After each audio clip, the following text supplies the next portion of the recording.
Tonight, let us begin with a question that has followed human beings for thousands of years.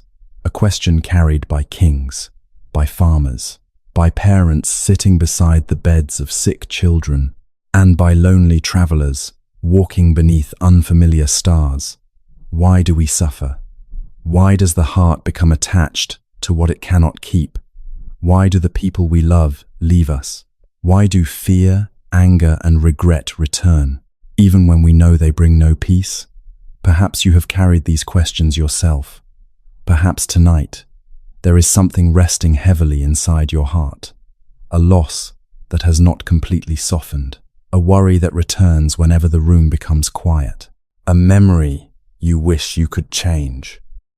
For a little while, you do not need to solve it. Simply breathe. Allow the story to begin. Long ago, beyond a wide valley surrounded by cedar-covered mountains, there stood a village known for its healers. People traveled for many days to reach it. They came carrying fevers, broken bones, painful wounds, and illnesses that ordinary remedies could not cure. Among the village healers lived a young man named Sora. He was known for his careful hands. He listened before prescribing medicine. He visited the poor without asking for payment. He sat beside frightened children until their breathing became calm. When an elderly patient had no family, Sora remained through the night. The villagers trusted him. Some even called him gifted. Yet Sora never believed that he possessed a special power. He had simply learned to pay attention to the color of a person's skin, to the rhythm of the pulse, to changes in the eyes, to the quiet ways the body asked for help. He believed that every pain had a cause, and if the cause could be found, then the suffering could be removed. For many years, this belief guided his life. Sora lived with his younger sister, May. Their parents had died when they were children, and from that time onward, they had cared for one another. May prepared meals, while Sora worked late. She left warm tea beside his medical books. When he became discouraged after losing a patient, she reminded him of the many people he had helped. She laughed easily. She sang while sweeping the floor, and every spring, she filled their small home with wildflowers gathered beside the river. Sora often complained that there were too many flowers. May would smile and place another vase near his bed. A healer's house should feel alive, she said. Sora always pretended to disagree, but when the flowers faded, he quietly missed them. One winter, a sickness entered the village. It began with a fever, then coughing, then weakness so deep that some patients could no longer rise. Sora worked from before sunrise until long after midnight. He prepared herbs, boiled water, cleaned wounds, visited house after house. Many recovered, some did not. Still, he continued. Until one evening, he returned home and found May sitting beside the fire. Her face was pale. A cup of untouched tea rested in her hands. "You are ill," Sora said. May smiled weakly, only tired. But Sora already knew. The fever had arrived. For 12 days, he remained beside her. He used every remedy he had learned. He searched old medical scrolls. He sent messengers to neighboring villages. He prepared bitter roots gathered from high mountain slopes when May became too weak to drink. He placed water gently against her lips. When she shivered, he covered her with every blanket in the house. When she struggled to breathe, he counted every breath. He refused to sleep, refused to eat, refused to imagine that his knowledge might not be enough. On the 12th night, snow began falling outside the window. May opened her eyes. Sora was grinding another mixture of herbs. "Sora," she whispered. He hurried to her side. "I have another medicine." May gently shook her head. "You should rest." "I will rest when the fever breaks." She looked toward the window. Snowflakes drifted silently through the darkness. "Do you remember," she asked, "when we were children and tried to catch snow in our hands?" Sora frowned. "This is not the time." May smiled. "It may be the only time." Sora looked away. He did not want to hear what rested beneath her words. He wanted medicine, instructions, a problem he could solve. May reached for his hand. Her fingers were light, almost weightless. "You have spent your whole life trying to protect people from pain. That is my work." "Yes." Her voice became softer. "But not every pain is asking to be defeated." Sora tightened his grip around her hand. "You are going to recover." May did not argue. She simply looked at him with the same gentle kindness she had carried since childhood. Outside, the snow continued falling. Before dawn, her breathing became slower. Sora prepared another medicine, but when he returned to the bed, the room had become completely still. The fire continued burning. Snow continued touching the window. A small vase of dried winter flowers stood beside the bed. Nothing else moved. For several hours, Sora remained seated beside her. He waited for anger, for tears, for some great sound to escape his chest. But only silence came. The silence of a question for which he possessed no medicine. The village mourned with him. Neighbors brought food. Patients whom Sora had once healed came to offer condolences. An elderly woman cleaned his home. A child placed flowers outside his door. Sora thanked no one. He remained inside, surrounded by medical books that now seemed meaningless. Every page spoke of causes and remedies, but no page explained why love must contain the possibility of loss. No medicine explained why good people suffered. No diagram showed where a person's laughter went after the body became silent. Weeks passed. Sora returned to work. His hands remained careful. His knowledge remained strong. But something inside him had changed. When patients cried, he became impatient. When families asked whether someone would recover, he avoided their eyes. Whenever he heard laughter in the street, he remembered May. Whenever he saw wildflowers, he turned away. He had spent his life believing suffering was a sickness to be removed. Now, suffering lived inside him, and he had no idea how to treat it. One rainy afternoon, an old traveler entered the village clinic. His robe was soaked. His sandals were covered in mud. He carried no money, only a walking staff and a small cloth bag. Sora examined him. The traveler was not ill. His pulse was steady, his breathing calm. "Why did you come here?" Sora asked. The traveler looked toward the shelves of medicine. "I heard there was a healer who wanted to cure all suffering." Sora's face hardened. "Who told you that?" The old man smiled. "Your eyes." Sora turned away. "I cure illnesses." "Do you?" "When I can. And when you cannot." Sora did not answer. The traveler waited. Rain tapped softly against the roof. At last, Sora whispered, "Then I fail." The traveler looked at him with quiet compassion. "Perhaps you are trying to cure something that was never an illness." Sora felt anger rise inside him. "My sister died." "I know. You did not know her." "No." "Then do not speak as though you understand." The traveler lowered his head. "You are right."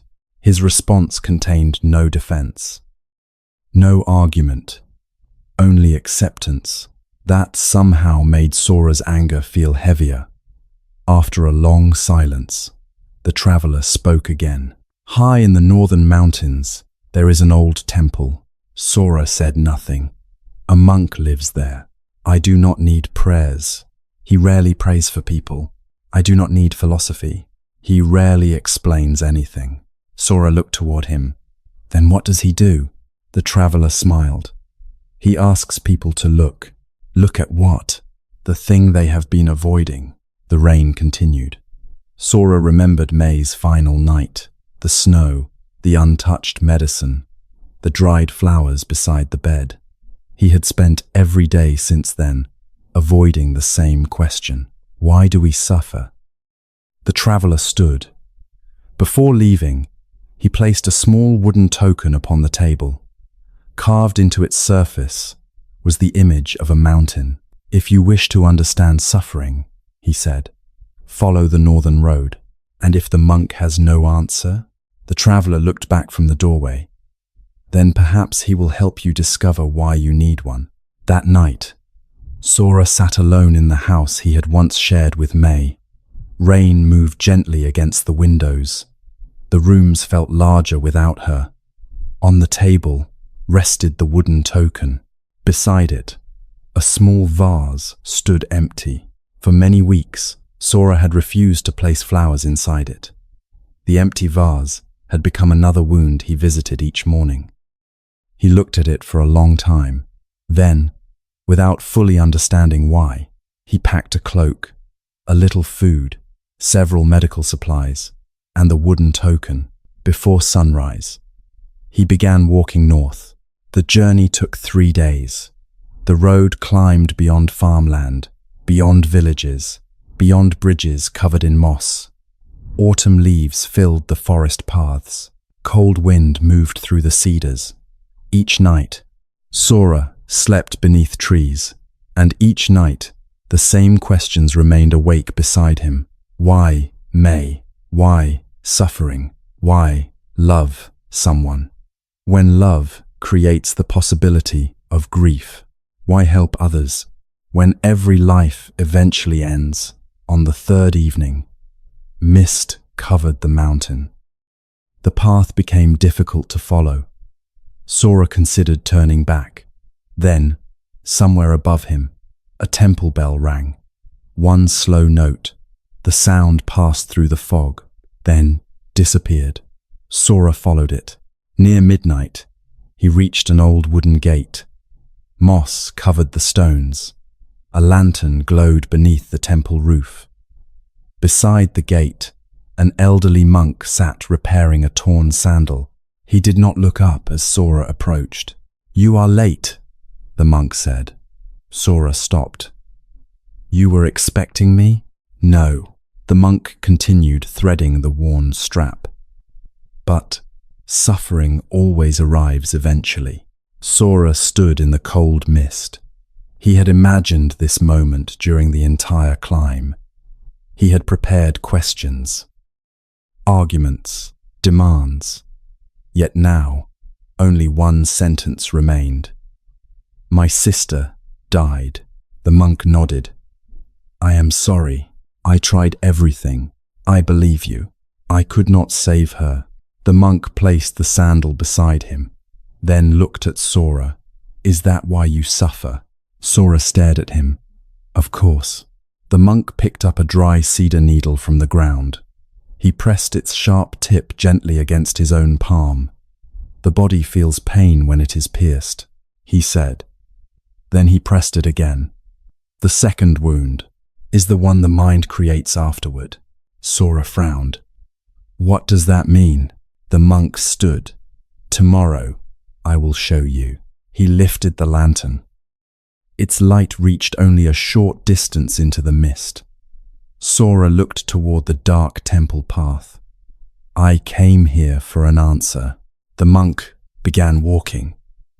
"No, you came here because the answers you already have are hurting you." Sora followed. The old monk's lantern moved quietly ahead of him, not bright enough to reveal the entire mountain, only enough for the next few steps. Behind them, the fog closed around the empty gate.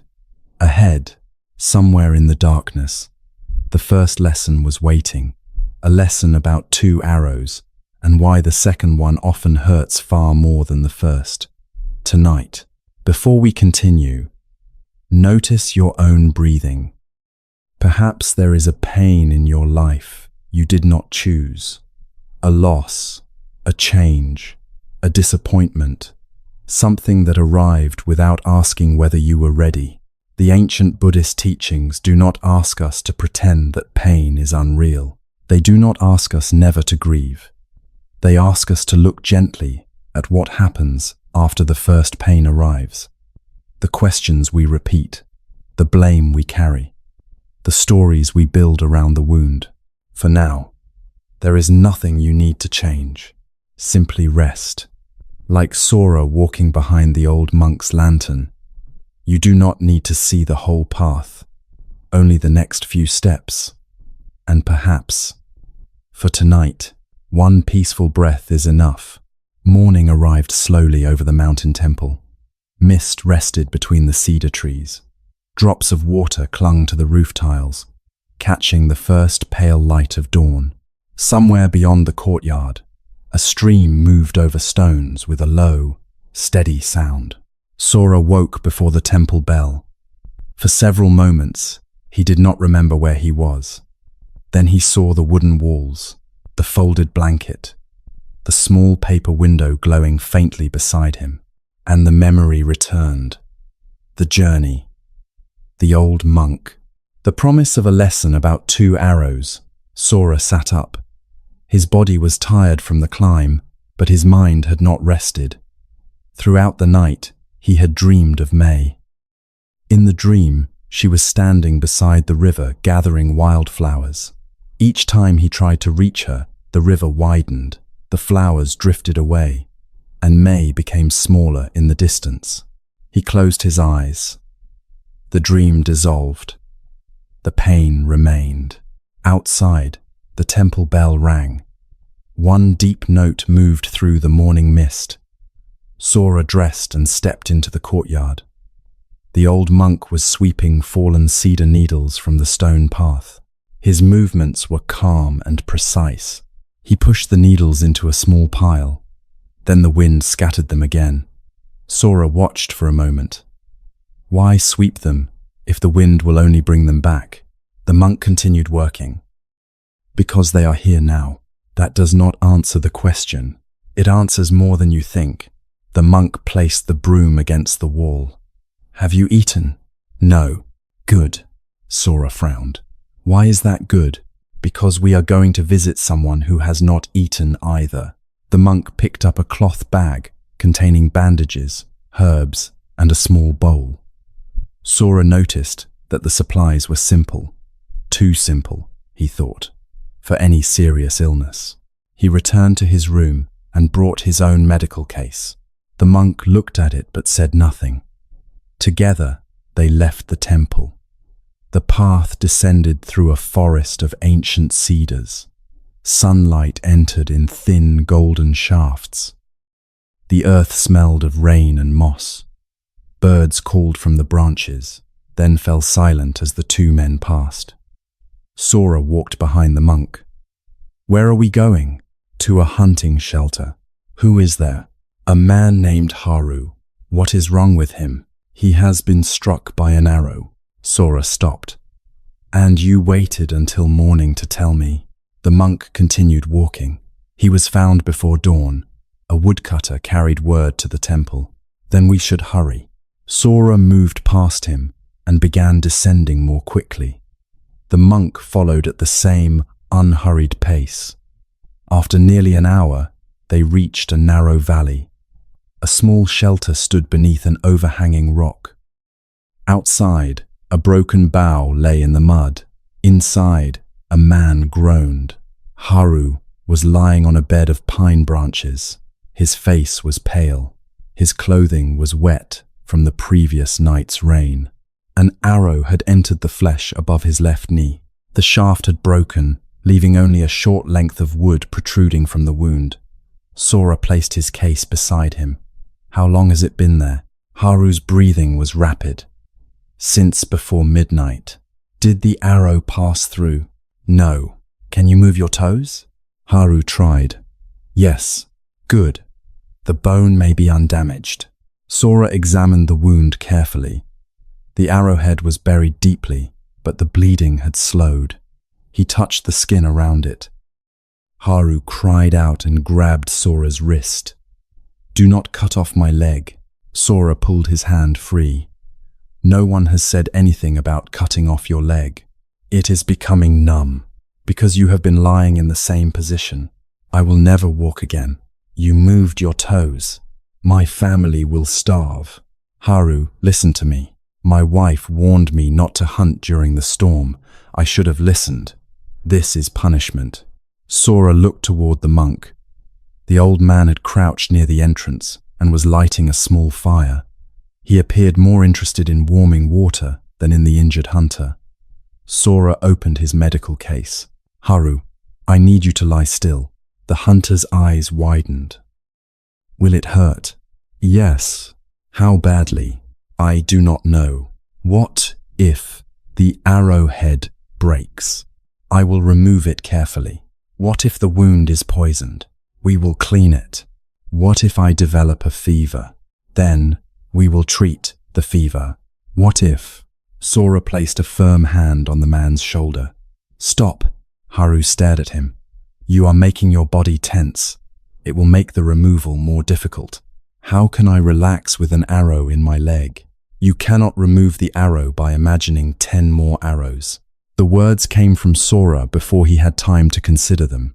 The monk looked up from the fire. A faint smile appeared on his face. Sora prepared a bitter herbal drink to dull the pain. He cleaned his knife. Then he examined the angle of the wound again. Haru, he said, look at the monk. Why? Because I do not want you watching my hands. The monk moved closer and sat beside the hunter. What happened? He asked. Haru swallowed. I was tracking a deer. In the storm? Yes. The path was slippery. I fell. My bow struck the ground, and the arrow turned back toward me. The monk nodded. So the arrow came from your own bow. Haru closed his eyes. I am a fool. Sora began cutting carefully around the wound. Haru cried out. His hand gripped the monk's robe. Breathe, the monk said. I cannot.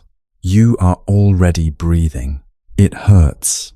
Yes, I should never have gone hunting. Perhaps. My wife will never forgive me. Perhaps she will.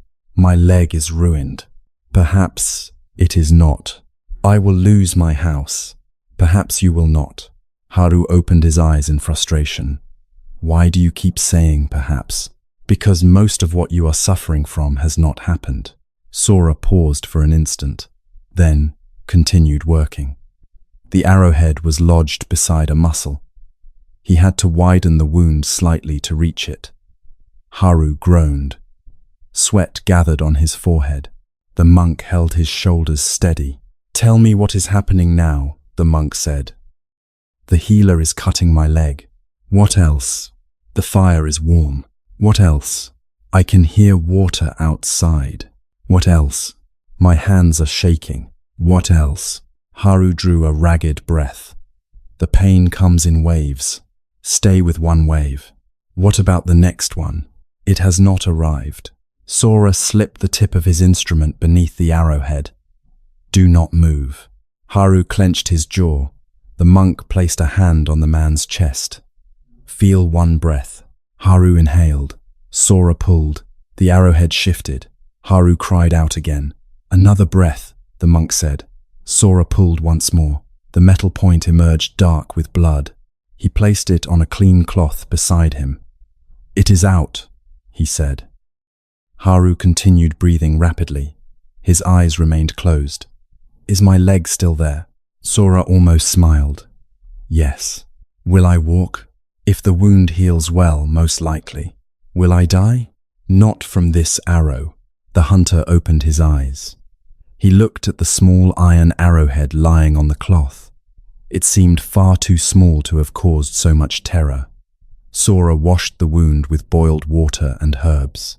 Then he bandaged it tightly. You will need several weeks of rest, he said.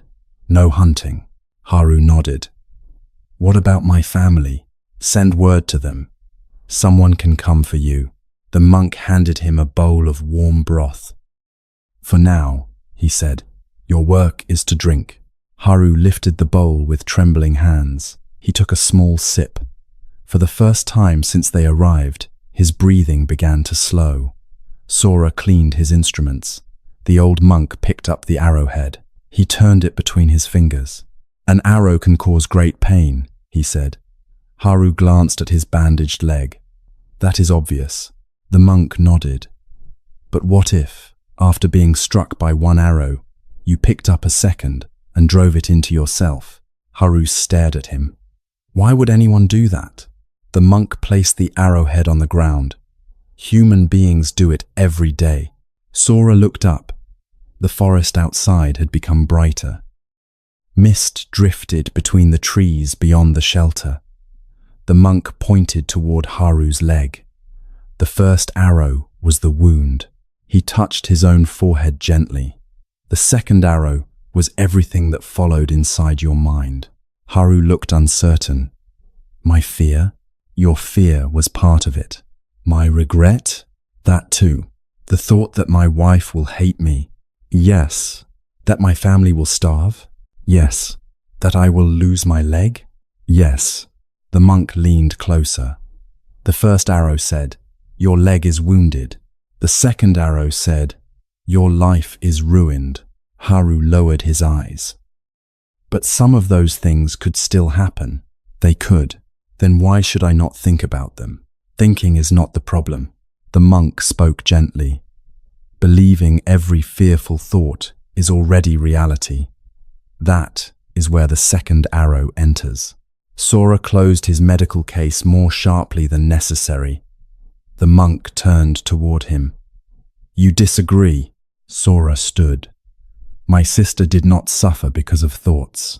"No, she died from an illness." "Yes, that was not an imagined arrow."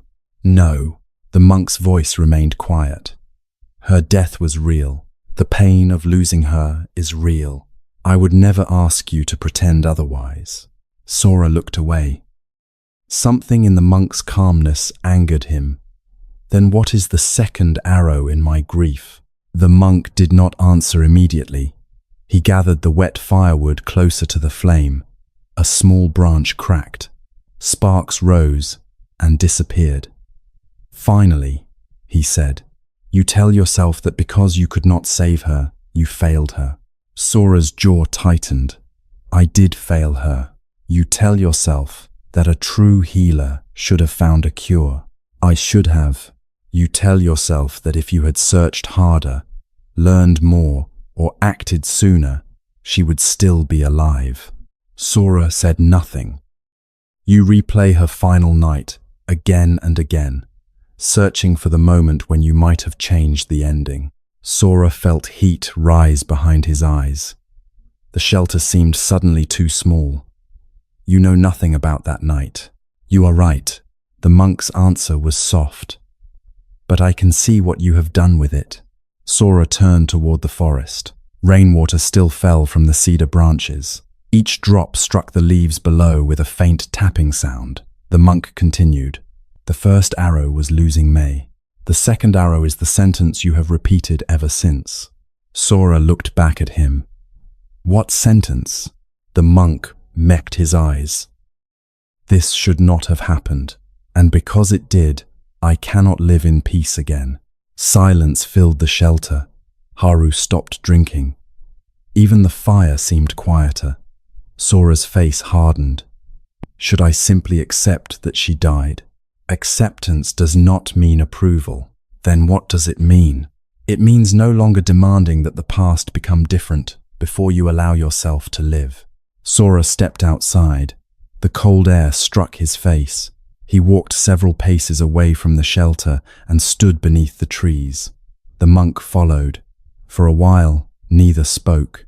At last, Sora said, "If I stop blaming myself, it will feel as though her death did not matter." The monk looked toward the valley. "Is blame the only proof of love?" Sora did not answer. "Perhaps," the monk continued, "you have mistaken suffering for loyalty." The words entered more deeply than Sora wanted. He remembered the empty vase in his home, the wildflowers he refused to touch, the meals he no longer enjoyed, the patience he treated with growing coldness. Some part of him had believed that healing would betray May. That peace would mean forgetting, that if his pain became smaller, his love must also become smaller. The monk picked up a fallen cedar cone. He held it in his palm. Grief is not the enemy. It is the natural shape love takes when someone is gone. Sora looked at him. Then why does it hurt so much? Because love wishes to continue offering itself. The monk closed his fingers around the cedar cone. But the person who once received it is no longer standing where they stood before. Sora's eyes filled. He turned away quickly. The monk did not move closer. He did not offer comfort too soon. He simply remained nearby. After a long silence, Sora whispered, "I hear her coughing every night. That is the first arrow returning. I see the medicine I failed to give her in time. That may be memory. I tell myself I should have known more. That is the second arrow. I imagine what our life would be like if she had survived. That is longing. I hate myself for still being alive." The monk's expression softened. "That is another arrow." Sora covered his face with both hands. For the first time since May's death, he allowed himself to cry without immediately searching for a reason to stop. The grief came slowly at first. Then, in deep, shaking breaths, the monk remained silent. The forest received the sound without judgment. No bird fled, no tree turned away. The wind continued moving through the branches. When Sora's breathing finally slowed, he lowered his hands. "I thought a monk would tell me not to cry. A person who tells the clouds not to rain will only become wet and angry." Despite himself, Sora gave a brief, broken laugh. The monk smiled. They returned to the shelter. Haru had finished the broth and was lying quietly. His face was still pale, but the panic had left his eyes. The monk sat beside him. "What hurts now?" "My leg." "Anything else?" Haru thought carefully. "I am worried about my family. That is understandable. But I do not know yet that they will starve. No, and I do not know that I will never walk again. No." Haru looked at the bandage. "Then for now, I have one wounded leg." The monk nodded. "And one bowl of broth inside you." Haru smiled weakly. "That too." Sora watched them. He understood that the monk was not asking Haru to deny the future. He was asking him not to suffer every possible future before it arrived. The old monk turned towards Sora. "A healer should know this well." "Know what?" "You treat the wound that exists. You do not cut open the body to remove every illness that might one day appear." Sora looked down at his hands. For years, those hands had treated what was real and present. But after May's death, his mind had tried to treat the past, punish the present, and control the future all at once. No wonder it had become exhausted. The monk gave Sora the iron arrowhead. It was cool and heavier than it looked. "Keep it." "Why?" "To remember that some arrows arrive from the world." He touched Sora's closed fist. "And some are held by the hand." Sora opened his palm again. The arrowhead rested against his skin. "What should I do when I notice the second arrow?" he asked. "First, do not hate yourself for holding it." "Why not?" "Because hatred would become a third arrow." Sora was silent. The monk continued. "Notice the thought. Name it gently. Fear, blame, regret, longing.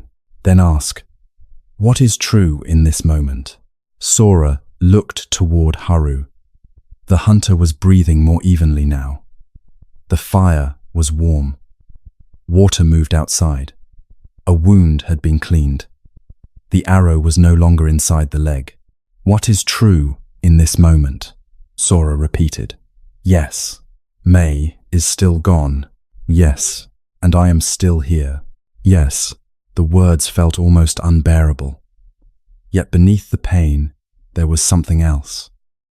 Not relief, not yet, but a small space around the grief, a space in which he could breathe. By midday, Haru's wife arrived with 2 villagers. She rushed into the shelter, knelt beside her husband, and touched his face. Haru began apologizing immediately for hunting in the storm, for ignoring her warning, for frightening everyone. His wife listened. Then she struck his shoulder lightly. "You foolish man." Haru winced. "My leg is wounded.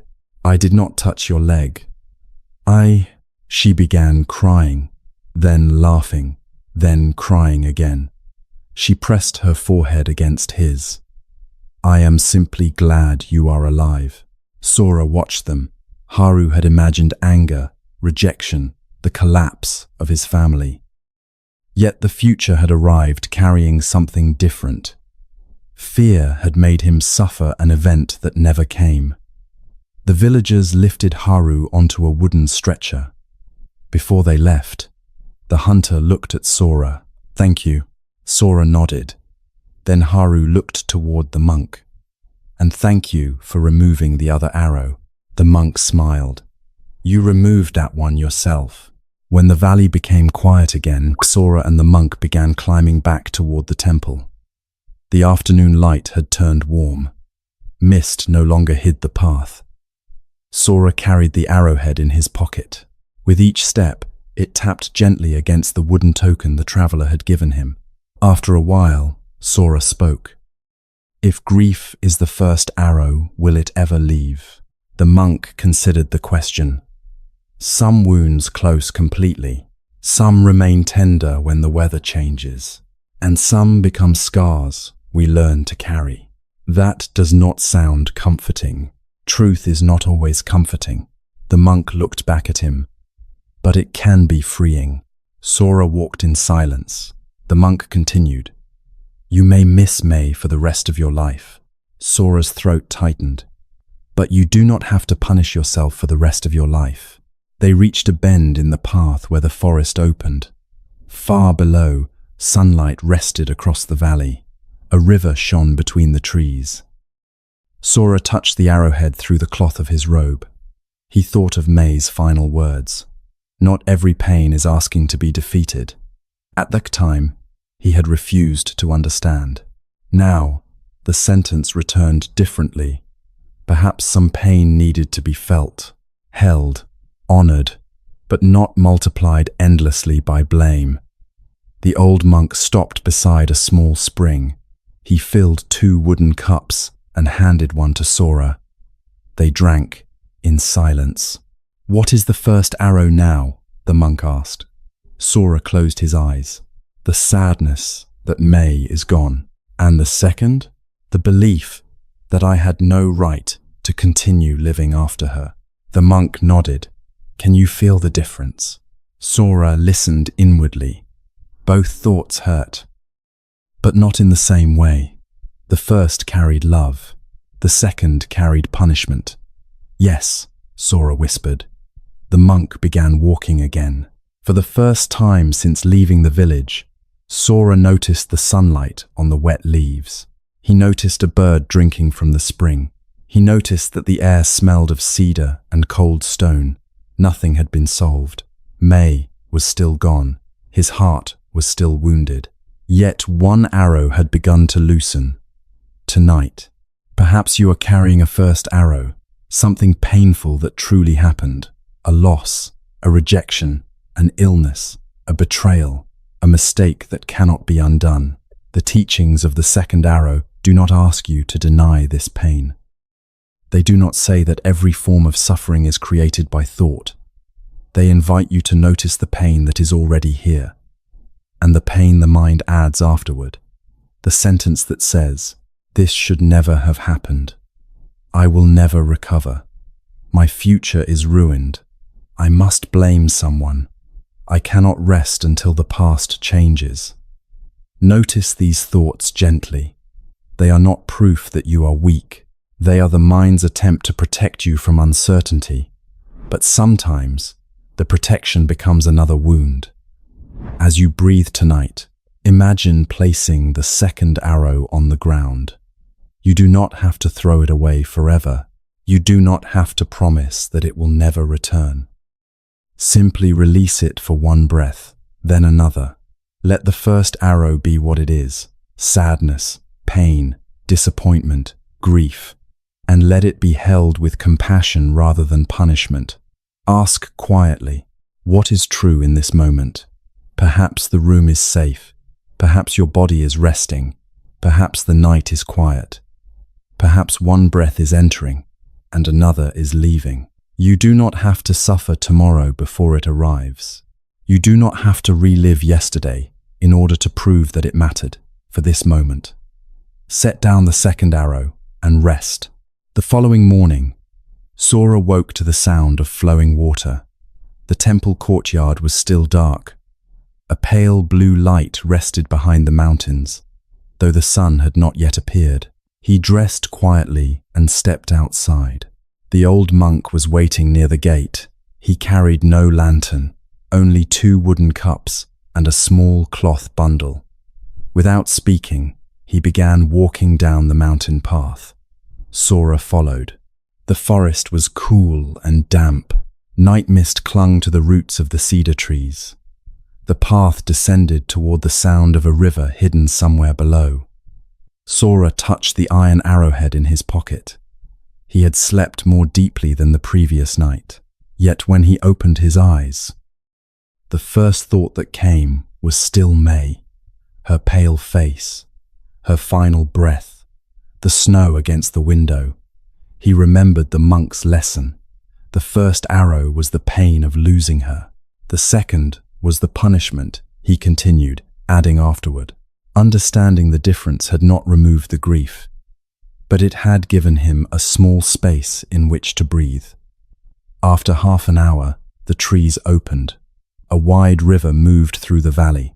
Morning mist floated above the surface like white silk.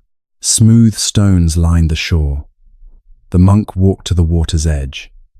He placed the cups on a large flat rock. Then he opened the cloth bundle. Inside was a golden ring. It was simple but beautifully made. A narrow band engraved with tiny plum blossoms.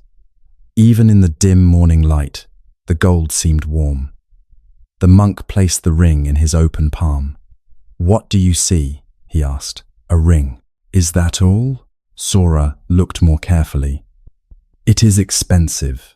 Perhaps it was made by a skilled hand."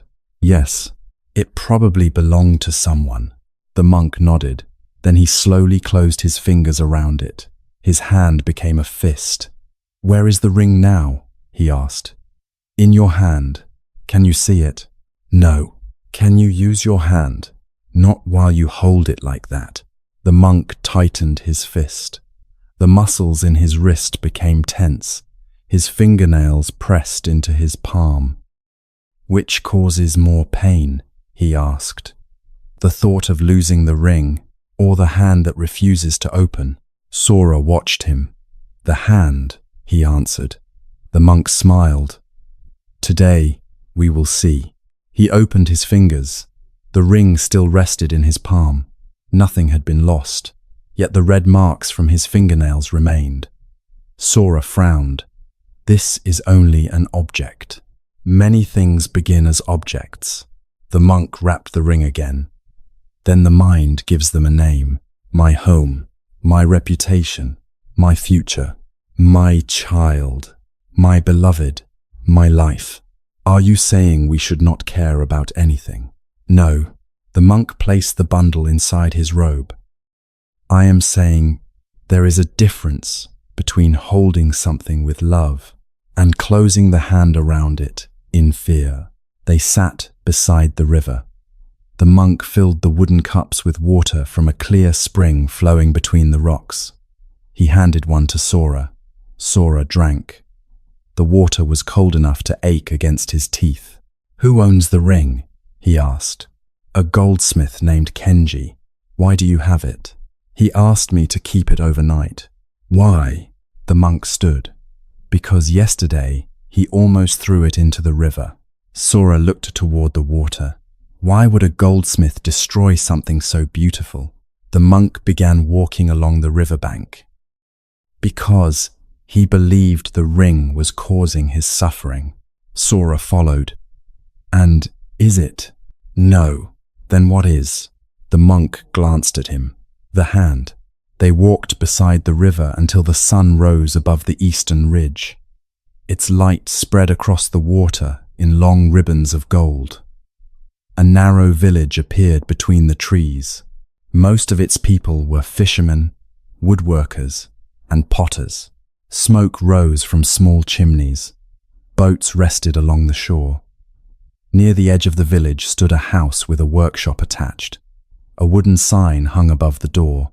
On it was carved the image of a hammer and a flowering plum branch. The monk knocked. No one answered. He knocked again. A voice came from inside. "Go away. It is morning," the monk said. "That changes nothing. I brought your ring." There was a long silence. Then the door opened. Kenji was an elderly man with a thin face and silver hair tied behind his head. His clothing was neat, but his eyes were tired.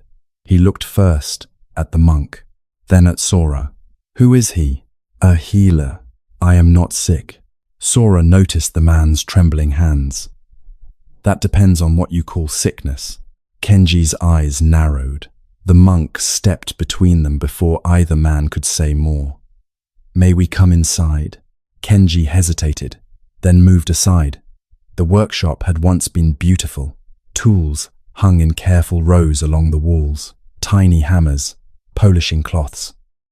Files of different shapes, wooden boxes for precious stones, but everything was covered in dust. The furnace was cold. No jewelry rested on the workbench. At the far end of the room stood a small table. 2 cups sat upon it. One was clean. The other was covered in a thin layer of dust. Sora looked around.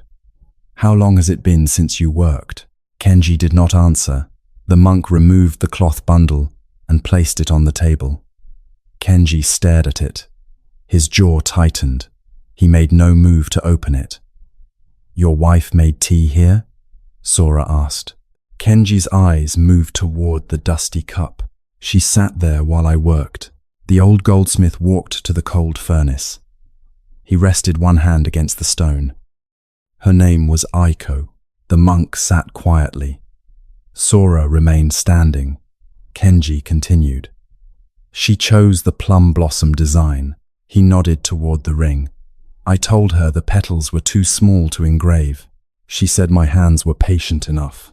A faint smile touched his face, then disappeared. "We were married for 43 years. He looked toward the dusty cup again. "She died last spring." Sora felt the familiar tightening in his chest. He pictured May sitting near the fire, leaving tea beside his books. The first arrow moved quietly through him. Kenji turned toward the monk. "I tried to keep everything the same. Her clothes remain folded in the room. Her sandals are still beside the door. The cup has not been moved. No one is allowed to touch her gardening tools." "Why?" Sora asked. Kenji looked at him as though the answer should have been obvious. "Because they belonged to her." The monk unfolded the cloth. The ring lay in the center. Kenji's eyes filled with pain. "She wore that ring every day," he whispered. "When she became ill, her fingers grew thin. The ring began slipping, so she gave it to me." He reached toward it, then stopped. "After she died, I wore it on a cord around my neck. Yesterday, the cord broke. The ring fell beneath the workbench." His voice became bitter. "I searched for it for hours. When I finally found it, I understood how foolish I had become. One piece of gold ruled my whole life. So I took it to the river." "But you did not throw it in," the monk said. "No." "Why not?" Kenji looked down. "Because it was hers." The monk picked up the ring. He offered it to the goldsmith. Kenji did not take it. "I cannot keep living like this," he said, "but I cannot let her go." Sora studied the man's face. There was something painfully familiar in it. The exhaustion, the guilt, the fear that moving forward would become a betrayal. The monk placed the ring on the table. Perhaps those are not the only two choices. Kenji laughed without humor. Keep it or throw it away. What third choice exists? The monk pointed to Kenji's right hand. Open it. Kenji frowned. It is already open. Place the ring in your palm. Kenji slowly obeyed. The ring rested against the lines of his hand. Now, close your fingers.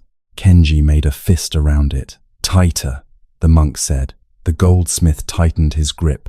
Do not release it until I say. The monk turned toward the small stove near the wall. He began preparing tea. He filled a kettle, added wood, struck a spark. Kenji stood with his fist closed. At first, he appeared impatient. Then, the muscles in his arm began to tense. Sora watched. How long are you going to make him stand like that? The monk placed tea leaves into a pot. As long as he wishes to hold the ring. Kenji frowned. You told me not to release it. I did. Then, when may I open my hand? Whenever the pain becomes greater than the fear. The kettle began warming. Steam slowly rose. Kenji's knuckles became pale. His wrist trembled. This proves nothing, he said. Perhaps. The monk poured the water. He filled 3 cups.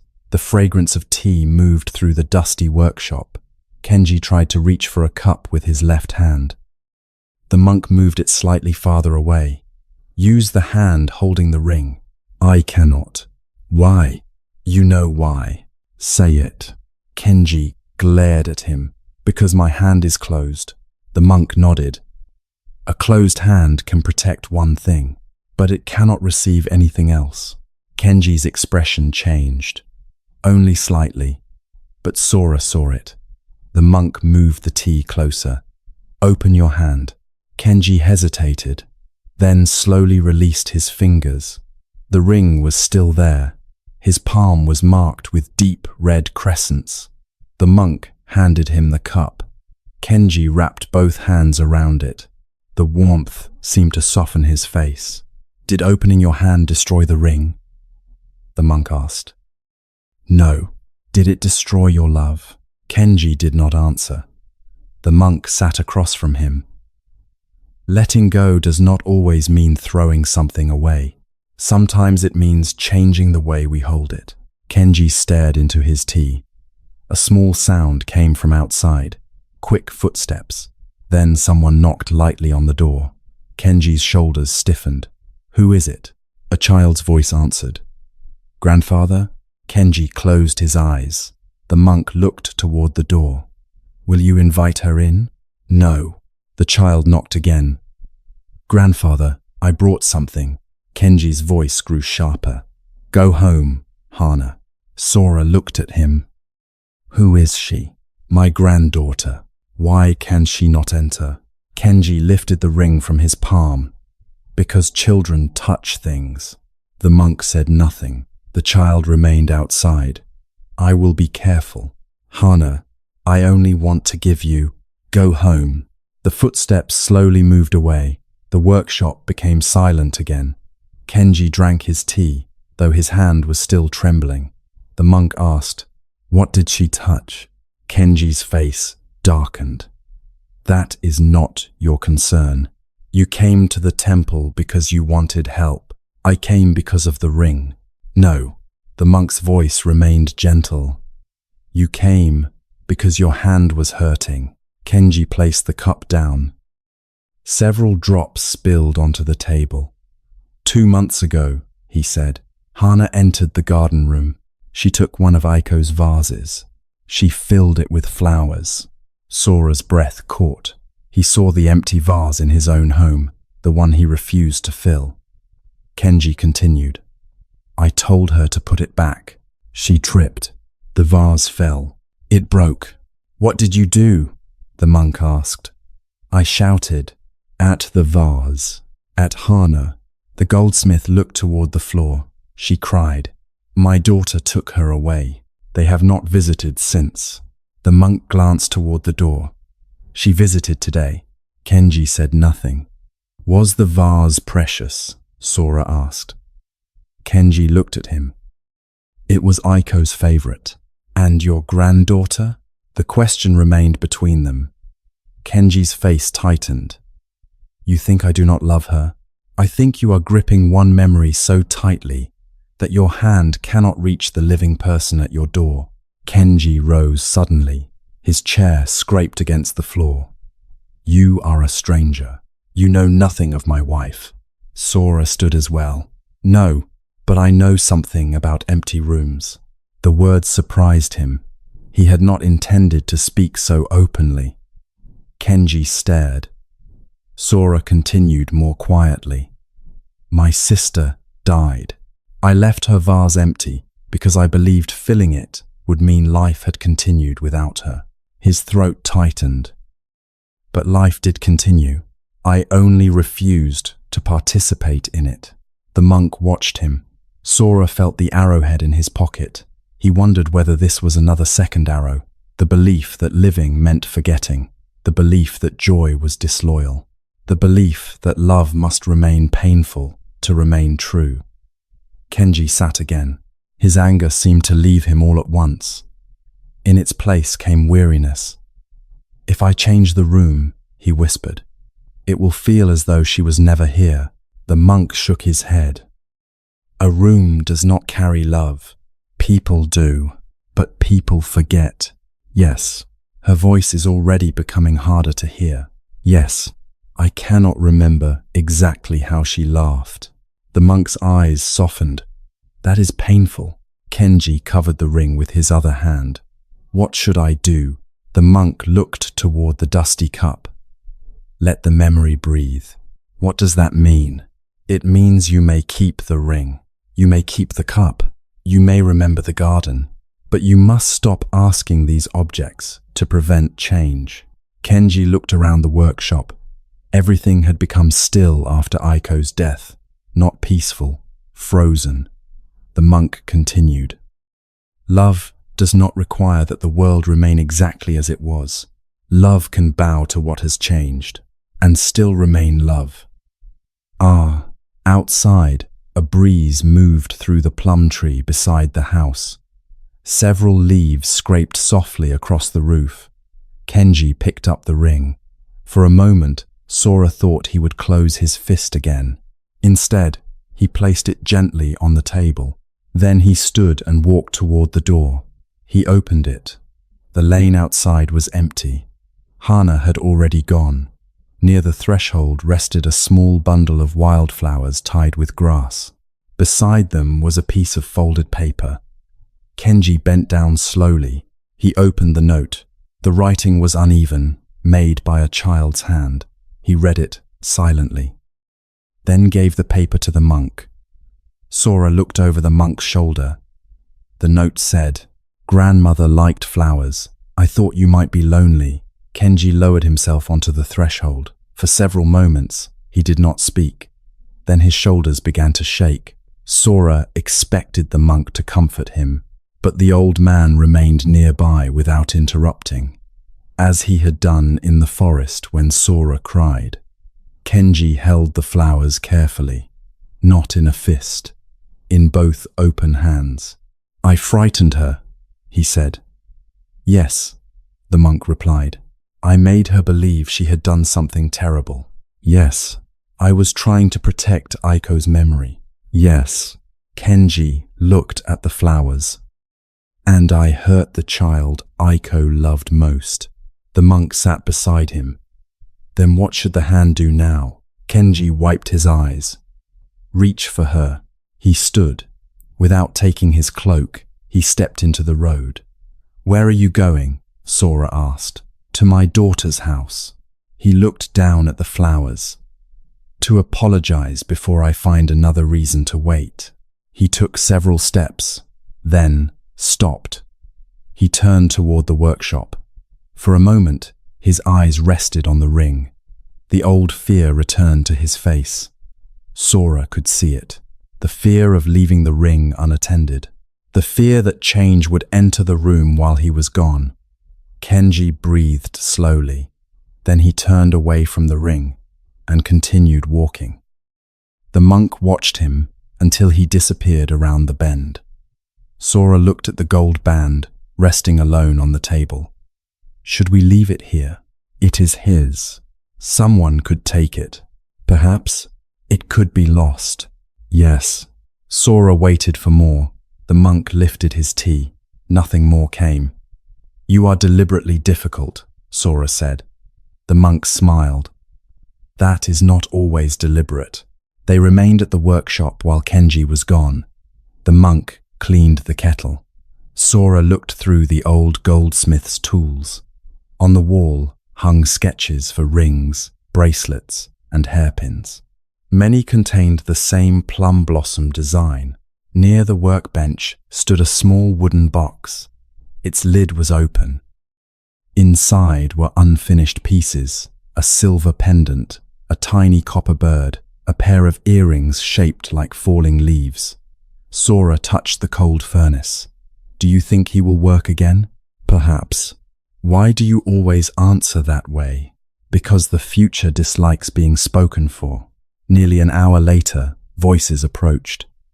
Kenji returned with a woman and a young girl. Hana was perhaps 8 years old. She walked behind her mother, uncertainly. When she saw the monk and Sora, she stopped. Kenji stood at the doorway. His face was nervous. Come inside, he said. Hana looked at her mother. The woman nodded. The child entered slowly. She kept both hands behind her back, afraid to touch anything. Kenji noticed. Pain crossed his face. You do not have to hide your hands, he said. Hana brought them forward. Kenji led her toward the dusty table. He picked up the golden ring. This belonged to your grandmother. Hana nodded. I know. She wore it almost every day. I remember. You do? She let me try it once. Kenji looked surprised. When? Before she became sick. Hana held up one small finger. It was too big.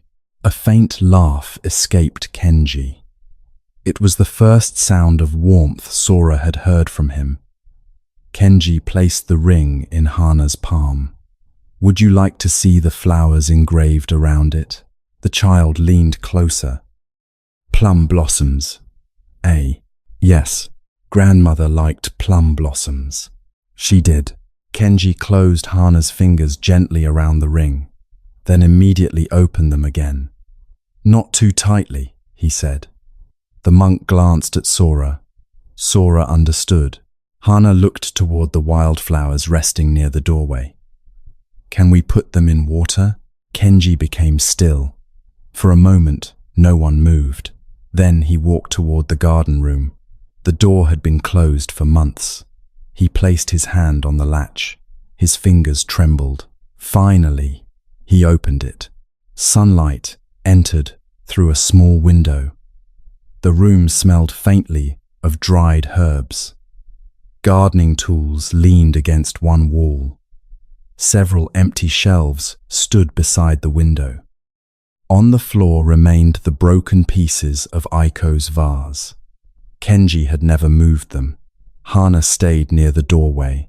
May I come in? Kenji looked at her. Yes. The child stepped carefully around the broken pottery.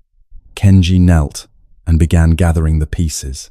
Sora moved to help him, one by one. They placed the fragments into a wooden tray.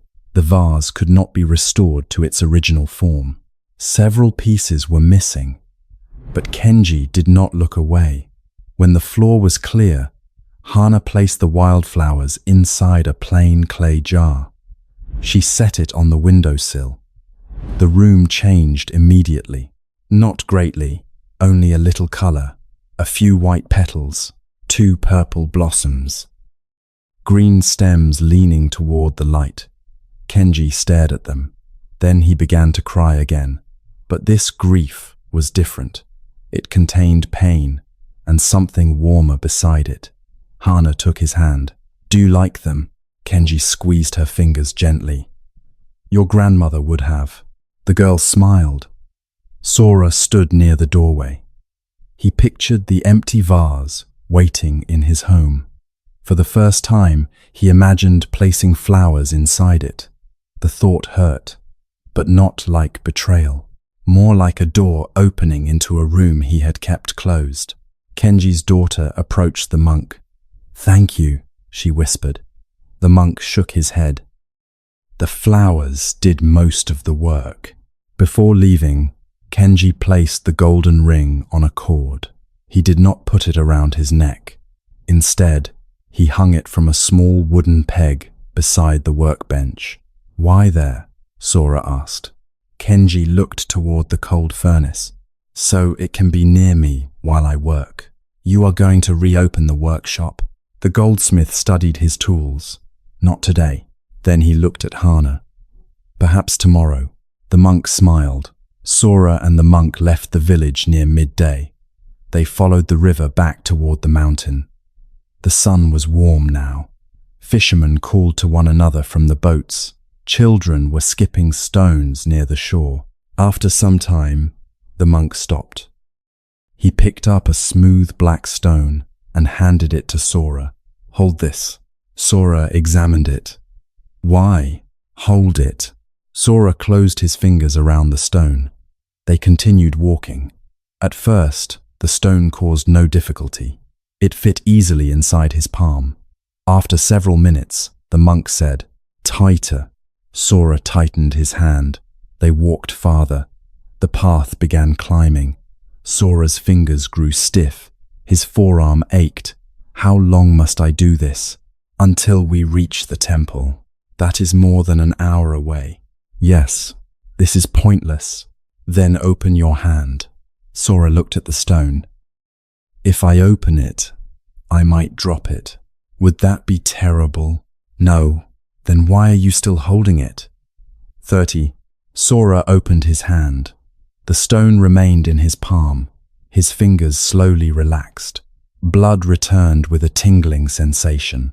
The monk continued walking. Sora followed, with the stone resting loosely in his hand. A little later, they crossed a narrow wooden bridge. Sora stumbled on a loose plank, his hand tilted. The stone fell into the river below. It disappeared beneath the moving water. He looked over the railing. "I lost it." The monk did not stop. Sora hurried after him. "Was that part of the lesson?" "No." "Then should I retrieve it?" "Do you need it?" "No." "Then the river may keep it." They walked in silence. Sora looked at his empty palm. The skin still carried faint marks from gripping the stone. "Is this what Buddhist teaching means by attachment?" he asked. "In part." "Wanting something?" "Wanting is natural. Loving someone?" "Love is not the problem." "Keeping memories?" "No." The monk turned toward him. "Clinging begins when the heart says, 'This must not change. This must not leave. This must remain mine. Without it, I cannot be whole.'" Sora looked toward the river. Everything in it moved. Leaves, foam, sunlight, reflections. Nothing remained in the same place for more than a moment. "Then every relationship causes suffering," he said. "Every person we love will change." "Yes." "And eventually we will lose them." "Yes." "Then why love at all?" The monk stopped beneath a cedar tree. He looked at Sora for a long time. "Because the flower is beautiful, even though it will fall." Sora's chest tightened. He thought of May gathering wildflowers beside the river. The monk continued. "Impermanence does not make love meaningless. It makes love precious. But if we know something will end, how can we enjoy it? By not demanding that it last forever before allowing it to matter." Sora sat on a stone beside the path. The monk sat nearby. For a while, they listened to the river below. Sora said, "I do not want to let May go." The monk nodded. "What do you believe letting her go would mean?" "Forgetting her. Is that what Kenji did when he opened his hand?" "No." "Did he stop loving Aiko?" "No." "Did he throw the ring away?" "No." Sora looked down at his empty palm. "Then what did he release?" The demand that love must preserve the past unchanged. Sora thought about the room he had left behind, May's blankets, her sandals, the dried flowers, the empty vase. He had protected each object as though her presence depended upon it. But the rooms had not brought her back. They had only prevented him from entering fully. "What should I do with her things?" he asked. "I do not know. You always say that. Because the answer belongs to you. Should I give them away? Perhaps some. Keep others? Perhaps. Fill the vase?" The monk looked at him gently. "When you are ready to let flowers be flowers." Sora closed his eyes. A breeze moved across his face. He pictured the vase filled with fresh branches.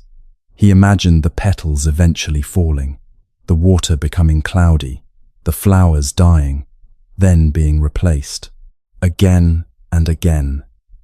Not because May had been forgotten, because life continued offering itself. The monk reached toward the ground. He picked up a yellow leaf. The tree does not hate the leaf for falling. The leaf does not betray the tree by leaving. He released it. The wind carried it down the slope. Sora watched until it disappeared. "An empty hand feels frightening," he said. "Yes, because it has nothing." The monk shook his head. "An open hand can receive." Sora looked at his palm again. Empty, unprotected, available. "Is that the lesson?" he asked. "One part of it. What is the rest?" The monk stood. "An empty hand is not empty of love. It is empty of demand." They resumed the climb. By late afternoon, they reached the temple. The courtyard was bright with sunlight. A novice monk was hanging washed robes on a line. Another swept the steps. The wind had scattered cedar needles across the path again. Sora looked at the broom resting against the wall. Everything returns. Some things. And everything leaves. Some things. You enjoy avoiding clear answers. The monk smiled. Clear answers are often where people begin clinging. That evening, Sora sat alone near the temple garden. He removed the arrowhead from his pocket and placed it beside him. Then he opened his medical case. At the bottom, beneath the bandages and dried herbs, rested a small object he had carried from home. May's hairpin. It was made of dark wood. At one end, a tiny bird had been carved with outstretched wings. She had worn it almost every day. Sora had taken it after her death. He had never looked at it since. He placed it in his palm, then closed his fingers around it. Immediately, memories came. May laughing, May preparing tea, May placing wildflowers near his bed, May coughing, May lying still beneath the winter blankets. His fist tightened. He noticed the pain in his hand, then the tension in his arm, then the thought beneath it. If I loosen my grip, I will lose her again. Sora breathed slowly. He opened his hand. The hairpin remained. The memories remained, the grief remained, and beneath them, so did love. He held the hairpin gently, not as a prisoner, not as proof that the past could be preserved, as something beautiful that had once touched a life he cherished. The temple bell rang. One deep note moved across the garden. Sora whispered into the evening air, "I have not forgotten you." A breeze moved through the trees. There was no answer. But, for the first time, he did not demand one. Tonight, consider what you may be holding too tightly. Perhaps it is a person, a memory, a role you once had, a version of the future you believed would come, a relationship that has changed, a home you had to leave, a younger version of yourself. Holding something with love is not wrong. Remembering is not wrong. Grieving is not wrong. The ancient Buddhist teaching of non-attachment does not ask us to become cold. It does not ask us to stop caring. It asks us to notice when love becomes mixed with a demand. You must never change. You must never leave. Life must remain as it was. Every closed hand eventually begins to hurt. Not because the thing inside is evil, but because the hand was not made to remain closed forever. As you rest tonight, imagine placing what you love upon an open palm. You do not need to throw it away. You do not need to forget. Simply allow it to rest there without forcing it to stay. Notice the difference between saying, "You belong to me," and saying, "I am grateful that our lives touched." Notice the difference between "this must last forever" and "this mattered, even though it changed." Perhaps there is a memory you have been using to close yourself against the present, a room you have kept untouched, a vase you have refused to fill, a door you have been afraid to open. There is no need to force it tonight. Simply notice, then breathe. Let your fingers soften. Let the hand open a little. An open hand can still hold love. It can also receive the next moment, the next kindness, the next sunrise, the next small flower placed gently by the window. Nothing you truly loved becomes meaningless because it ended. The flower was real. The fragrance was real. The joy was real. And the love remains part of the person you have become. For tonight, you do not have to cling in order to remember. You do not have to suffer in order to prove that you cared. Hold gently, breathe slowly, and let the heart rest with an open hand. That night, heavy clouds covered the moon. The mountain temple disappeared beneath a darkness so complete that even the cedar trees seemed to have vanished. No wind moved through the courtyard. No insects sang.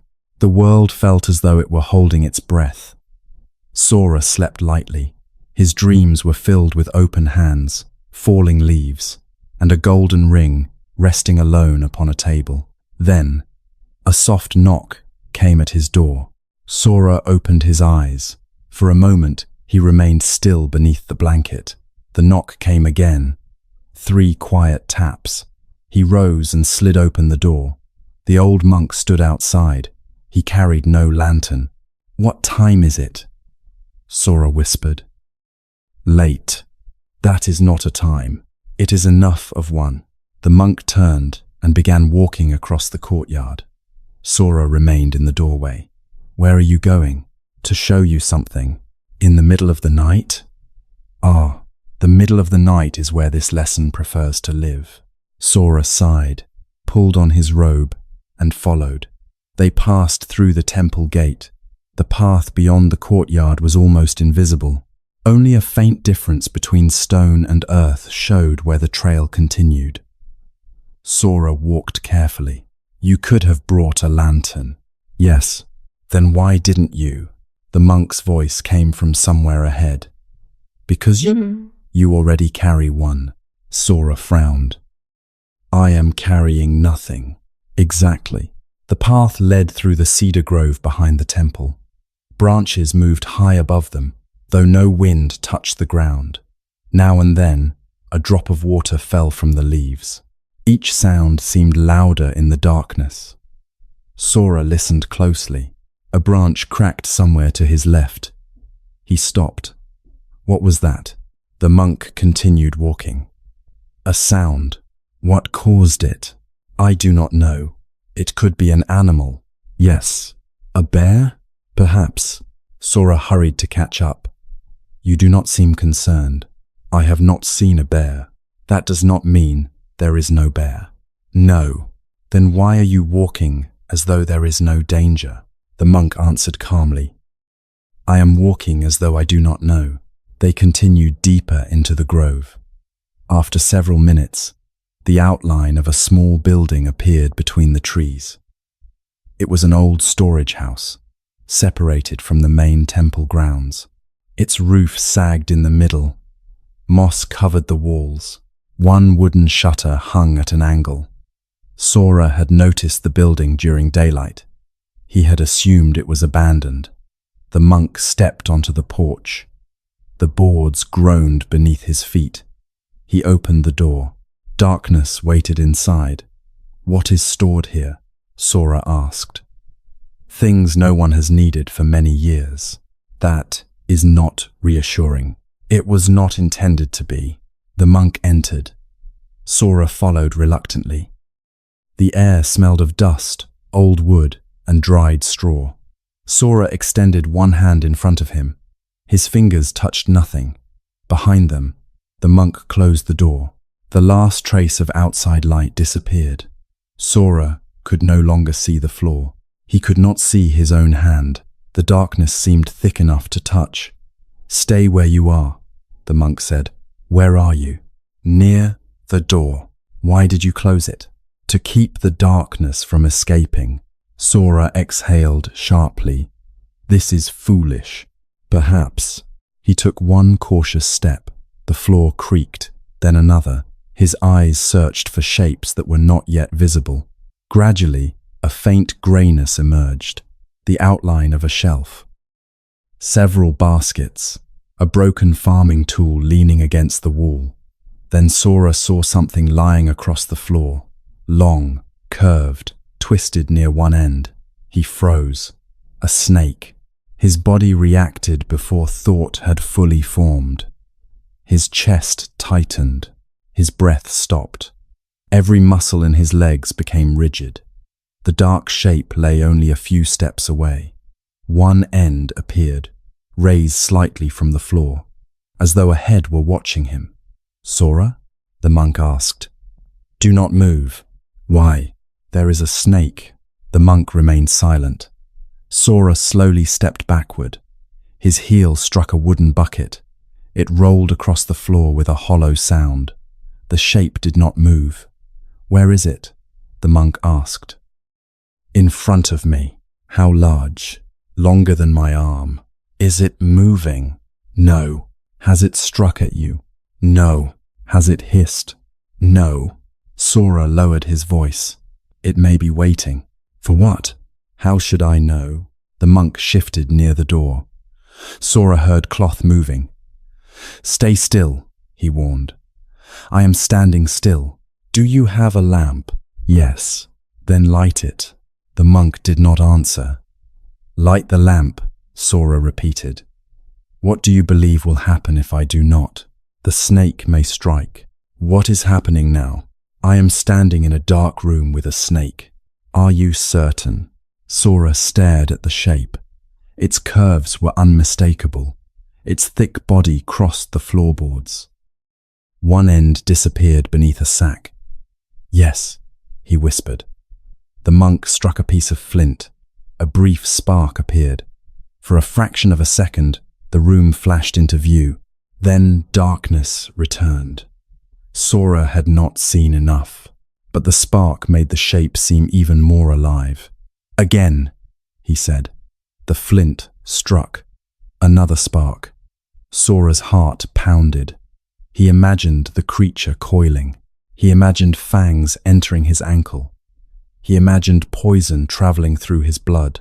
He imagined dying in an abandoned storage house while the monk calmly asked questions. "What are you thinking?" the monk asked. "That, if it bites me, there may not be time to return to the temple." "Has it bitten you?" "No." "What else?" "That it may be poisonous." "Do you know what kind of snake it is?" "No." "What else?" "That I should never have followed you here." "That thought may be accurate." Sora almost laughed, but fear held his body too tightly.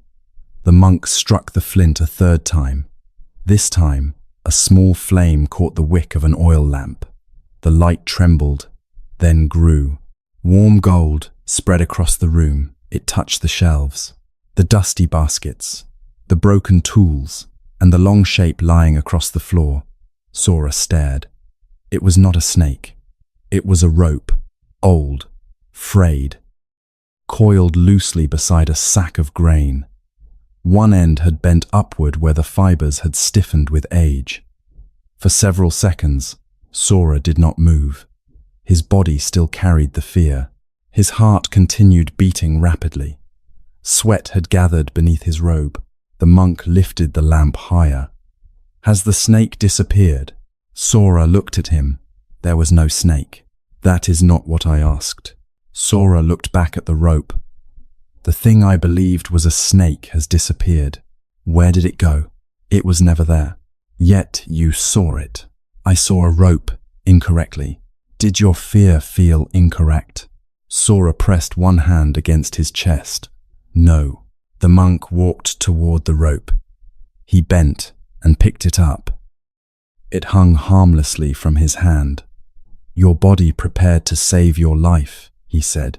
From a piece of rope, Sora's embarrassment slowly became irritation. You brought me here to frighten me. No, you knew I would mistake it for a snake. I suspected you might. You deliberately left the room dark. Yes, the monk placed the rope on a wooden crate. Darkness did not create the rope. It created the conditions in which the rope could be misunderstood. Sora crossed his arms. This lesson is too simple. Then why is your heart still beating so quickly? Sora looked away. The monk placed the lamp on a shelf. Shadows moved along the walls. The room was still dim, but every object could now be recognized. Sit, he said. Sora found an overturned basket and sat upon it. The monk sat on the floor across from him. Between them rested the rope. What caused your suffering? The monk asked. The darkness. Did the darkness threaten you? No. The rope? No. Then what? My belief that the rope was a snake. The monk nodded. And where did the belief come from? From the shape. Only the shape? Sora thought. The darkness. What else? The possibility of snakes in the forest. What else? The sounds outside. What else? My imagination. The monk smiled slightly. Many conditions came together. A dark room, a curved rope, stories about dangerous animals, a body designed to react quickly, and a mind that completed the picture before it had seen clearly. Sora studied the rope. In the lamplight, it seemed impossible that he had mistaken it for anything alive. How could I have been so certain? He asked. Certainty often arrives before understanding. The monk lifted the rope again. In daylight, you see rope. In darkness, you see snake. Which one exists in the object? The rope. And where did the snake exist? In my mind. The monk placed the rope down. Yet the mind's snake changed your breathing, tightened your muscles, filled your future with poison and death. Sora said nothing. The monk continued. This is how human beings suffer from things that have not happened. A silence becomes rejection. A delayed traveler becomes a dead traveler. A stranger's expression becomes hatred. One mistake becomes proof that we are worthless. One loss becomes a future in which nothing good can ever return. Sora felt the words moving closer to something he did not want examined. The monk looked at him. What snakes do you see in the darkness? Sora's face hardened. I came here to understand suffering in general. There is no suffering in general. There is only suffering experienced by someone. The lamp flame moved. Its shadow stretched the rope across the floor until it looked long again. But now Sora could see the object clearly. The shadow no longer frightened him. He said quietly, I believe I will never be happy again. Do you know that? No. You believe your life no longer has meaning. Yes. Do you know that? Sora hesitated. No. You believe you failed your sister. I did. The monk's expression remained calm. Is that a rope or a snake? Sora stood suddenly. That is not the same. Why? Because I was responsible for her treatment. Yes, I was the healer. Yes, I should have saved her. The monk waited. Sora's voice became sharper. If I had recognized the illness sooner, if I had used a different medicine, If I had sent for another physician before the roads became blocked by snow, she might have lived. Might have? Yes. Do you know? No. But you have repeated the possibility until it feels like certainty. Sora turned away. The shelves blurred slightly before his eyes. The monk spoke gently. Perhaps there was something you could have done differently. Perhaps there was not. Wisdom does not ask you to declare yourself innocent without looking, but it also does not ask you to declare yourself guilty without knowing. Sora gripped the edge of a shelf. He remembered May's final night, her weak hand, the sound of snow against the window, her eyes resting on his face. For months, Sora had returned to that look. He had believed it contained disappointment, perhaps even accusation.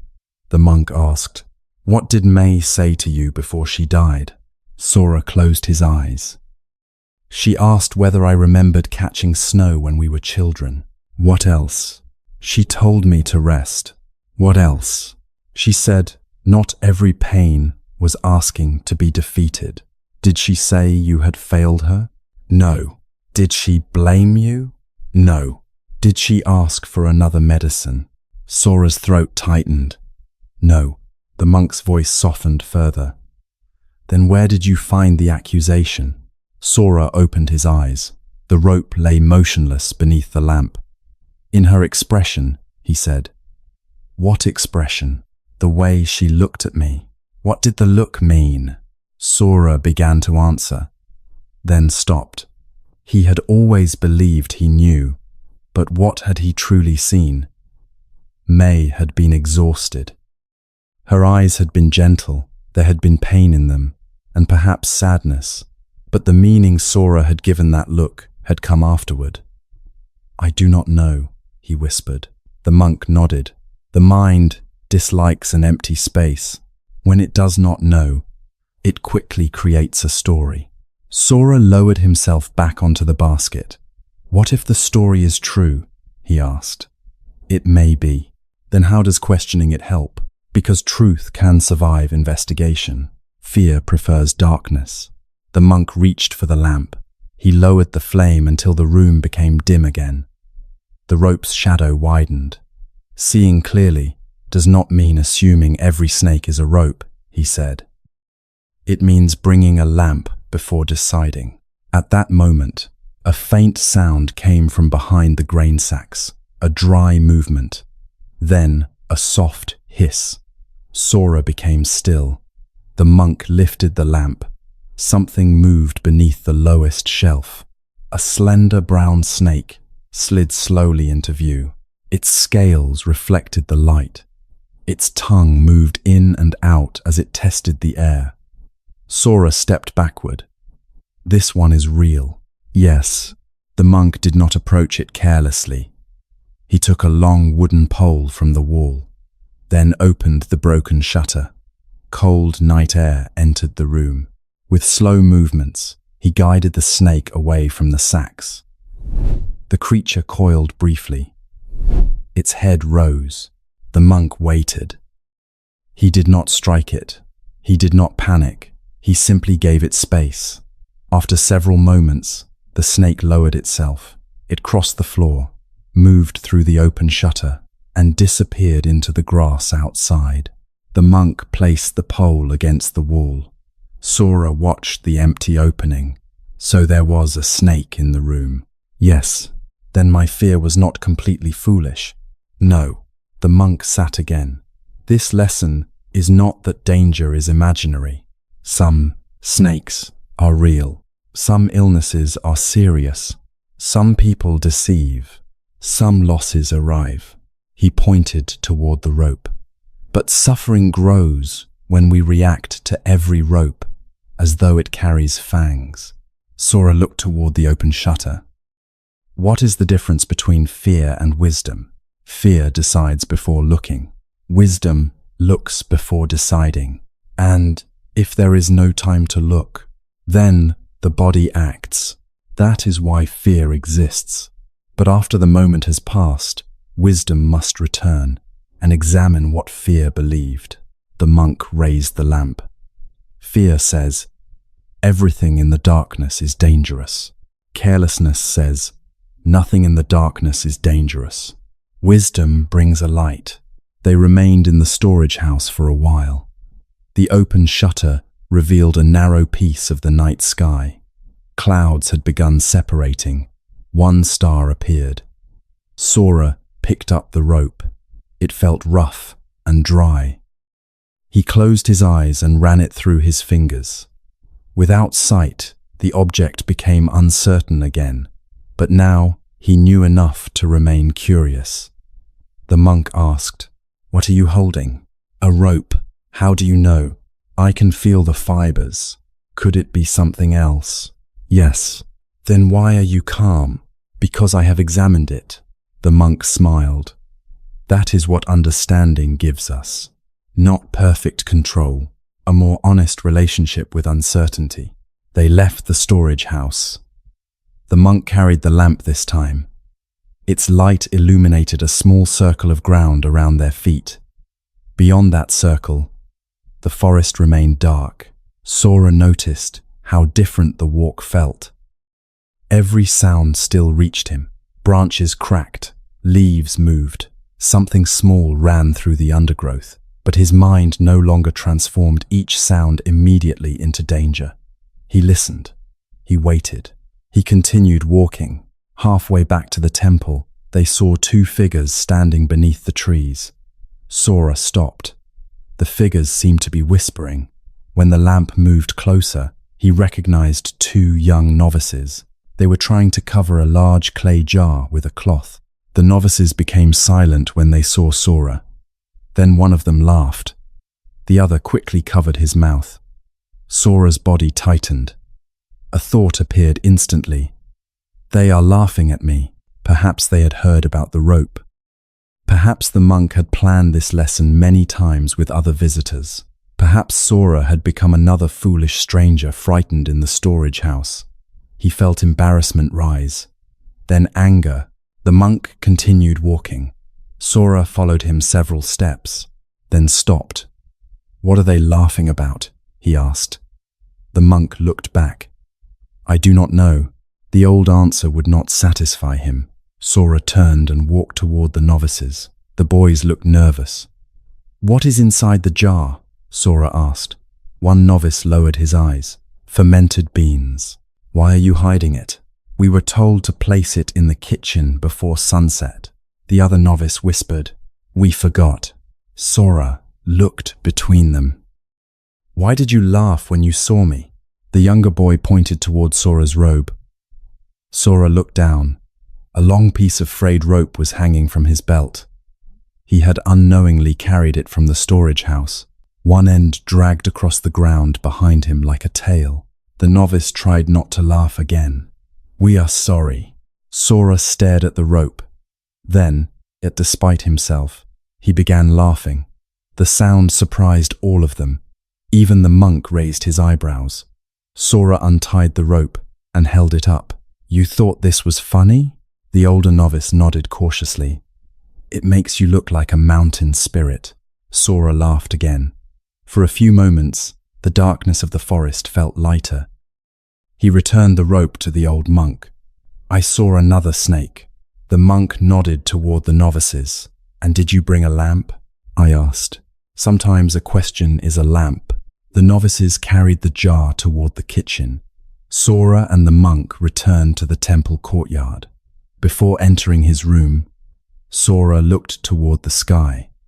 The clouds had opened further.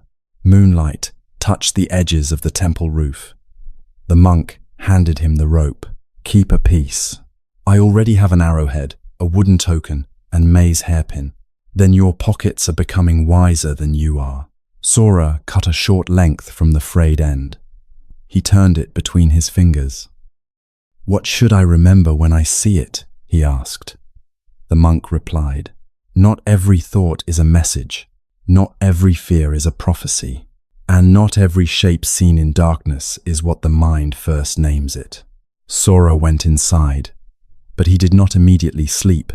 He lit a small candle and placed May's hairpin beside the rope. Then he sat near the paper window.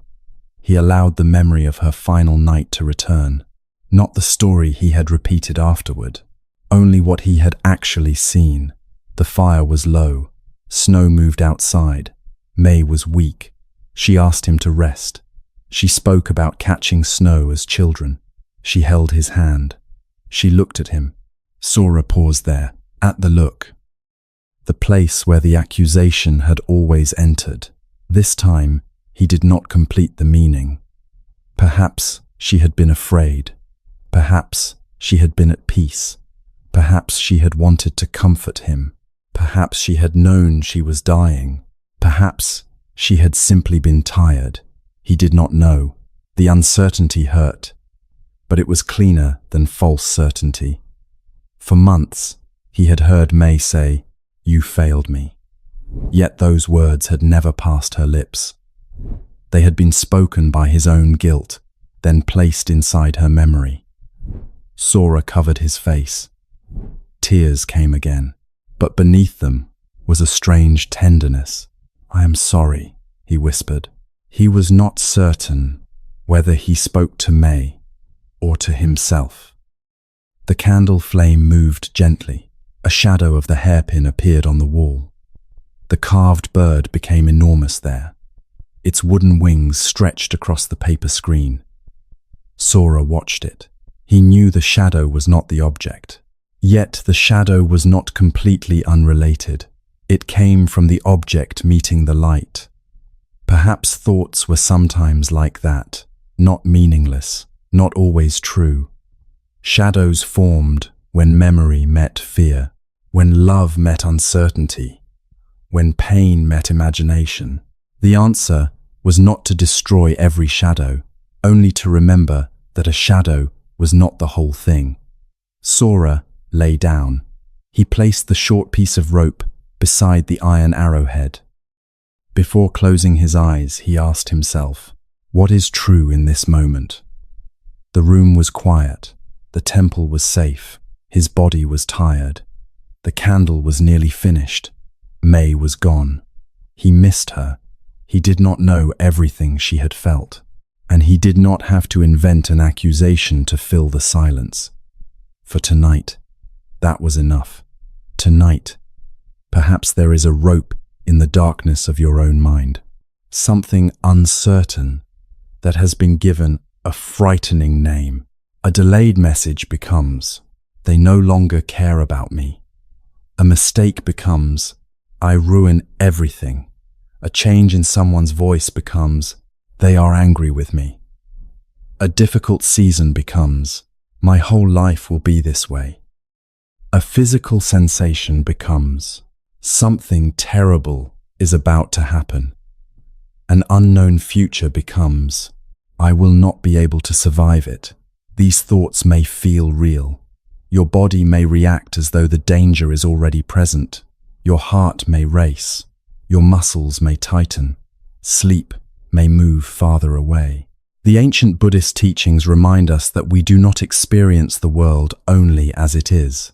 We also experience the meanings the mind places upon it. Memory, expectation, fear, desire, and old wounds all shape what we believe we see. This does not mean every fear is false. There are real snakes in the world. There are dangers that require action. There are truths that hurt. The practice is not to say, "Nothing is wrong." The practice is to ask, "What is actually here? What do I know? What am I assuming? What has happened? What am I imagining might happen? What did the person truly say? What meaning did my fear add afterward?" These questions are small lamps. They do not illuminate the entire future, but they may reveal the next step. As you rest tonight, imagine entering a dark room. A shape lies across the floor. Your mind immediately names it. Snake, danger, failure, rejection, abandonment.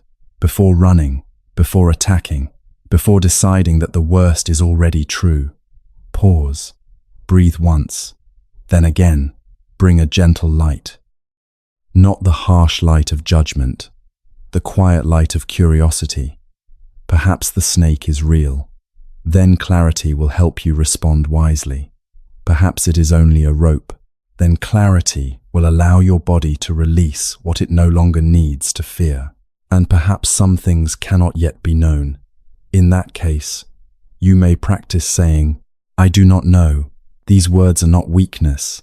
They are an open door. I do not know what tomorrow will bring. I do not know what another person is thinking. I do not know whether this difficult season will last a week or a year. I do not know every meaning hidden inside the past. But I know this breath. I know this room. I know the weight of the blanket. I know that the body is resting now. Let what is unknown remain unknown for tonight. You do not need to fill every darkness with a frightening shape. And when the mind creates a snake, do not become angry with it. The mind learned to protect you by preparing for danger. Thank it gently. Then bring the lamp. Look carefully. Ask quietly. Wait patiently. Fear decides before seeing. Wisdom looks before deciding. For tonight, allow the rope to be a rope. Allow the shadow to be a shadow. Allow uncertainty to remain unfinished. Nothing more is required. The temple is quiet. The forest is resting. The lamp burns steadily beside the door. And you may sleep without solving every shape hidden in the dark. The following afternoon, sunlight warmed the eastern side of the mountain. The clouds from the previous night had disappeared. Every leaf in the cedar forest seemed newly washed. Water still gathered in small hollows along the path, reflecting pieces of blue sky. Sora followed the old monk beyond the temple gate. This time, the monk carried a small basket. Inside were tea leaves, rice cakes, and 3 red persimmons. "Where are we going?" Sora asked. "To visit a potter. Is she ill?" "No." "Then why am I coming?" "Because you believe only sick people need healers." Sora glanced at him. "I did not say that. You did not need to." The path climbed toward the eastern ridge. Autumn grass moved in the wind. Far below, the valley spread beneath them in layers of green and gold. Sora could see distant rooftops, narrow fields, and a river shining between the trees. As they walked, he touched the objects in his pocket: the iron arrowhead, the short piece of rope, the wooden token shaped like a mountain. May's hairpin rested safely inside his medical case. Each object carried a lesson. Pain could be multiplied. Love could become a closed hand. Fear could turn a rope into a snake. Yet none of these lessons answered the question beneath all the others. Why did everything he loved have to end? They reached the top of the ridge near midday. Beyond it, the path descended toward a small house surrounded by shelves of drying pottery. Bowls rested beneath the sunlight. Jars stood in careful rows. Clay cups covered a long wooden table. Some were pale grey, some had been glazed deep blue. Others carried the brown and red colors of autumn earth. A woman sat outside the workshop shaping a bowl. Her hair was silver and tied loosely behind her neck. Her sleeves were rolled above the elbows. Clay covered her hands. She looked up as the monk approached. "You are late," she said. The monk smiled. "The path was longer today. The path is the same length every day. Then perhaps we were shorter." The potter shook her head. "You have brought another person who enjoys difficult answers. This is Sora." "The healer?" Sora bowed. "I was a healer." The woman returned to shaping the clay. "Did your hands forget?" "No." "Then you are still a healer." The monk placed the basket beside her. "And this is Yumi." Sora bowed again. Yumi looked at his medical case. "You brought medicine. I was told we were visiting someone. You assumed I needed treatment." "Yes." Yumi held up her clay-covered hands. "Very well." She extended one finger toward him. "This joint hurts when it rains. Sora examined it. The knuckle was enlarged and stiff. It is likely from years of working clay. Can you cure it? No. Then perhaps you have come to learn. The monk laughed softly. Sora did not. Yumi finished the bowl and placed it on a wooden board.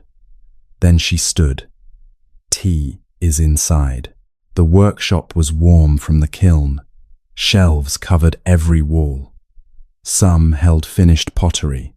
Others held pieces waiting to be fired. Sunlight entered through an open window, illuminating dust and fine clay in the air. Finished table. At the center of the room stood a low table. 3 cushions rested around it. Upon the table was a teapot and 1 beautiful cup.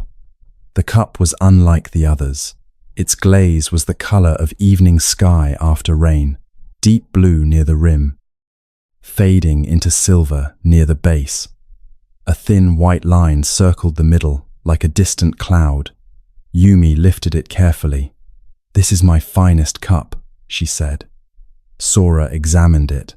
The walls were thin, the shape perfectly balanced. The glaze seemed to change color as it moved through the light. "It is beautiful," he said. "Yes. How long did it take to make?" 42 years. Sora looked at her. "You worked on 1 cup for 42 years. No, it took 1 afternoon, but it required 42 years of mistakes before that afternoon." Yumi placed the cup in front of Sora. Then she said, "This cup is already broken." Sora studied it again. There was no crack, no flaw, no missing piece. "It is not broken. Not yet in the way you mean." "Then why say it is?" "Because its breaking already belongs to its nature." Sora looked toward the monk. The old man was arranging rice cakes on a wooden plate. He appeared unsurprised. Yumi poured tea into the blue cup. Steam rose above the rim. She placed 2 simpler cups before herself and the monk. "Why am I drinking from the finest cup?" Sora asked. "Because you are the guest. What if I drop it? Then it will break. That does not concern you?" "It concerns me. But you said it as though it did not matter." Yumi sat across from him. "Something can matter deeply without lasting forever." Sora lifted the cup with both hands. It was lighter than he expected. The glaze felt cool beneath his fingers. He drank carefully. The tea carried the fragrance of roasted leaves and mountain herbs. Yumi watched him. "You are afraid of breaking it." "Of course." "Then you are not tasting the tea." Sora lowered the cup. "I can taste it." "You taste caution." The monk took a rice cake. "She is often like this." Yumi looked at him. "You brought him here." Sora drank again. This time, he tried to notice the tea, its warmth, its slight bitterness, the weight of the cup, the smoothness of the rim. Still, part of his attention remained fixed on not dropping it. Yumi picked up a small, unfinished bowl. Before a cup becomes a cup, it is earth. She turned it slowly. Then it is shaped, dried, fired, glazed, fired again. At every stage, it can crack. She pointed towards several broken pieces near the kiln. Sometimes the clay contains hidden air. Sometimes the heat changes too quickly. Sometimes the glaze separates. Sometimes a careful hand becomes tired. "Then why make anything fragile?" Sora asked. "Because fragility does not make beauty useless." Yumi set the bowl down. "The cup is not betrayed by breaking. It has never promised not to." Sora looked into the blue glaze. His reflection appeared distorted by the curve. "People are not cups," he said. "No, then this comparison has limits." "All comparisons do." Yumi folded her hands.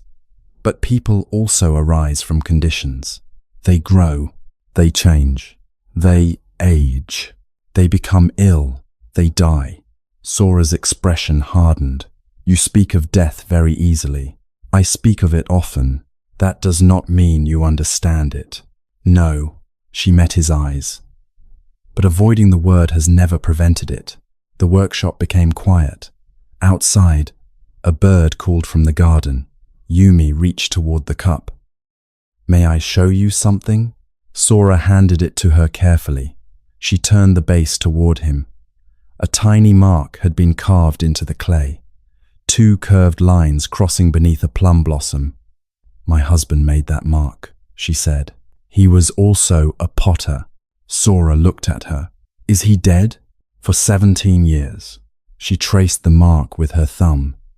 We made 2 cups together, the one in your hand, and another exactly like it. What happened to the other one? It broke. Yumi pointed toward a small shelf near the window. On it stood a wooden box. She opened the lid. Inside were several blue fragments wrapped in cloth. Sora recognized the same glaze. Even broken, the color remained beautiful. How did it happen? He asked. My husband dropped it. Before he died? Many years before. Yumi smiled faintly. He had spent weeks telling everyone the cups were our finest work. Then one morning, while boasting about how balanced they were, he knocked one from the table with his sleeve. The monk began laughing. Yumi looked at him. You were there. I remember his face. Was he upset? Sora asked. He stared at the pieces for a very long time. Then he said, At least now no one can buy the pair. Yumi lifted one fragment. He was sad. So was I. We did not pretend otherwise. Why keep the pieces? Because I wanted to. Sora waited for a deeper answer. None came. Yumi returned the fragment to the box. Keeping something is not always clinging. Throwing something away is not always freedom. The mind decides whether the object becomes a chain. Sora thought of May's hairpin. Yumi closed the box. When my husband became ill, we both knew he might die. Did accepting that make it easier? Sora asked. No. Then what was the value? It stopped us from wasting his final months pretending there would always be another season. Her voice remained steady, but something in her eyes changed. He had wanted to visit the sea for years. We always delayed. There was work, orders, repairs, clay to prepare.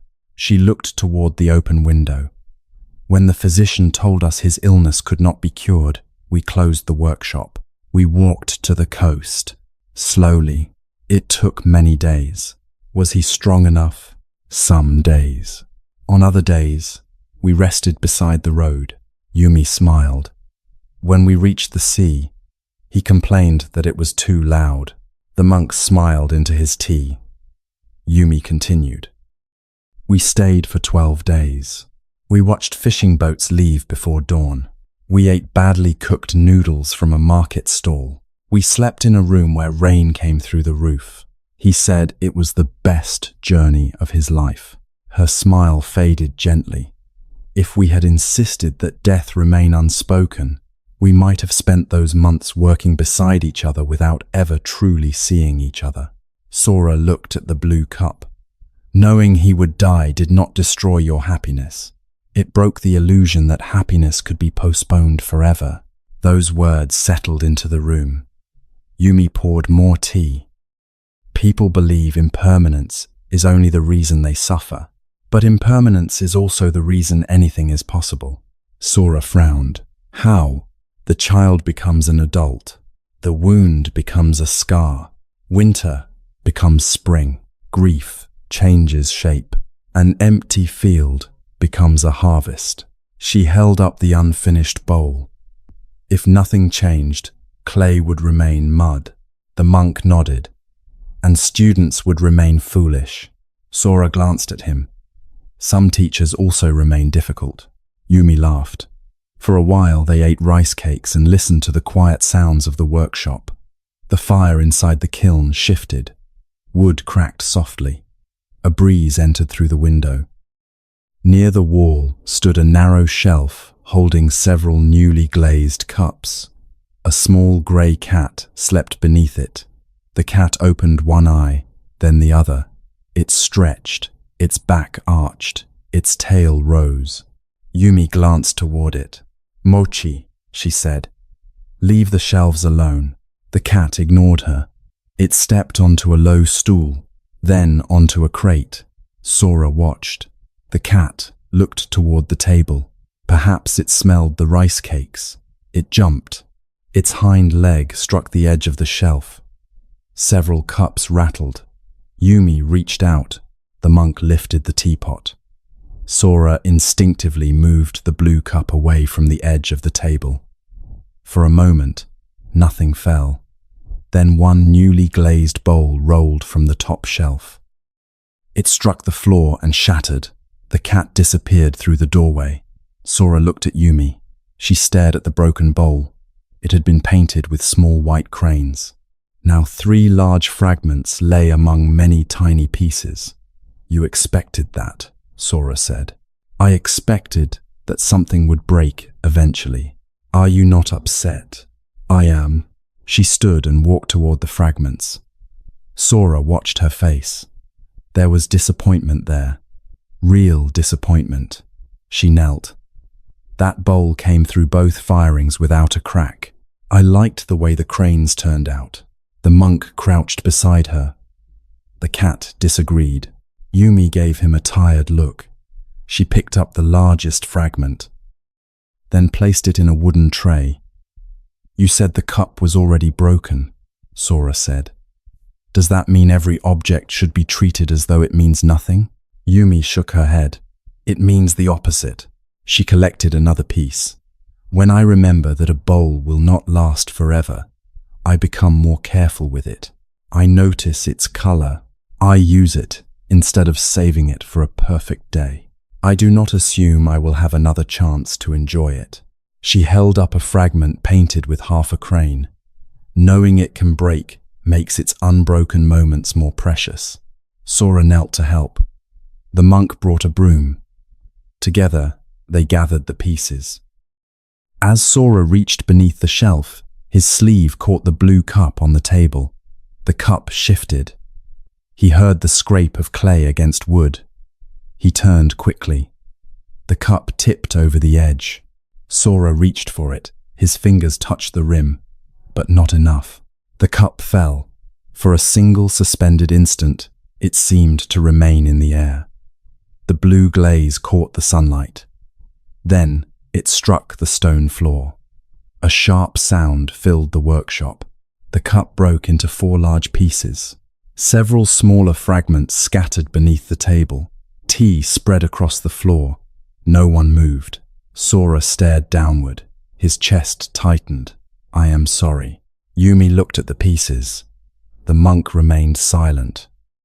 Sora knelt immediately. "I should have been more careful." "Yes," Yumi said. The directness of her answer surprised him. "I will pay for it." "With what?" "I have money." "Can money make the same cup?" "No."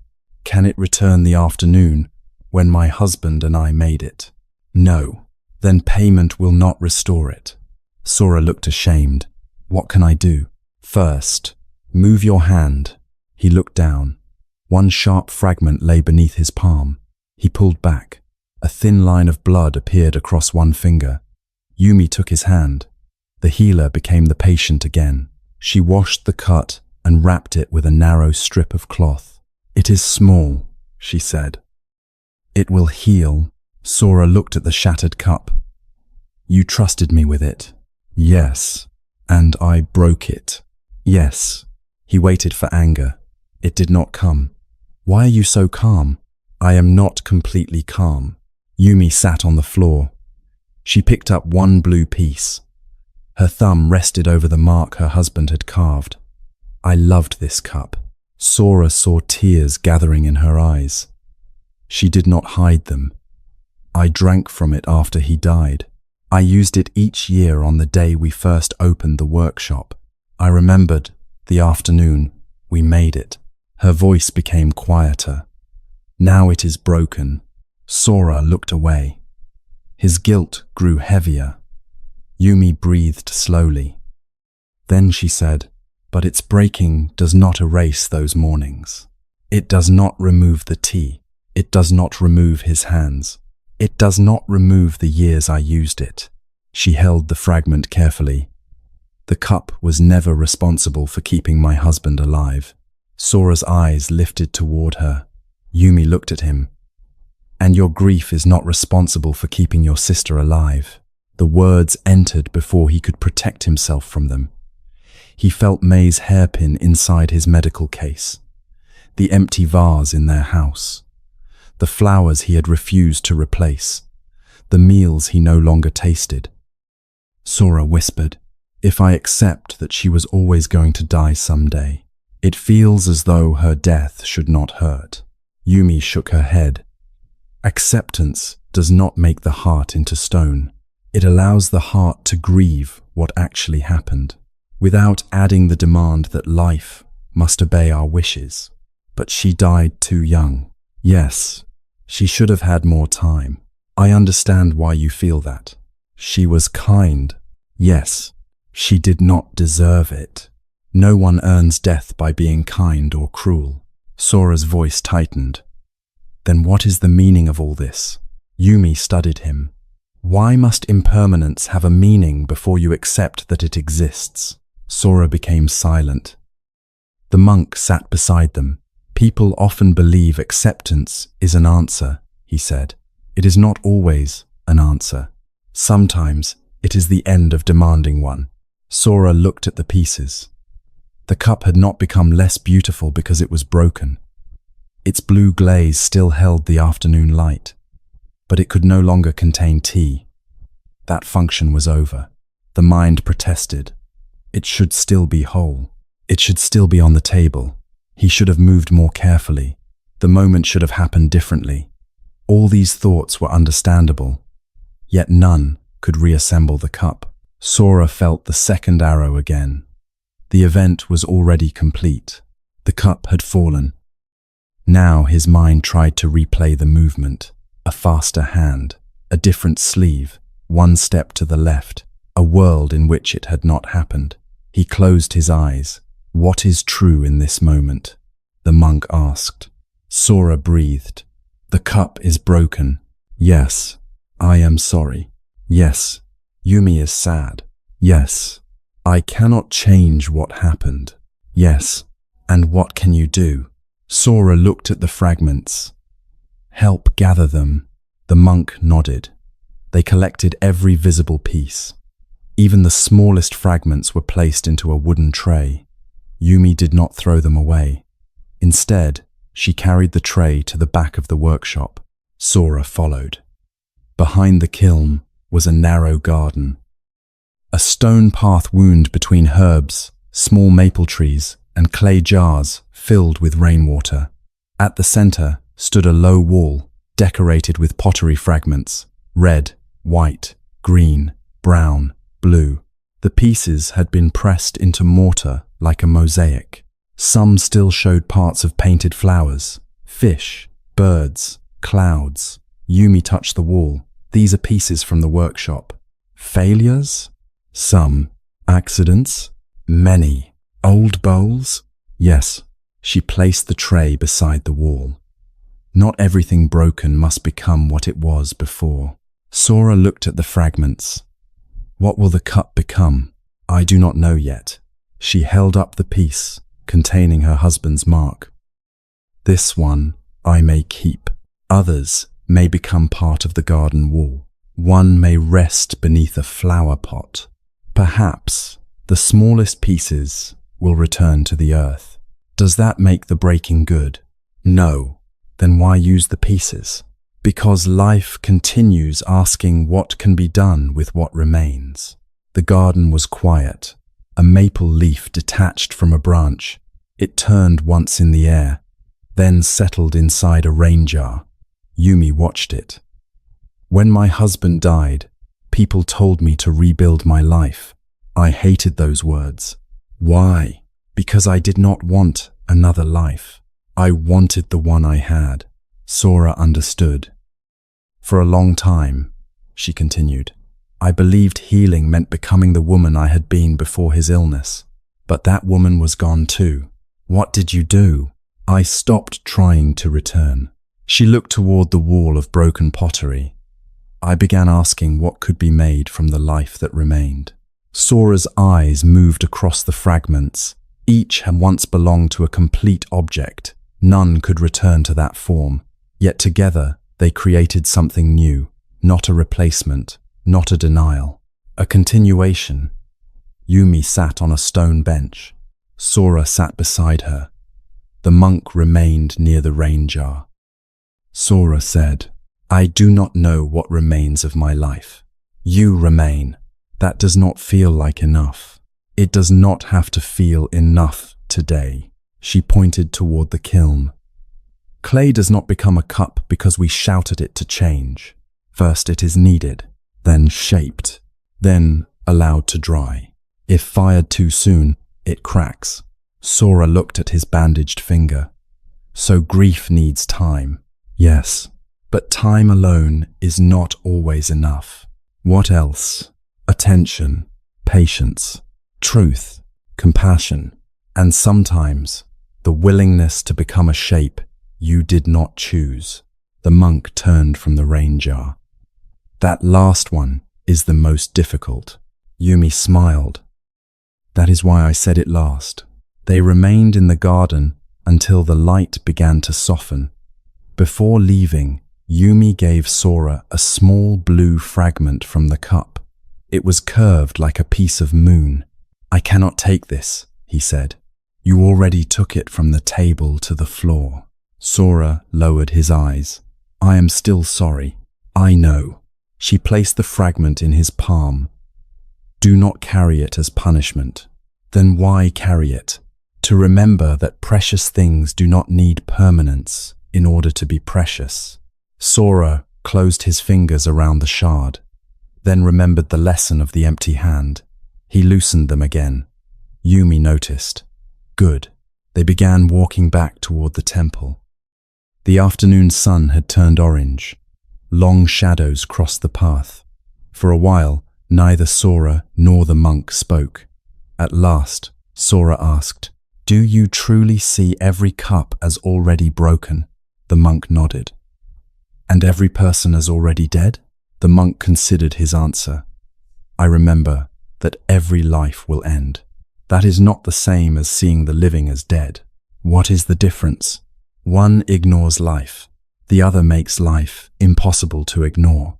They stopped near the top of the ridge. The valley below was glowing in the sunset. Smoke rose from evening fires. People moved along distant roads. Children were returning home. Somewhere, a dog barked. The monk pointed toward the village. Everyone you see will one day disappear. Sora felt resistance rise. So will the village, the road, the temple, the mountain itself, given enough time. That thought feels unbearable, only if you use it to reject what is here. The monk looked at the sunset. This evening will never return. Does that make it worthless? No. Does it make you refuse to look? Sora watched the light changing across the fields. A color deepened, then faded. Another appeared. The sun moved lower. Nothing remained still long enough to be possessed. He thought of May. Not only her final night. He remembered her alive, standing beside the river, her sleeves rolled above her elbows, her hands full of wildflowers. In the memory, she turned toward him. He had been reading a medical text beneath a tree. She called his name. He answered without looking up. He had always assumed there would be another afternoon, another field, another spring, another chance to pay attention. Sora's eyes filled. I missed so many moments. The monk stood beside him. Yes, the answer was painful, but honest. What should I do with that regret? Let it teach you to notice the moments that remain. They watched until the sun disappeared. No one tried to hold it above the mountain. No one accused the evening of changing. Darkness arrived slowly. By the time they reached the temple, lanterns had been lit along the courtyard. The novices were carrying bowls of rice toward the dining hall. Near the garden gate, one young monk was watering flowers. Several autumn chrysanthemums had begun to bloom. Sora stopped. A small white flower leaned beyond the edge of the path. One petal had already fallen. He crouched beside it. The old monk waited. Sora touched the petal gently. "Already broken," he whispered. "Is that what you see?" the monk asked. Sora looked at the living flower. "No, I see it blooming." The monk smiled. After the evening meal, Sora returned to his room. He placed the blue fragment beside the arrowhead and the piece of rope, 3 objects, an arrow, a rope, a broken cup. He removed May's hairpin from his medical case. The small wooden bird rested across his palm. He thought about the future he had imagined for them. May, growing older, perhaps marrying, perhaps filling her own home with flowers. Sora becoming an old village physician, the two of them drinking tea together each winter. That future had broken before it could exist. For months, he had treated the imagined life as something stolen from him, yet it had never been promised. It had been hope, beautiful hope, but not a guarantee. Sora placed the hairpin beside the blue shard. "Your life was not incomplete because it was short," he whispered. The words felt difficult. He was not entirely sure he believed them, but he allowed them to remain in the room. He remembered May saying, "A healer's house should feel alive." Sora pictured the empty vase at home. For the first time, he knew what he would do when he returned. He would fill it, not with flowers meant to last, with flowers allowed to bloom, fade, and be replaced. Outside, the temple bell rang. The sound spread across the dark mountain. It rose, lingered, then disappeared. The silence afterward was not the same silence that came before. The bell had ended, but it had not been meaningless. Sora lay down. He closed his eyes. He did not try to preserve the sound. He did not ask it to ring forever. He simply listened as the final vibration faded into the night. Tonight, consider something precious in your life. A person, a relationship, a home, a season, a body that has carried you through many years, a role you value, a dream you hope will come true. Notice how the mind may whisper, "Please do not change. Please do not leave. Please remain exactly as you are." This wish is human. It comes from love. But when the wish becomes a demand, the heart begins arguing with the nature of life. The ancient Buddhist teaching of impermanence does not say that nothing matters. It says that everything matters differently because it cannot remain forever. A cup can break, a flower can fall, a body can age, a relationship can change, a life can end.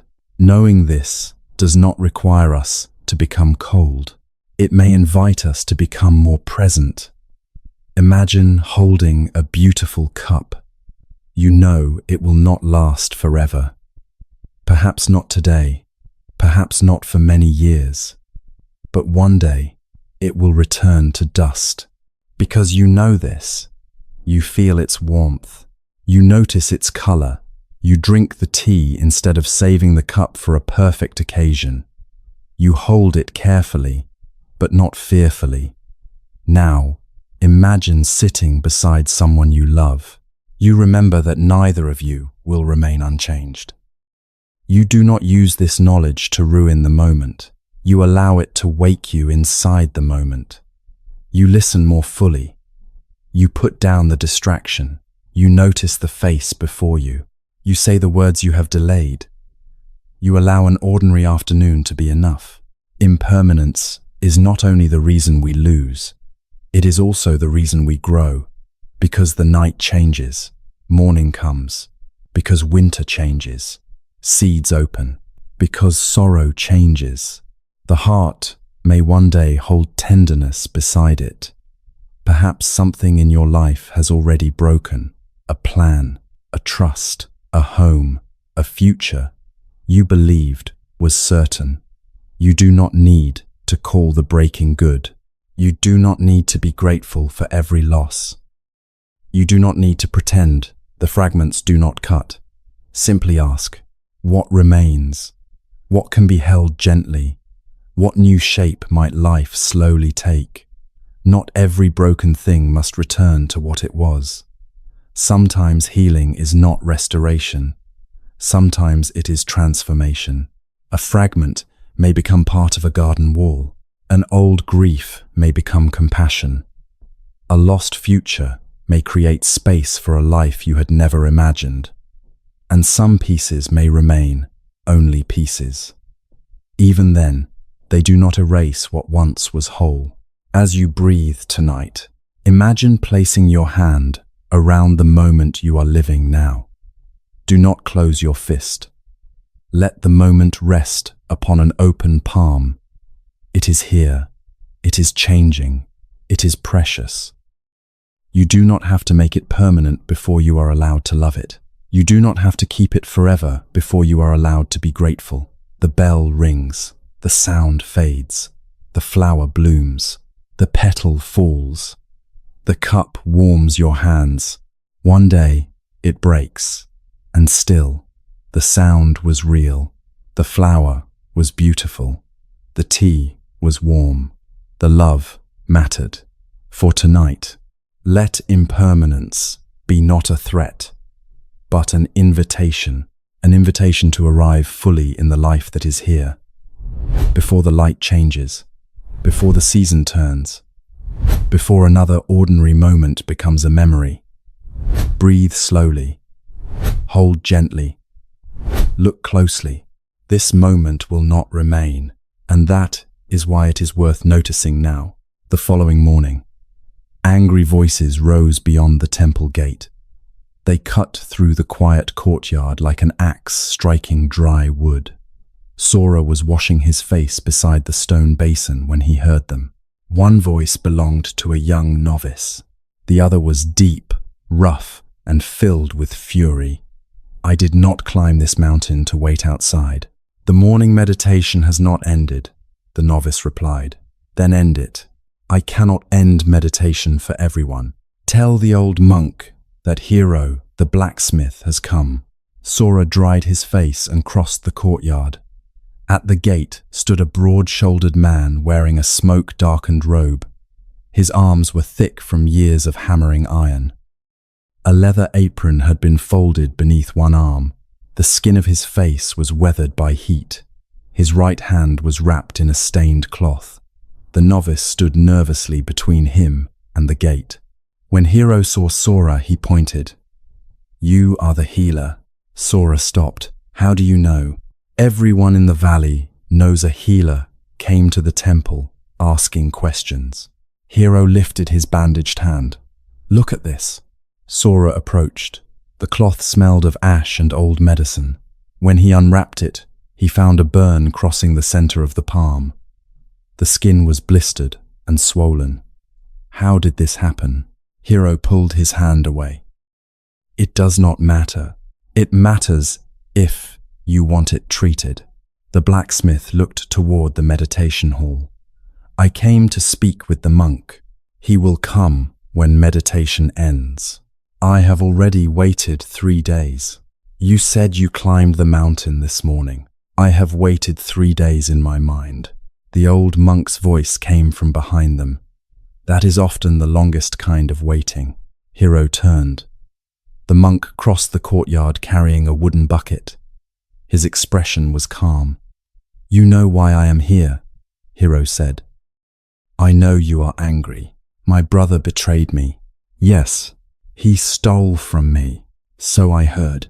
He sold what belonged to our family. Yes, and you are standing there carrying water. The kitchen needs water. Hero's jaw tightened. I want you to tell me what I should do. The monk looked at the injured hand. First, allow Sora to clean the burn. I did not come for medicine. Then why are you carrying a wound? Hero said nothing. The monk walked toward the temple kitchen. Bring him to the furnace when you are finished. Sora led Hero to a shaded bench beside the garden. He fetched clean water cloth, and a jar of healing salve. As he washed the burn, Hero stared toward the mountains. His body remained rigid. His left hand stayed closed around the edge of the bench.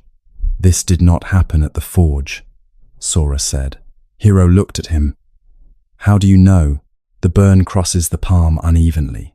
You did not touch a tool. You grabbed something." Hero remained silent. "A heated door latch?" Sora asked. "No." "A piece of metal?" "No."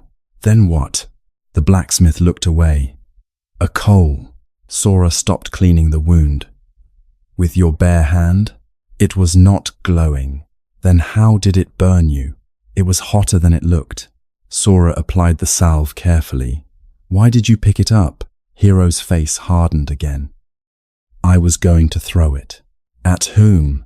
The blacksmith gave no answer. He did not need to. Sora wrapped the hand in clean cloth. "The burn is not deep. Keep it clean. Do not work the forge for several days." Hero almost laughed. "You ask a blacksmith not to work? I ask a burned hand not to grip a hammer." Hero looked at the bandage. "A hand can still strike while it hurts."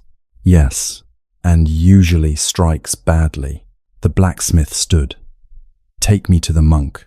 The temple furnace stood behind the kitchen. It was smaller than the furnaces used in village workshops. The monks used it to repair farming tools, cooking pots, hinges, and nails. The old monk had already lit the fire. A slow orange glow rested beneath the charcoal.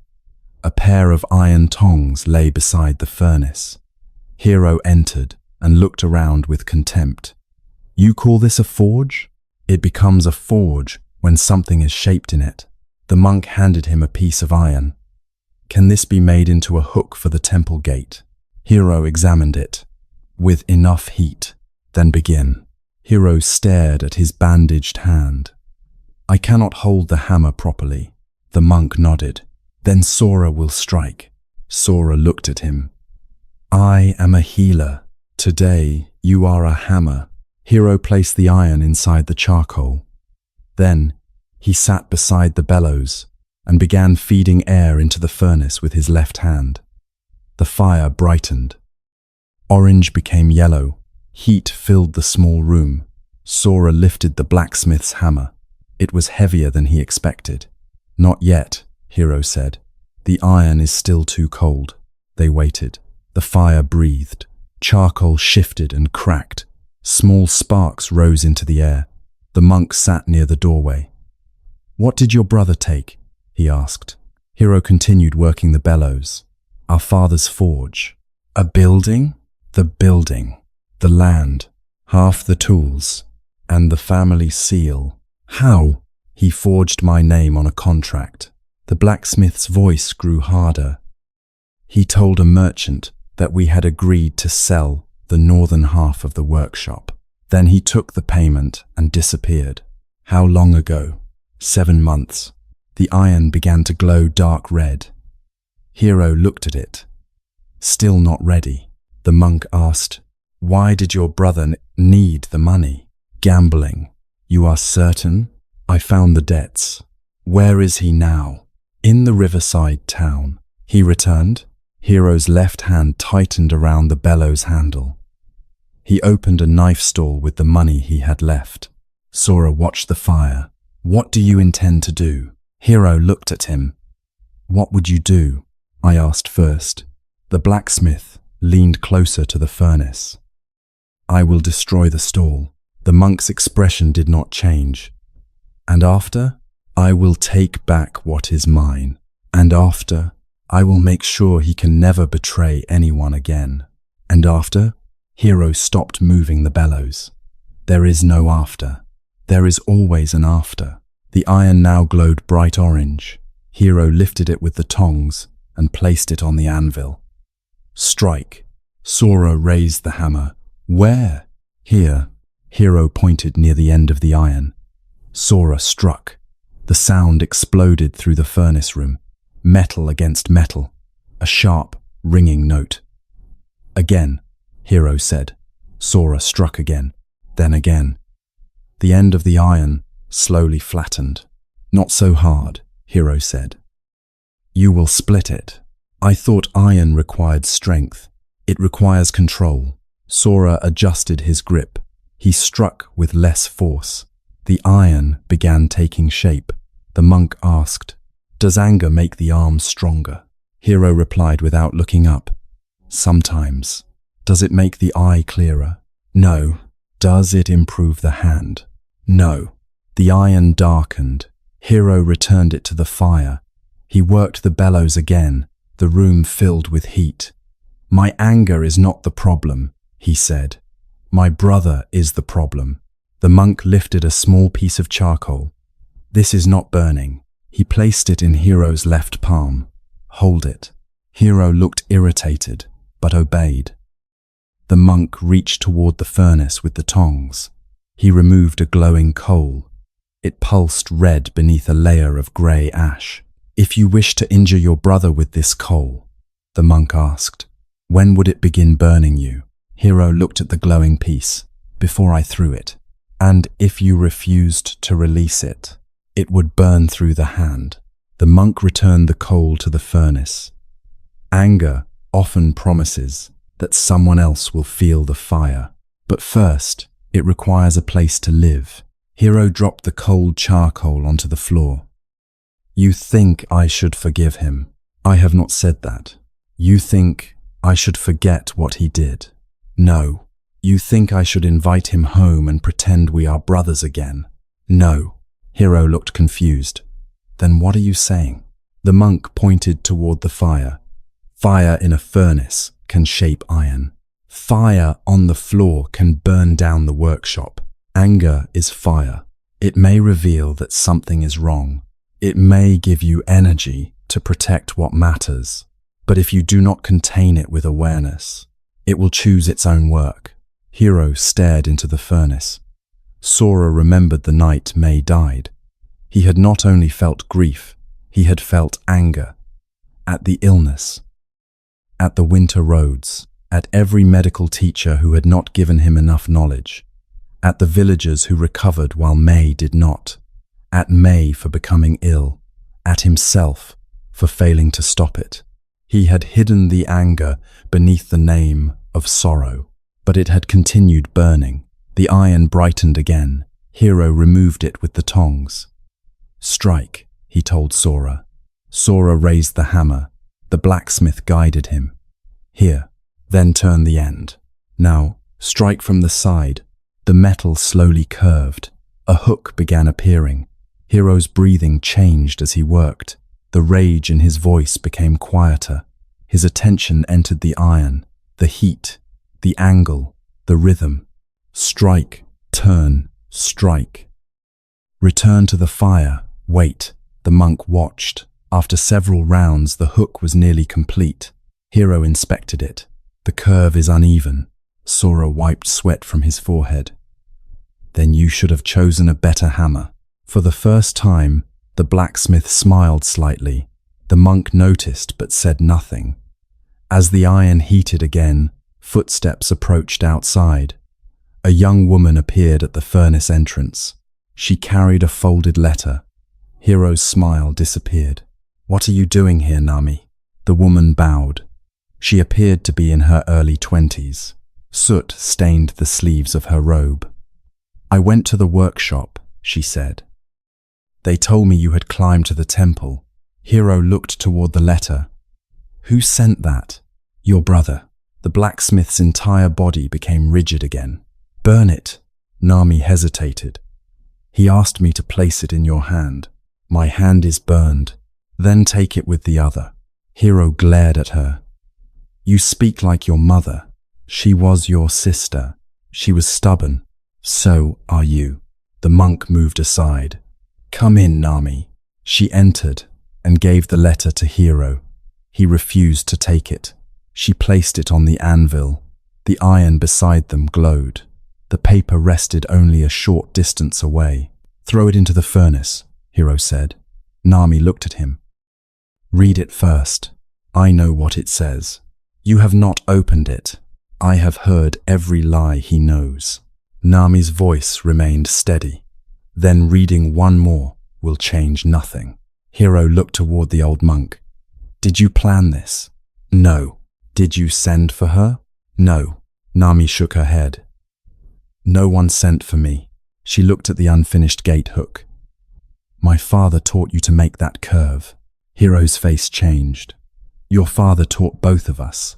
Nami was the daughter of Hiro's older sister, who had died several years before. She had grown up visiting the forge. Hiro and his brother had taught her to sharpen tools and repair farming blades.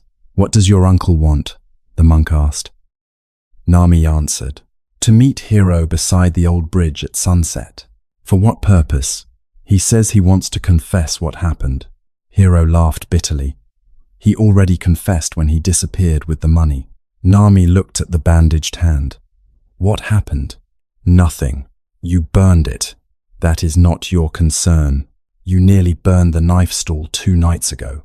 Sora looked at Hiro. The blacksmith said nothing. Nami continued, I saw you outside. You were holding a coal in one hand and oil in the other. The small furnace room became silent. Hiro looked down at the floor. I left because you burned yourself. I left because a patrol came. The patrol was on the opposite road. Hiro turned toward her. Why are you defending him? I am not. Then stop asking me to meet him. I am asking you not to become him. The words struck more sharply than the hammer. Hiro stepped toward her. Leave. Nami did not move.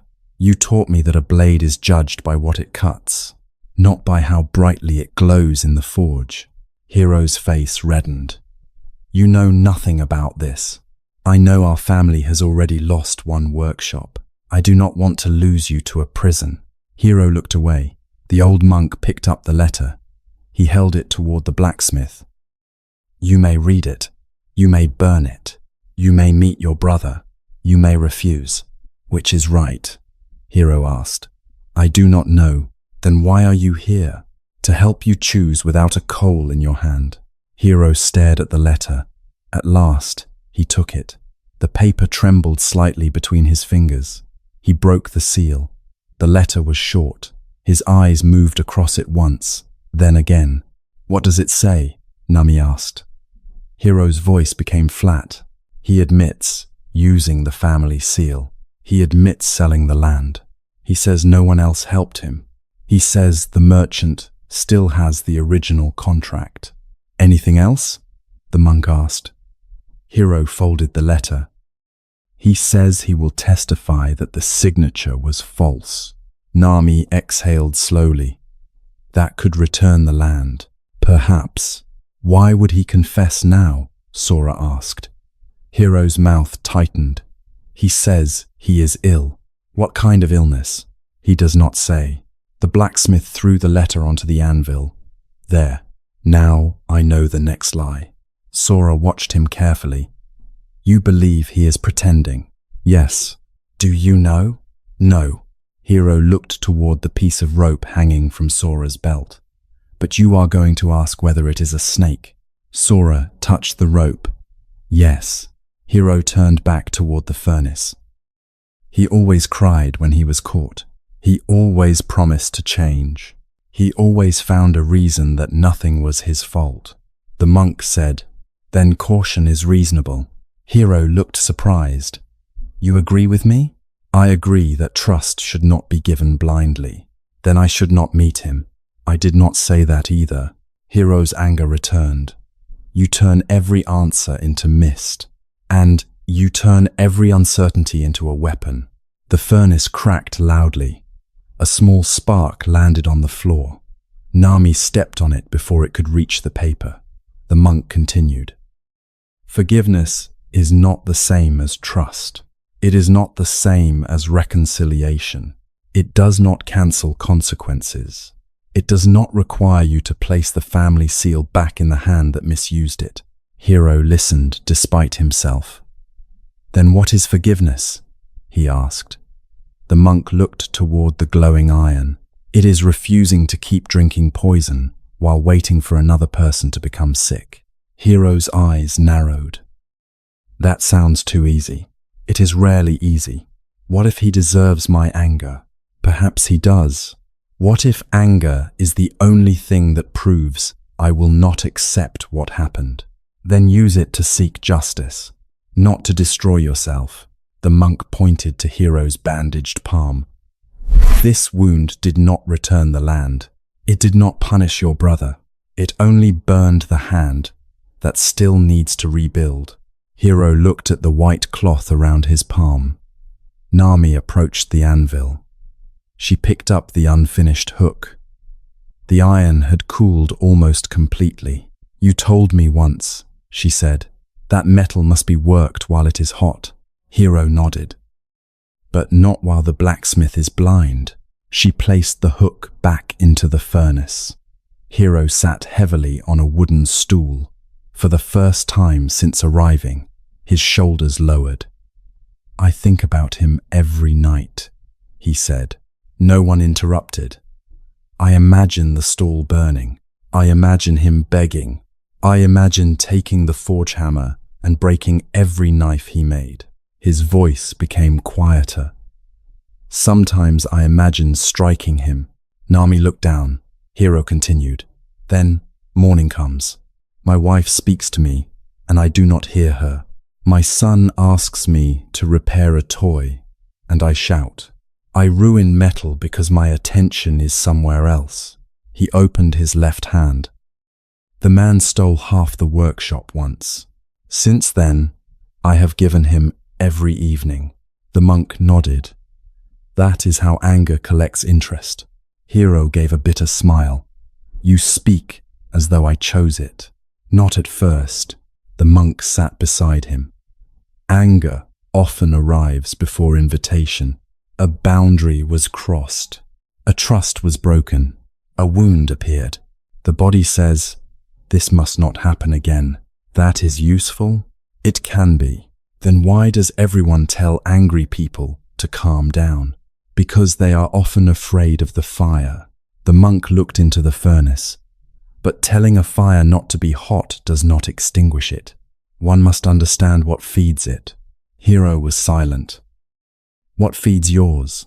The monk asked. My brother's betrayal. That lit it. What feeds it now? Hero stared at the floor. The pictures, he said eventually. What pictures? The stall burning. His face. The lost land. My father's disappointment if he were alive. What else? The belief that I was a fool to trust him. The monk nodded. There is shame beneath the anger. Hero's jaw tightened. I am not ashamed. You believed. You should have known. Sora felt the words inside himself too. He had believed he should have known May's illness would become fatal. Hero believed he should have known his brother would betray him. Both were using the past to create impossible knowledge. Hero said, I signed papers without reading every line. Because he was my brother. Yes, I gave him the family seal.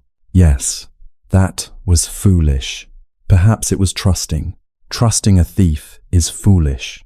Was he already a thief when you trusted him? Hero did not answer. The monk continued. You can learn from what happened without using the lesson to beat the person you were before it happened. The fire softened. Nami worked the bellows. The iron became orange once more. She lifted it with the tongs and placed it on the anvil. Hero, she said, show me the final bend. Hero rose. He stood beside Sora. Strike lightly here, he said. Sora struck. Again, the hook curled inward. Now turn it. Nami rotated the iron. Sora struck from the opposite side. The three of them worked together, Nami holding, Sora striking, Hero guiding. The rhythm filled the room. Strike, turn, strike, pause. Hero watched each blow carefully. His anger had not disappeared, but it was no longer filling the entire room. It had become one part of him, not the hand holding the hammer. When the hook was finished, Nami placed it into a bucket of water. Steam rose in a sudden white cloud. A sharp hiss filled the furnace. Hero examined the metal. It will hold. The monk lifted it. Then the fire has done useful work. He looked toward Hiro. What work will your anger do? The blacksmith stared at the hook. I will meet my brother. Nami looked relieved. Hiro raised one finger. But I will not meet him alone. Good, the monk said. Nami will come. Nami nodded. And the village recorder, Hiro continued. If my brother confesses, the statement will be witnessed. What about the knife stall? Sora asked. Hiro glanced at his burned hand. It may remain standing. The monk smiled. That does not mean I forgive him, Hiro said quickly. No, it does not mean I trust him. No, it does not mean he returns to my forge. No, then what does it mean? The monk handed him the finished hook. It means you have chosen a tool other than fire. They left the furnace near midday. The hook was carried to the temple gate and fastened beneath the latch. Sora held it while Nami drove in the nails. Hiro guided her with his uninjured hand. When the work was finished, the old wooden gate closed securely. Nami tested the hook. It is strong. Hiro nodded. It will last many years. The monk touched the metal. Perhaps. Hiro rolled his eyes. You monks are afraid of certainty. We are only familiar with rust. Nami laughed. Hiro almost did. They ate a simple meal beneath the cedar trees. Rice, pickled vegetables, tea. Hiro spoke little, but his face no longer seemed carved from stone. As the sun moved west, he and Nami prepared to descend toward the old bridge. Before leaving, Hiro turned to Sora. Will this anger return? Sora looked toward the monk. The monk remained silent. The question had been given to him. Yes, Sora said. Hiro frowned. You are an encouraging healer. Sora continued. The burn will also hurt again, especially when you move the hand. That does not mean it is becoming deeper. Hiro looked at the bandage. Anger may rise when you see him, Sora said. Notice it before you obey it. Feel where it lives in the body. Remember what action you came to take. And if he lies, leave. And if he confesses, listen. And if I want to strike him, keep both hands visible. Nami nodded. That is good advice. Hiro adjusted his robe. Then he looked at the monk. Do you believe I should forgive him eventually? The monk considered the question. I believe you should stop building a home for him inside your anger. Is that forgiveness? It may become forgiveness, or it may become peace without reconciliation. Hiro bowed slightly, not deeply, but enough. Then he and Nami began descending the mountain. Sora watched until they disappeared beyond the trees. Do you think the meeting will go well? He asked. I do not know. You could say perhaps. Perhaps. They returned to the furnace. The fire had begun dying. Only a few glowing coals remained beneath the ash. The monk handed Sora the tongs. Remove one. Sora lifted a coal carefully. It glowed red at the center. Where does anger live? The monk asked. In the mind. Only there? Sora noticed his body, the tightening in his jaw when he remembered May's illness, the pressure in his chest, the heat behind his eyes, the way his hands became rigid. No, he said, it lives in the body too. Then when anger comes, begin there. With breathing? Sometimes. With walking? Sometimes. With silence? Sometimes.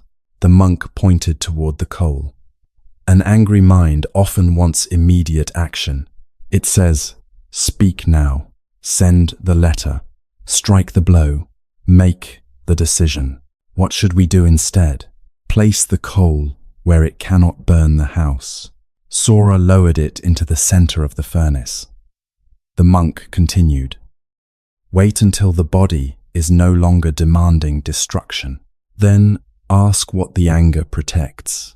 A boundary, a loved one, pride, fear, shame, and after we understand, Choose an action that protects what matters without becoming another cause of suffering. Sora watched the coals settle among the others. Did you ever become angry when your sister died? The monk asked. Sora's expression changed. Yes. At whom? He thought for a long time. At the sickness. At the winter. At the other healers. At myself. At me? Sora looked sharply at the monk.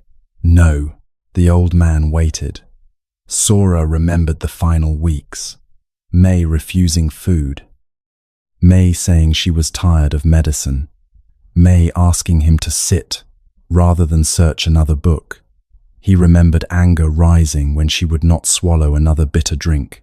He had called her stubborn. He had told her she was giving up. Yes, he whispered. The admission felt shameful. I was angry at her. For becoming ill? Yes. For not fighting the way you wanted? Yes. For leaving you?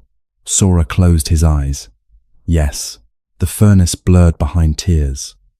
What kind of brother is angry at someone for dying? A grieving one.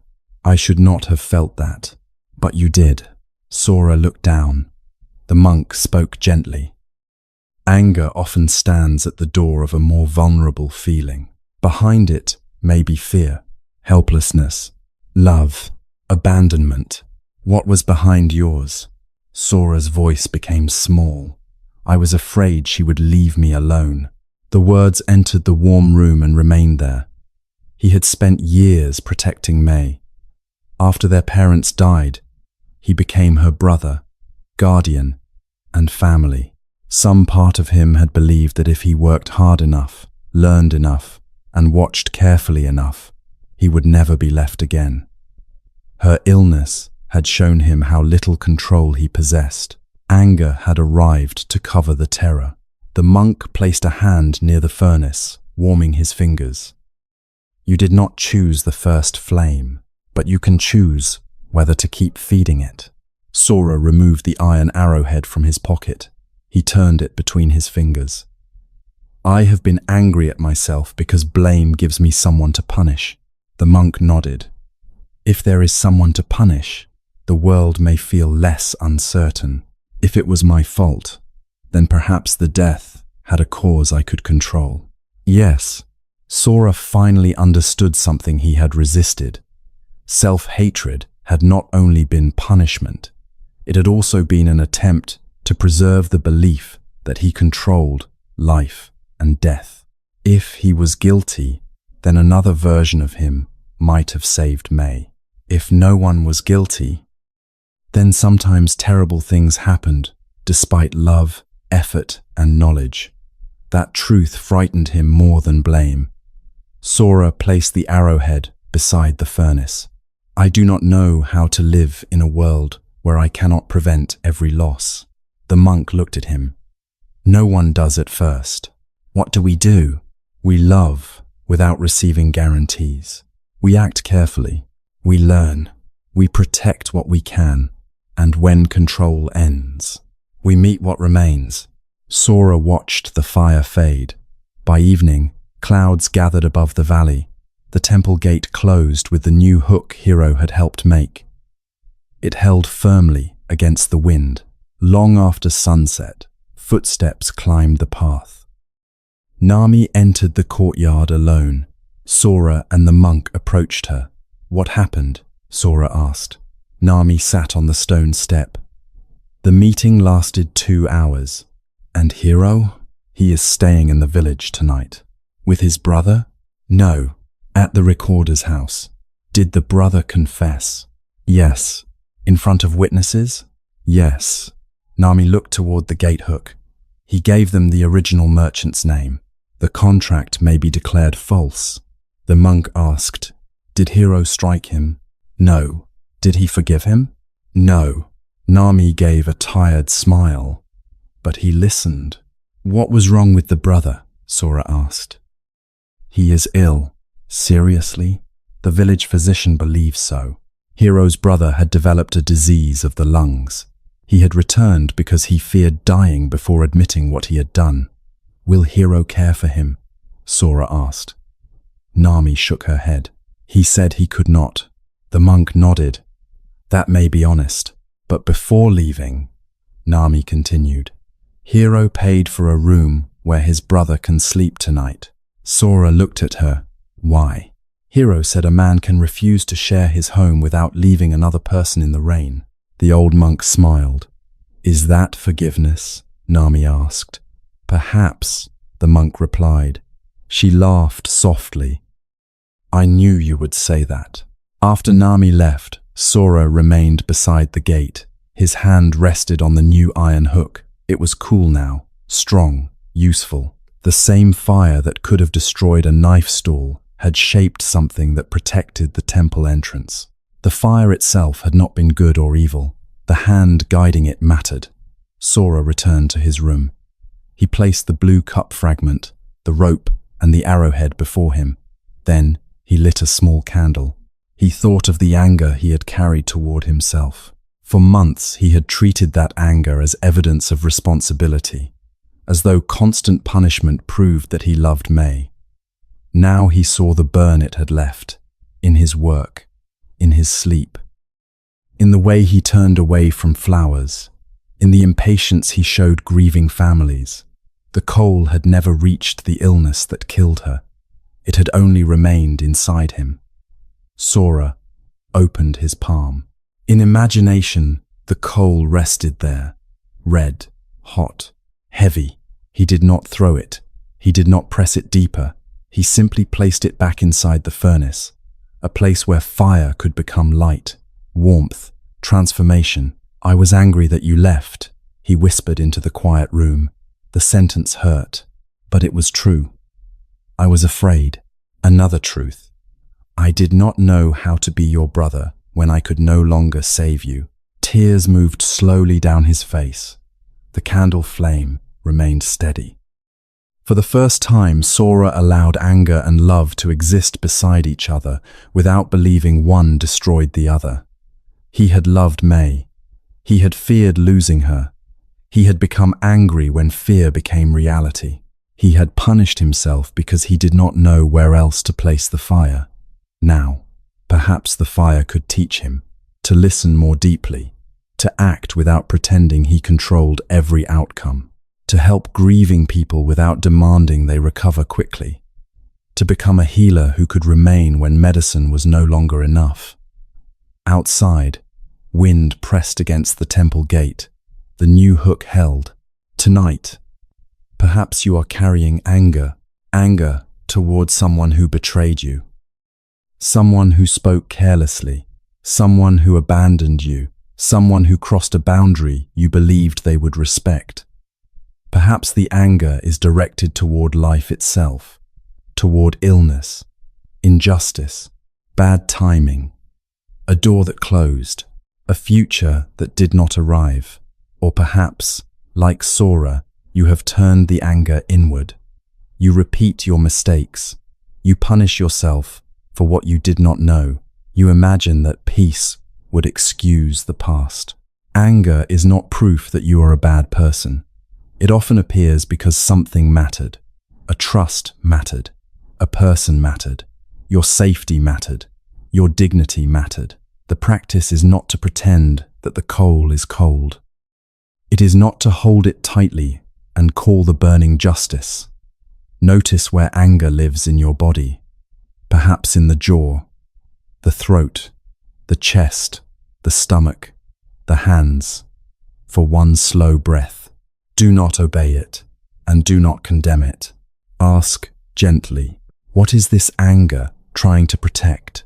Is it protecting a boundary, a wound, a fear of being powerless, a feeling of shame, a love that had nowhere to go?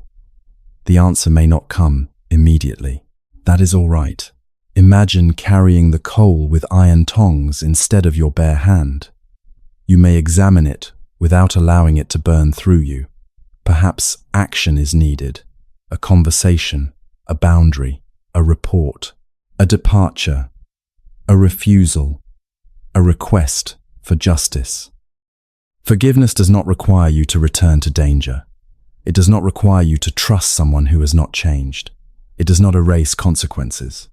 It does not mean that what happened was acceptable. Sometimes forgiveness is reconciliation. Sometimes it is distance without hatred. Sometimes it is simply deciding that the person who hurt you will no longer receive every evening of your life. The coal may return tomorrow. You may feel the heat again. Do not be discouraged.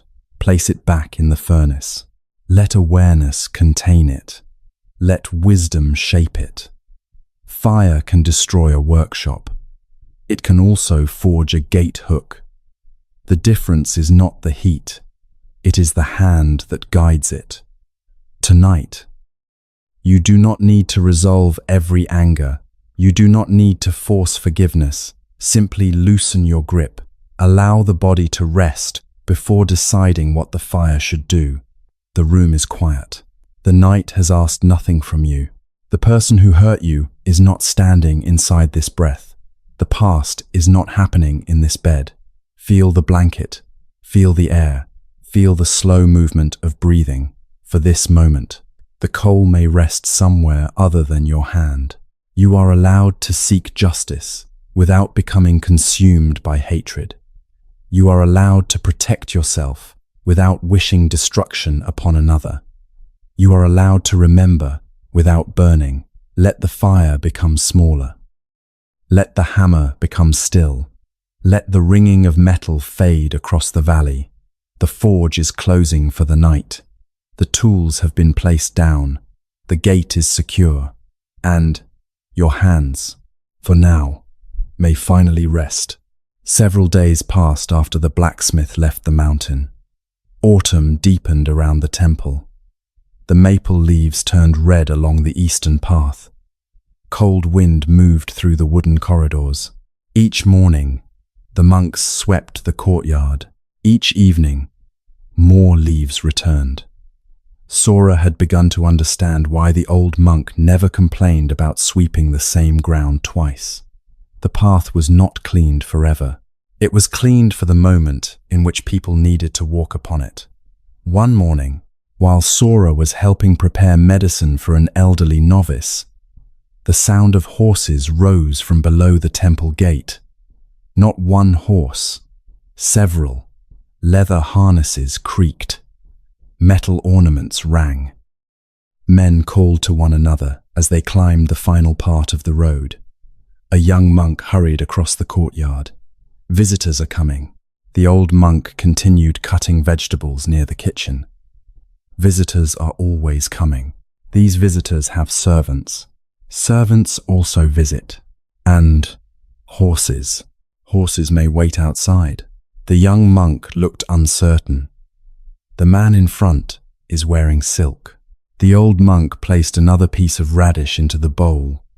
Silk becomes wet in the same rain as cotton. Sora smiled faintly. A few minutes later, the temple gate opened. A wealthy merchant entered. His name was Masato. Sora recognized him from the valley markets. Masato owned warehouses beside 3 rivers. His caravans carried silk, salt, tea, ceramics, and medicinal routes between distant provinces. Farmers borrowed money from him before planting season. Shopkeepers bought goods through his agents. His family name appeared on carts, boats, storage buildings, and market stalls throughout the region. Masato wore a dark green robe embroidered with silver thread. A polished jade clasp held his cloak. His hair had been arranged carefully beneath a black cap. 2 servants followed with travel bags. Another carried a wooden box secured with brass fittings. Yet, despite the fine clothing, Masato looked exhausted.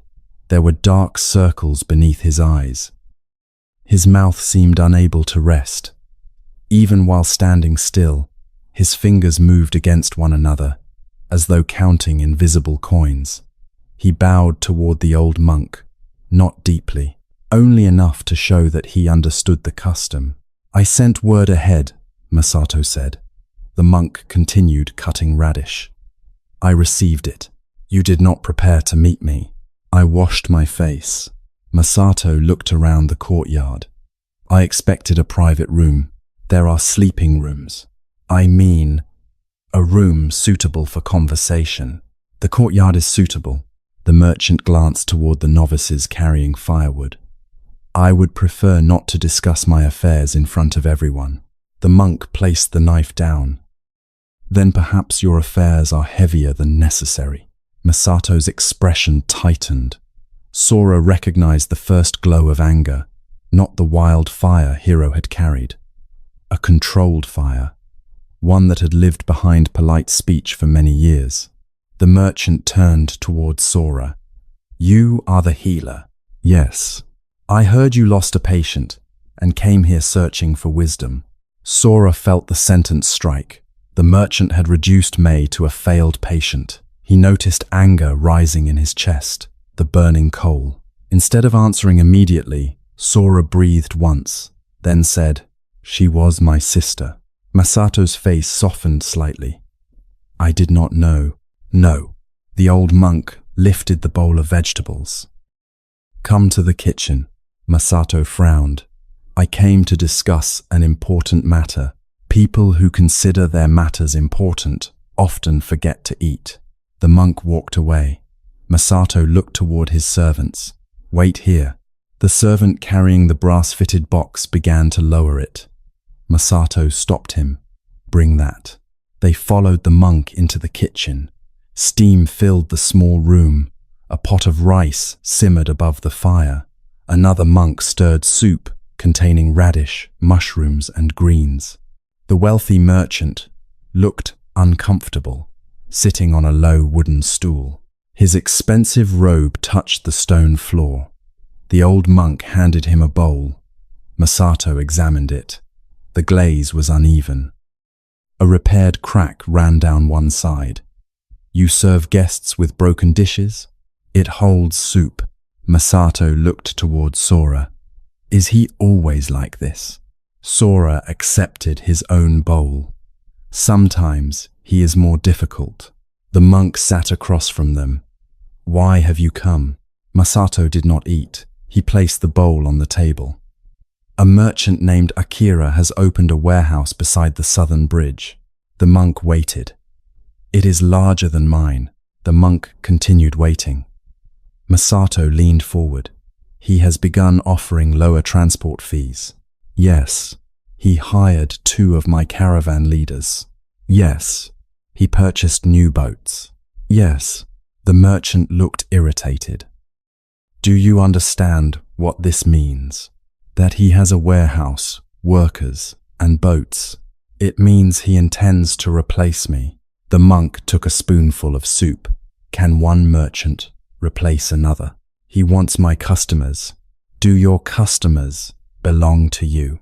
They have traded with my family for 30 years. That was not my question. Masato looked toward the fire. His fingers began moving again. I have worked since I was 14, he said. I built everything I own. I survived floods, bad harvests, dishonest partners, and 3 years of war. And now? Now a man, 15 years. Sora listened. The merchant's anger did not seem to come only from lost customers. Something else lived beneath it. Something wounded by the sound of another man's name. The old monk asked, Are your warehouses empty? No. Are your boats unused? No. Are you unable to feed your family? Of course not. Are your workers unpaid? No. Then what has Akira taken? Masato stared at him. My position. The monk lifted another spoonful of soup. Where was it stored? Masato's jaw tightened. You enjoy pretending not to understand. I am trying to understand very precisely. The merchant opened the brass-fitted box. Inside was a polished bronze mirror. Its surface had been burnished until it reflected the room clearly. The back was engraved with cranes flying above waves. Masato lifted it. This mirror came from the western capital. Akira owns 3. The monk looked at the mirror. Does the face improve when reflected 3 times? That is not the point. What is the point? Masato returned the mirror to the box. People measure success. They notice who owns the finest house, the largest warehouse, the fastest boats, the most respected guests. And when you possess these things, they know who you are. The monk tilted his head. Do you not know who you are without them? Masato became still. The kitchen fire cracked softly. A novice placed more wood beneath the pot. The merchant looked toward Sora. You have seen the markets. You understand. If people believe a merchant is becoming weak, they stop trusting him. Trust affects credit. Credit affects trade. Trade affects everything. Sora nodded. Reputation matters. In business. Masato looked satisfied. Sora continued.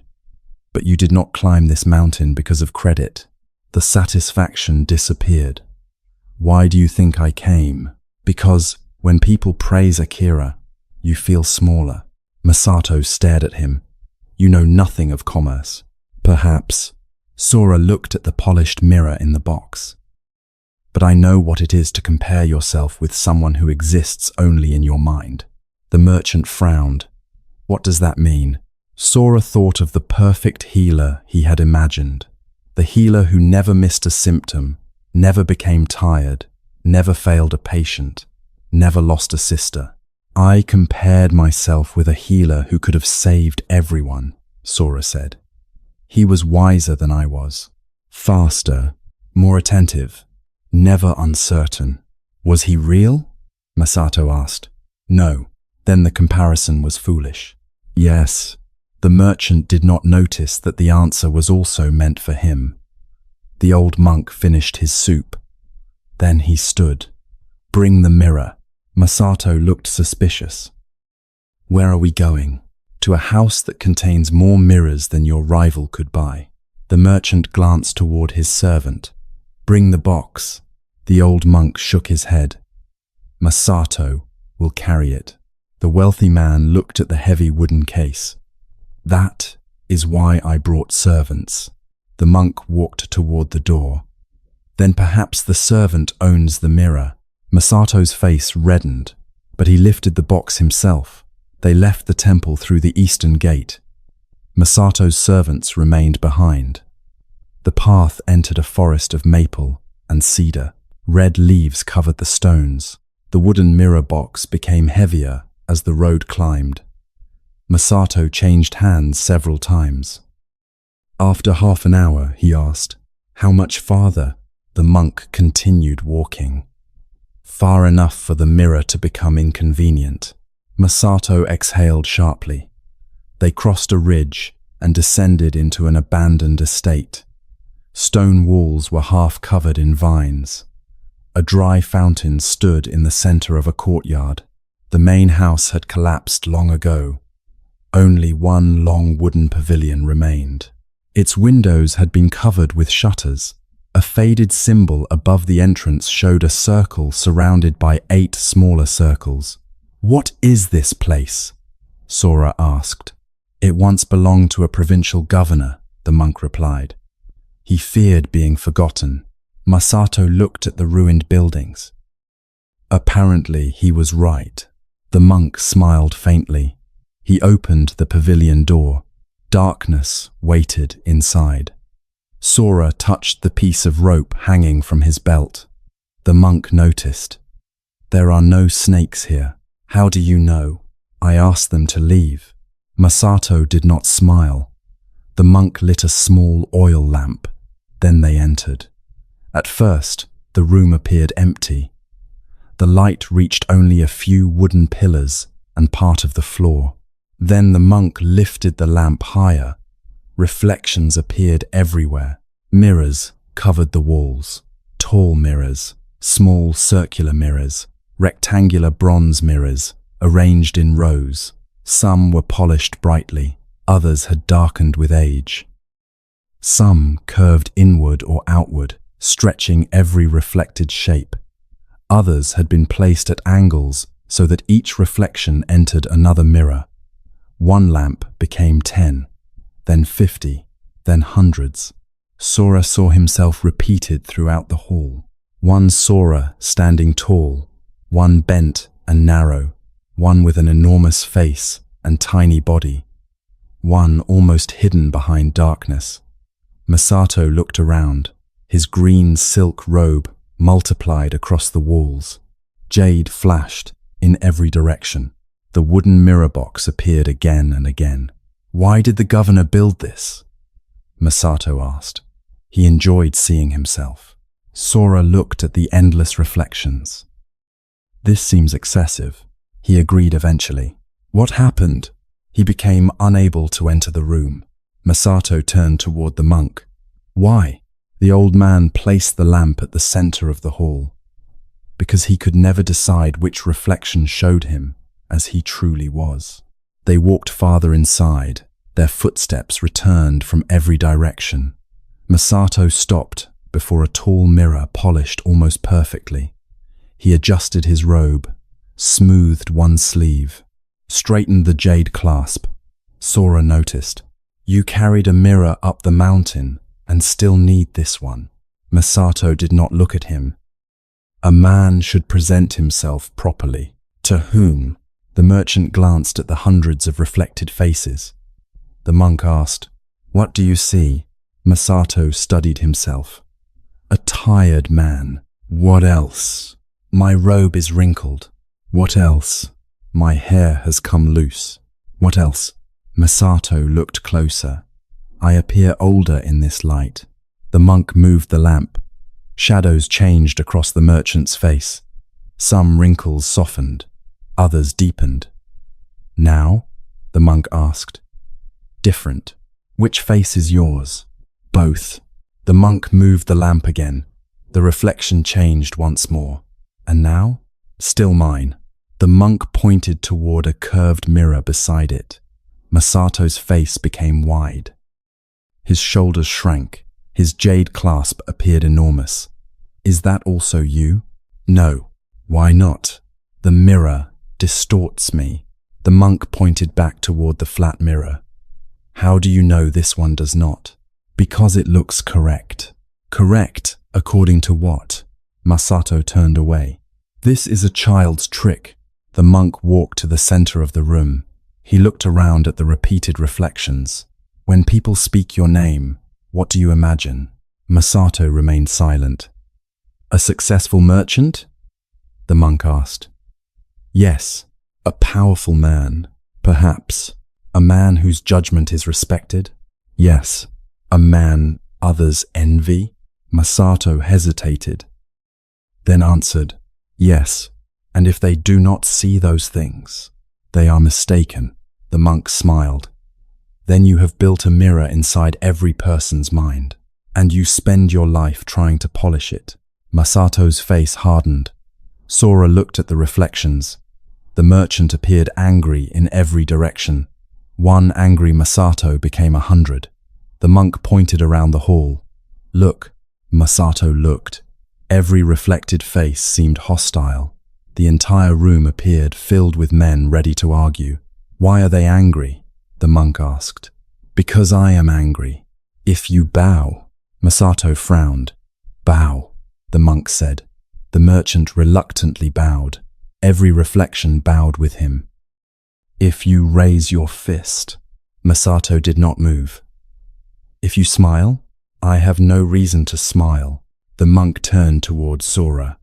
"Smile." Sora tried. The expression felt unnatural. Yet hundreds of Soras smiled from the mirrors. Some stretched strangely by curved bronze, some small, some large, but each reflected the movement. The monk said, "A mind filled with comparison is like this hall. It believes the world is always looking back, judging, competing, measuring." Masato looked at his reflections. "The world does judge. Yes, people compare. Yes, markets reward strength and punish weakness. Sometimes. Then what is wrong with caring how I am seen? Nothing, until your reflection becomes your master." The monk approached the merchant. "You no longer use wealth only to protect your family or conduct trade. You use it to defend an image. Masato lifted his chin. You do not know how I use my wealth. The monk pointed toward the mirror box. Why did you buy that? Masato looked down. It is a valuable object. Do you enjoy it? Yes. Would you have bought it if Akira owned none? The merchant's fingers tightened around the handle. The monk waited. At the time, Masato admitted, Akira had purchased a bronze mirror from the capital. One mirror? Yes. And you bought? A finer one. Then he bought more. Masato said nothing. How many mirrors do you own? Sora asked. Masato looked toward one of the walls. 27. Sora stared. You own 27 mirrors? Some are antiques. How many faces do you have? Masato glared at him. 1. The old monk smiled. Then the mirrors are losing. For a moment, even Masato almost laughed, but the expression vanished quickly. He walked deeper into the hall. The reflections followed. At the far end stood a mirror covered by a faded cloth. Unlike the others, it was taller than a person. The frame had been carved with dragons and clouds. Masato pulled away the cloth. Dust rose. The bronze beneath had darkened. Only a vague reflection remained. A shadow with no clear face. This one needs polishing, Masato said. The monk shook his head. The governor ordered that it never be polished. Why? Because it was the final mirror he commissioned. The old monk wiped a small area with his sleeve. Part of Masato's eye appeared in the dark surface. The craftsman warned the governor that even the finest mirror could not show his importance. It could show only light, shape, and color. What did the governor say? Sora asked. He dismissed the craftsman. Masato looked at the shadowy reflection. Was the governor a bad ruler? Sometimes. A good one? Sometimes. Then how is he remembered? The monk looked toward the ruined courtyard outside. By very few people. Masato's face became thoughtful. The monk continued. He spent much of his life trying to control the stories told about him. He built monuments, commissioned songs, punished critics, rewarded praise, and after he died, another governor replaced him. The wind moved against the shutters. A thin line of sunlight entered the hall. It crossed several mirrors and became many lines of light. Masato looked at the ruined frame. All success disappears eventually. Yes, then why build anything? The old monk turned toward him. Would you refuse to prepare a meal because hunger returns tomorrow? No. Would you refuse to repair a roof because one day the house will fall? No. Then impermanence is not a command to do nothing. What is it? A reminder not to mistake temporary positions for permanent identity. Masato crossed his arms. I am a merchant. For now, I have been one for 40 years. For 40 years, my father was a merchant. Yes, my son will become one after me. A voice came from near the entrance. No, father. Masato turned quickly. A young man stood inside the doorway. One of the servants waited behind him. The young man wore a plain travel robe. His face resembled Masato's, though softer. He was perhaps 20 years old. Masato's expression changed from surprise to anger. Renji, the young man bowed. You told me to remain with the horses. I followed after the servant said you had entered the old estate. Masato looked toward the servant.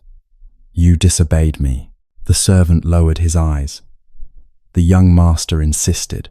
Masato turned back to his son. You should not be here. Renji looked around at the mirrors. Why? Because this conversation does not concern you. You just said, my life has already been decided. The merchant's face hardened. You will inherit the company. Renji said nothing. The mirrors held both men in countless versions, father and son, standing together, standing apart, appearing close in one reflection, separated by pillars in another. Masato said, "We will discuss this at home. We have discussed it at home." "No, you have spoken." The old monk sat on the floor beside the lamp. Sora joined him. Neither interrupted. Masato looked toward them. "This is a family matter." The monk nodded. "Most suffering is." Renji stepped farther into the room. "I do not want the warehouses." Masato's face went still. "What did you say?" "I do not want to become a merchant." The words returned from the mirrors, not as an echo, but as if every reflection had heard them. Masato moved closer to his son. "You are young. Yes, you do not understand what you are refusing. I understand enough. You have never lacked food. No, you have never feared losing the roof above you. No, you have studied with tutors because the business paid them. Yes." Masato pointed toward his own chest. "Everything you have exists because I worked." Renji lowered his head. "I know. Then you will continue what I built." Renji looked at him. "I am grateful for what you built, but gratitude is not the same as becoming you." Masato's face reddened.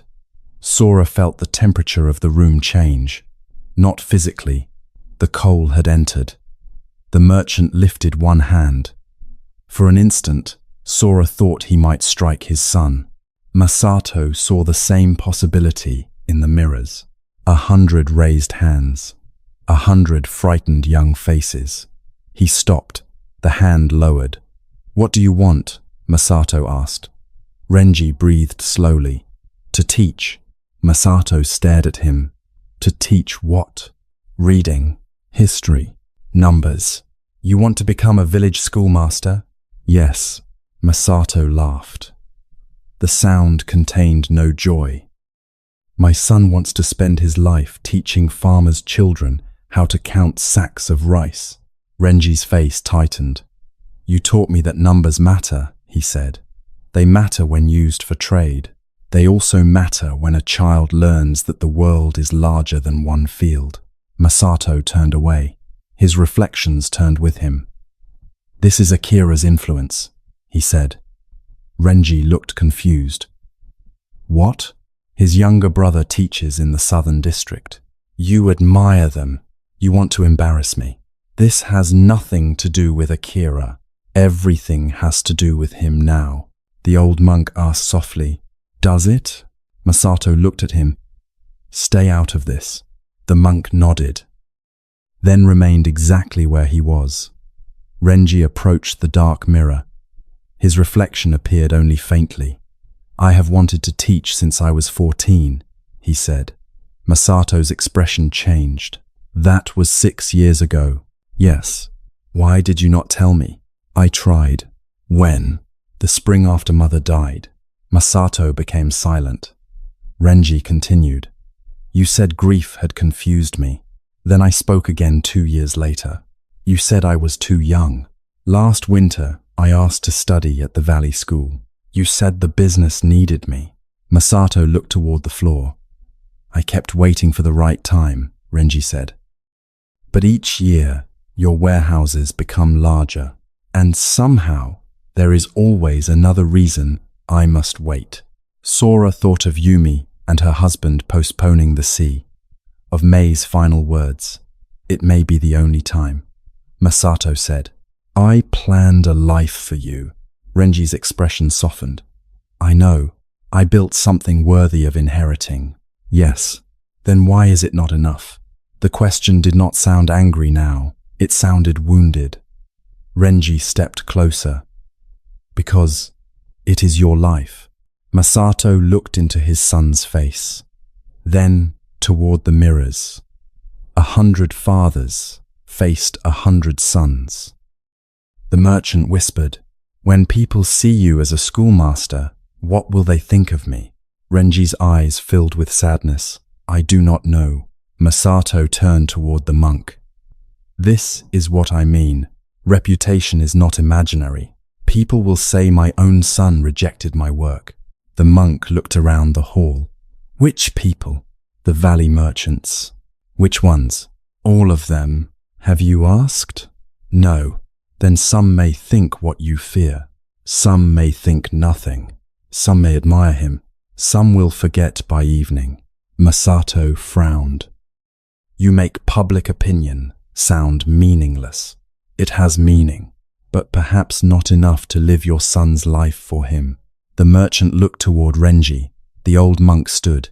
He picked up the oil lamp, then walked toward a narrow door at the back of the hall. Bring your mirror, he said. Masato looked irritated again. We have not finished. No, that is why we are moving. The monk opened the door. Beyond it was a smaller room, unlike the great hall. This chamber contained only one mirror. It was not polished bronze.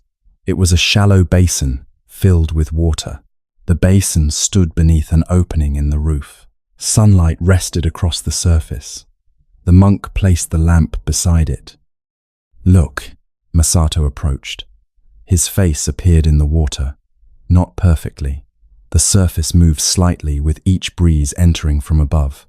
Renji stood beside him. His reflection joined his father's. The monk asked, which face is more important? Masato replied, that is a foolish question. Why? They are different people. Exactly. The merchant looked at him. The monk continued. A mirror can hold many faces without asking one to become the other. Renji looked down at the water. Masato's expression remained uncertain. My son carries my name. Yes. He represents the family. Yes. His choices affect more than himself. Yes. The monk nodded toward the basin. And he still has his own face. Masato stared at the reflections. A drop of water fell from the roof. It struck the basin. Both faces broke into circles. For several seconds, neither reflection was recognizable. Then the surface became still. Father and son returned. The monk said, the self is often like a reflection upon water. It appears when conditions come together. A name, a body, a family, a profession, memories, praise, blame. Masato looked skeptical. Are you saying I do not exist? No, I am saying the person you defend so fiercely is not as fixed as you believe. The monk pointed toward the water. Masato the son, Masato the husband, Masato the father, Masato the merchant, Masato the rival, Masato the grieving man. The merchant's eyes moved toward him. Sora noticed the phrase, the grieving man. The old monk asked, when your wife died, who were you? Masato's jaw tightened. This discussion is about my son. Your son mentioned her. Masato looked back at the basin. Renji's mother had died 6 years earlier, the same year he first asked to become a teacher. The monk said, did the business grow after her death? Yes. How much? Masato did not answer. Renji spoke quietly. Father opened 2 new warehouses within a year. Masato's expression hardened. The family needed stability. Renji nodded. Perhaps. The monk asked, did you grieve? Masato looked at him. I had responsibilities. That was not my question. The merchant's fingers began counting again. Invisible coins, invisible tasks, invisible walls built against an old pain. My wife handled the home, he said. She spoke with workers' families. She remembered birthdays. She knew which caravan leader drank too much and which clerk had a sick mother. His voice grew quieter.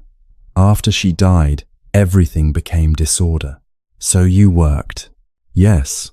You expanded. Yes. You became more successful. Yes. And less peaceful. Masato closed his eyes. Renji looked toward his father. I did not know. Masato opened his eyes sharply. There was nothing for you to know. The monk looked at the reflections. Another mirror. Masato frowned. What? You wanted your son to see a father who was never lost, never afraid, never grieving, always in control. The merchant looked away. The monk continued. So you polished the image and hid the man behind it. Silence filled the small room. Sora felt the lesson turning toward him. He had also polished an image. Sora the healer, the careful one, the useful one, the brother who protected May, the man who understood causes and remedies. When May died, the image shattered. And Sora had believed he had shattered with it. The monk looked toward him. What did you see when you called yourself a failed healer? Sora breathed slowly. A man who should have known more. Only that? A brother who could not protect his sister. Only that? Sora looked at his reflection in the basin. He saw tired eyes. A bandage still wrapped around one finger from Yumi's workshop. The piece of rope at his belt. The outline of the arrowhead inside his robe. He whispered, I saw only the part of me that failed. The monk nodded. A house of mirrors can multiply one expression until it fills the world. Sora thought of the great hall. One angry face becoming hundreds. One frightened face appearing everywhere. He had taken one terrible night and reflected it across his entire life. Healer, failure, guilty, unworthy of peace. The mind had repeated the image until no other Sora seemed to exist. Masato looked toward him. Then who are you now? Sora considered the question. I do not know. The answer once would have frightened him. Now it felt almost honest. The old monk smiled faintly. Good. Masato shook his head. How is not knowing good? Because a fixed answer becomes another mirror to defend. The monk placed one finger into the basin. The reflections moved again. You are not only the worst thing you have done. You are not only the finest thing you have achieved. You are not only the role others give you. You are not only the story you repeat about yourself. Then what are we? Renji asked. The old monk removed his finger from the water. A changing life. The answer seemed too simple, yet no one argued. They returned to the main hall. The mirrors received them again. Masato looked less certain now. His robe was still fine, his jade clasp still polished, his position unchanged. Yet something in the way he carried these things had shifted. He approached a row of small mirrors. In one, his face looked narrow, in another, wide. In another, dark. In another, bright. Which one is me? He asked. The monk replied, none, completely, all partly. Masato looked toward his son. What if I allow Renji to teach and he regrets it? He may. What if the school fails? It may. What if he returns after wasting years? He may. What if people laugh? They may. Masato exhaled sharply. You offer no certainty. No. Then how can a father make the correct decision? The monk looked at Renji. Perhaps the father is not the only one making it. Renji stepped beside Masato. I am not asking you to understand immediately. I am asking you to stop arranging my life before I enter it. Masato looked at him. My business needs someone, he said. Renji nodded. Then choose someone who wants it. There is no one I trust. Perhaps because you have spent years believing only someone carrying your face can continue your work. Masato looked toward the mirrors again. The same family resemblance appeared repeatedly, yet every reflection remained separate. A sound came from behind them. The servant who had carried Masato's mirror entered the hall. He held the brass-fitted box. My lord, he said, the hinge has loosened. Masato turned. What did you do? Nothing. The box was beside the wall. The servant lifted it carefully. One brass hinge had separated from the wood. The lid tilted. Masato hurried toward him. Hold it level. The servant adjusted his grip. The wooden box slipped slightly. Masato reached for it. Renji also moved. Their hands struck each other. The box fell. It hit the wooden floor. The lid opened. The polished bronze mirror slid outward. Masato lunged. Too late. The mirror struck the base of a pillar. A sharp metallic sound rang through the hall. A deep dent appeared across the polished surface. One side bent inward. The reflected image fractured into a stretched wave. The servant became pale. "My lord." Masato stared at the damaged mirror. His breathing changed. Sora saw the coal rise, the closed fist, the second arrow, the cup already broken. The rope becoming a snake. Every lesson seemed to gather around this moment. The servant dropped to his knees. "I will repay it." Masato looked at him. "You could work 10 years and not repay it." The servant lowered his head.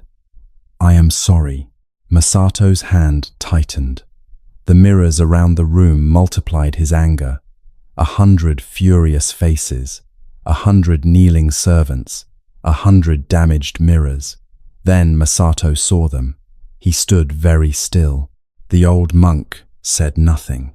Masato looked from one reflection to another. He saw what the servant saw, a powerful man above him, an expensive object at him. "Stand," he said. The servant remained kneeling. "I said stand." The man rose cautiously. Masato picked up the damaged mirror. His face appeared bent across it, one eye larger than the other, his mouth curved strangely. He almost smiled. 26, he said. Sora looked at him. "What?" "I still own 26 mirrors." The old monk nodded. "One face remains." Masato turned the damaged mirror over. The engraved cranes on the back were unharmed. They still flew above the waves. He looked at the servant. "Take the box to a carpenter. Have the hinge repaired." "And the mirror?" the servant asked. Masato examined the dent. "Leave it." The servant looked surprised. Masato continued. "Place it in my office." "Why?" The merchant looked around the great hall. "To remind me that a reflection can change without destroying the man." The servant bowed and carried the box outside. Renji looked at his father.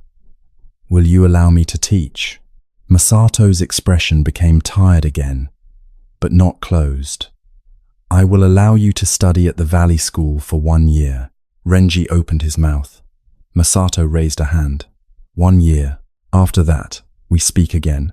Renji considered, then nodded. 1 year. Masato looked toward the monk. "Is that wise?" The monk smiled. "I do not know." Masato laughed. A real laugh this time. Short, unexpected, repeated by every mirror, for one moment. The hall seemed filled not with competitors, but with laughter. They left the house of mirrors in the late afternoon. The servant carried the damaged mirror. Renji walked beside his father. They did not speak much, but they walked at the same pace. At the old estate gate, Masato stopped. He removed the jade clasp from his cloak. He turned it in his fingers. "My father gave me this when I opened my first warehouse," he said. "I wore it because it reminded me of him." "When did it become something else?" Sora asked. Masato looked toward the valley. "When I began watching whether other men noticed it." He fastened the clasp again. "You are keeping it," Renji said. "Yes." The merchant looked at his son. "Keeping something is not always clinging." Sora smiled. Yumi would approve. They descended toward the temple. Masato's horses waited beyond the gate. The servants prepared to leave. Before mounting, the merchant approached the old monk. "I still intend to compete with Akira." "Good." Masato looked surprised. "You do not object? Competition may improve service." lower prices, create better work. Then what was the lesson? The monk looked at the merchant's tired face. Compete in the market. Do not make the market your soul. Masato bowed. This time, more deeply. Renji bowed to Sora. Thank you. I did very little. You admitted you did not know who you were. That was not intended as wisdom. Perhaps honesty often isn't. The horses began moving down the mountain road. Masato rode in front, Renji beside him, not behind. Sora and the monk watched until they disappeared among the trees. The courtyard became quiet. Again. After a while, Sora asked, was Masato suffering because of pride? In part. Because of comparison? Yes. Because he feared losing status? Yes. Which was the true cause? The monk picked up the broom. The mind prefers one cause, because it hopes for one simple cure. He began sweeping fallen leaves. Sora walked beside him. Why does comparison hurt so much? The monk pushed several leaves into a pile. Because the mind takes a moving life and places it beside another moving life, then pretends both can be measured by one fixed line. We compare wealth with wealth. Yes, beauty with beauty. Success with success. Yes. Wisdom with wisdom. Yes. And sometimes suffering with suffering, Sora said. The monk looked at him. Sora continued. I have thought that other healers would have carried Mei's death better. Other brothers would have been stronger. Other people would have returned to work without becoming bitter. Do you know that? No. Sora touched the rope at his belt. Another snake. Perhaps. They continued sweeping. The wind moved through the courtyard. Some leaves returned to the place they had just cleared. Sora asked, is comparison always harmful? No. It can teach, guide, warn, show possibility. When does it become suffering? When another person's life becomes evidence against your own. Sora stopped. The monk pushed the leaves around his sandals. If another person succeeds, the mind says you have failed. If another is praised, it says you have disappeared. If another heals quickly, it says your grief is wrong. If another is beautiful, it says your body is unacceptable. Yet there will always be someone with more. Yes. And someone with less. Yes. Then the comparison never ends. No. Sora looked toward the valley. Masato possessed more wealth than almost anyone he knew. Yet one younger merchant had made him feel poor. The house of mirrors had not been built from bronze. It had been built from measuring. That evening, Sora sat beside the temple pond. The water was still. His reflection appeared between floating leaves. He studied his face. He looked older than when he had left the village, not by years, by grief. A thought came. A wiser healer would already understand these lessons.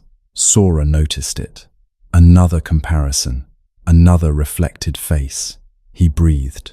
What is true in this moment? He whispered. He was learning, slowly, imperfectly. Some days the grief was lighter. Some days it returned with full weight. He remained both healer and grieving brother. Neither identity contained him completely. A red maple leaf fell into the pond. Ripples moved across his face. The reflection broke. Sora did not wait anxiously for it to return. He watched the circles move outward. When the water became still again, his face reappeared. Different light, different leaves, same person, not exactly the same. The old monk approached, carrying 2 cups of tea. He handed one to Sora. Who do you see? He asked. Sora looked at the pond. A changing life. The monk sat beside him. Good. Sora drank. The tea was warm. After a while, he said, I was proud of being a healer. Yes. Is pride always wrong? No. I worked hard. Yes. I helped many people. Yes. I knew things others did not. Yes. Then why did the identity become painful? The monk looked toward the reflection of the moon beginning to appear in the pond. Because you asked the title to protect you from helplessness.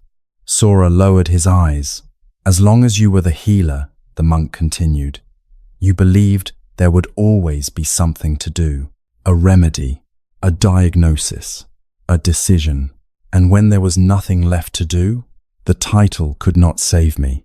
No title can. The monk drank his tea.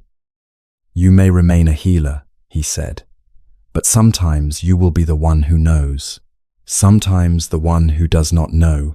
Sometimes the one who helps. Sometimes the one who needs help.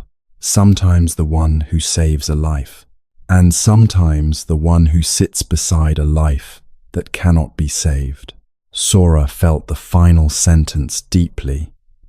Can that still be healing? He asked. Yes. How? Because not every pain is asking to be defeated. May's words returned, clearer now, perhaps on her final night. She had not needed another medicine. Perhaps she had needed her brother to stop searching long enough to sit beside her, to remember the snow, to hold her hand, to let the final moments be moments rather than failures. Sora's eyes filled. I wish I had understood then. The monk nodded. Yes, the response did not erase regret, but it did not multiply it either. What do I do with that wish? Sora asked. Let it change the way you sit beside the next person. The pond reflected the first stars. One sky appeared in the water, then another above. Neither competed with the other. Tonight, perhaps you are standing inside your own house of mirrors.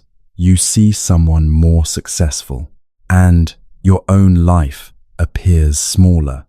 You see someone younger, and your body appears older. You see someone praised, and your own work seems invisible. You see a happy family, and suddenly notice everything missing from your own.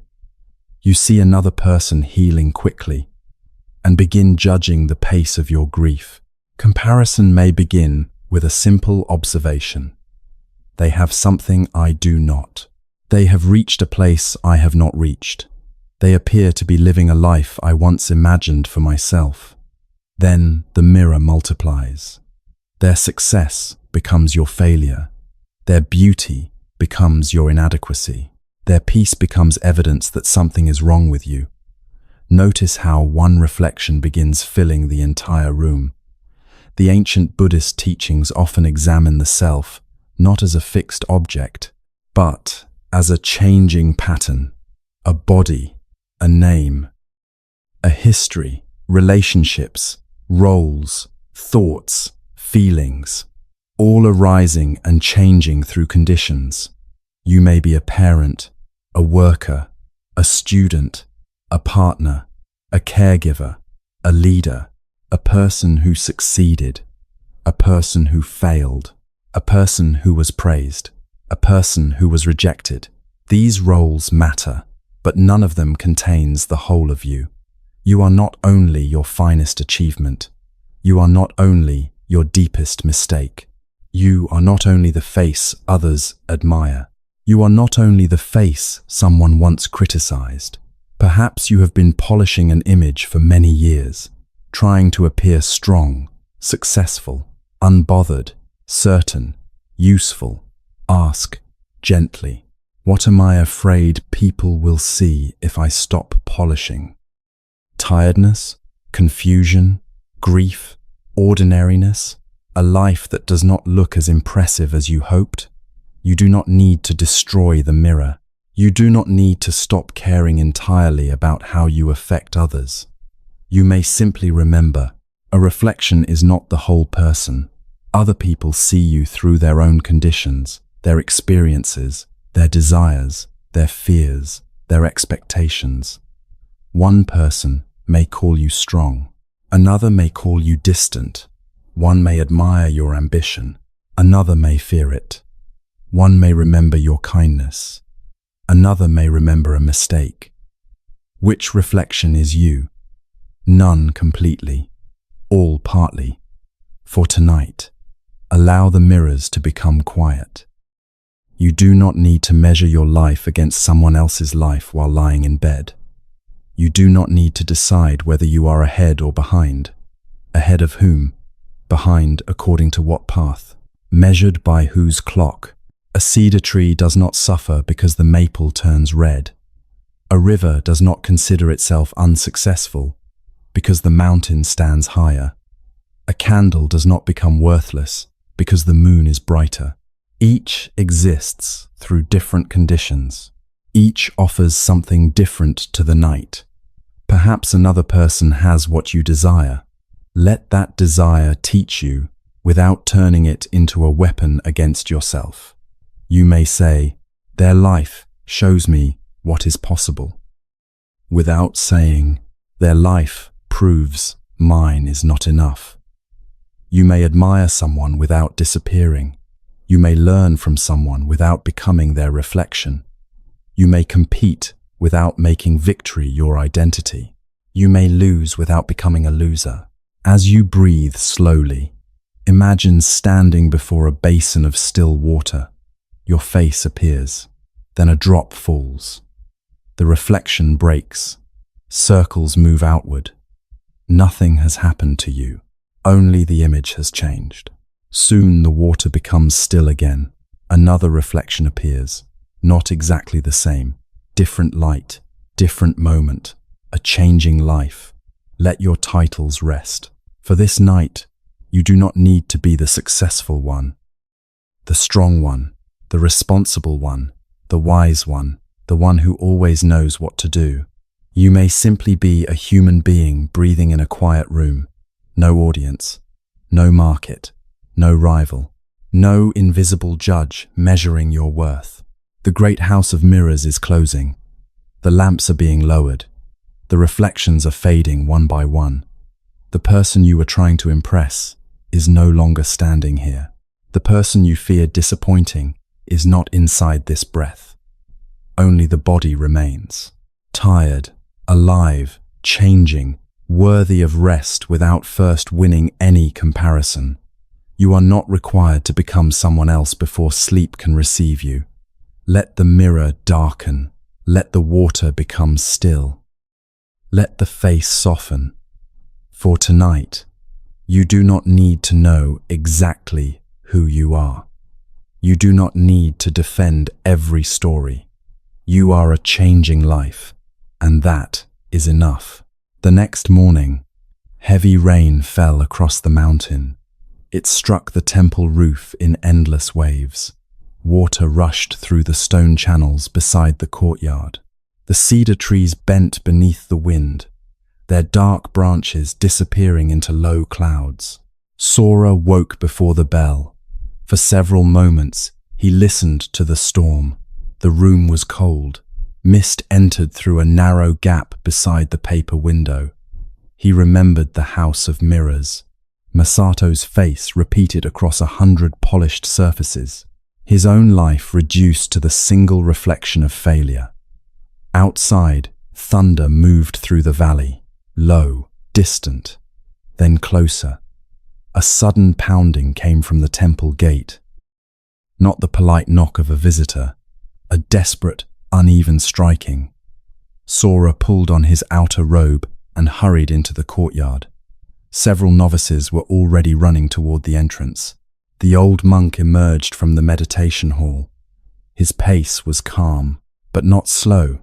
When the gate opened, a young messenger stumbled inside. His clothing was soaked.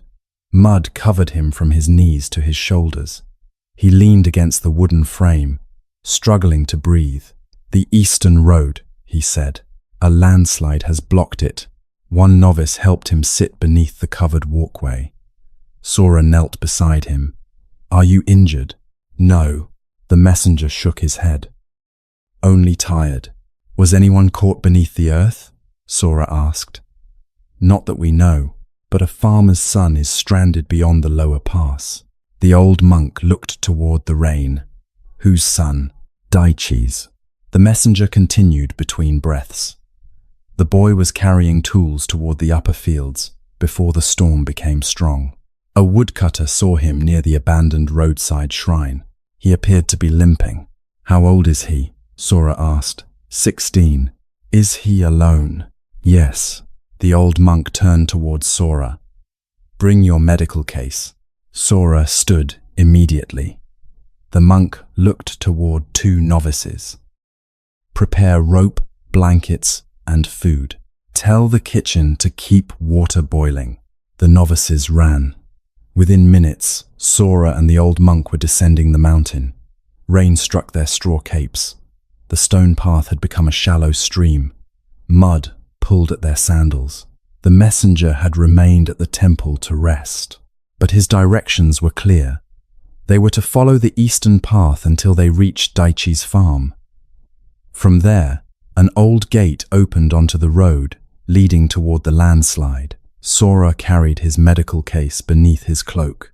The monk carried a coil of rope and a cloth bundle of food. "Should we not bring more people?" Sora asked. "Others are coming from the valley. What if the boy is seriously injured? Then more people will still be coming." The monk stepped over a stream crossing the path. Sora followed carefully. "What if the road collapses further? Then we will not walk upon it. What if the shrine floods? Then we will respond to the shrine that exists when we arrive." Sora frowned. "You answer urgent questions as though urgency does not matter." "Urgency matters." The monk looked back at him. "Panic spends the strength urgency requires." They continued downward. The forest had changed beneath the storm. Small streams appeared where no water had flowed the day before. Leaves and branches rushed through drainage channels. The soil smelled deep and raw. After nearly an hour, they reached the lower farms. Rice fields spread across the hillside in terraces. Rainwater overflowed their boundaries. Farmers moved through the storm, strengthening walls with stones and wooden boards. At the edge of the lowest field stood Daichi's house, a broad wooden building with a thatched roof. Beside it was an old gate set into a stone wall. A man was striking the gate with his shoulder, again and again and again. "Open!" he shouted. The wood groaned, but the gate did not move. Daichi was tall and heavily built. Rain had flattened his hair against his face. Mud covered his hands. Blood showed through a tear in one sleeve where his shoulder had scraped against the rough boards. 2 neighbors stood nearby. One held a crowbar, the other tried to reason with him. "The road is blocked," the neighbor said. "Opening the gate changes nothing. My son is beyond it." "We know. Then help me." Daichi stepped backward. He ran forward and struck the gate again. The frame shook. A hinge screamed. The gate remained closed. Sora hurried toward him. "Stop!" Daichi turned. "You are the healer from the temple." "Yes.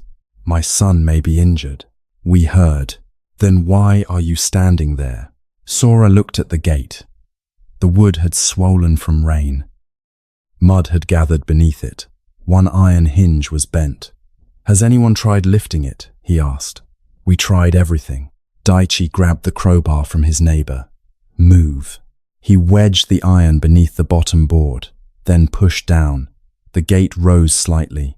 Mud released with a wet sucking sound. "Now push," Daichi ordered. The neighbors pressed their shoulders against the gate.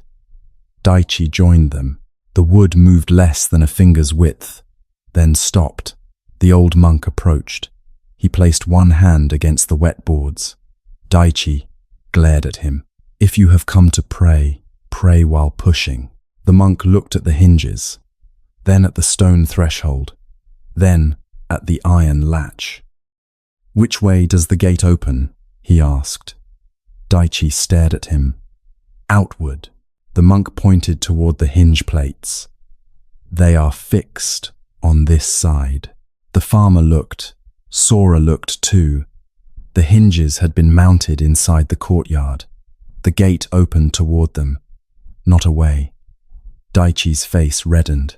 I have used this gate every day for 20 years. Then you know how it opens, the monk said. The farmer grabbed the edge and pulled. The gate shifted slightly, then jammed against the mud piled along the inside threshold. Daichi pulled harder. The swollen wood scraped against the frame.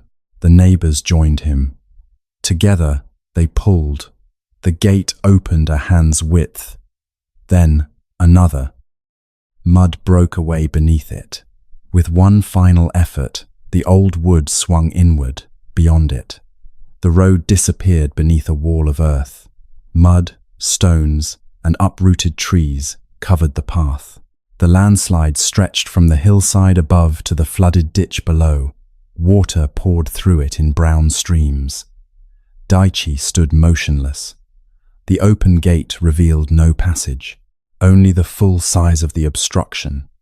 His breathing became louder. "No," he said. He stepped through the gate.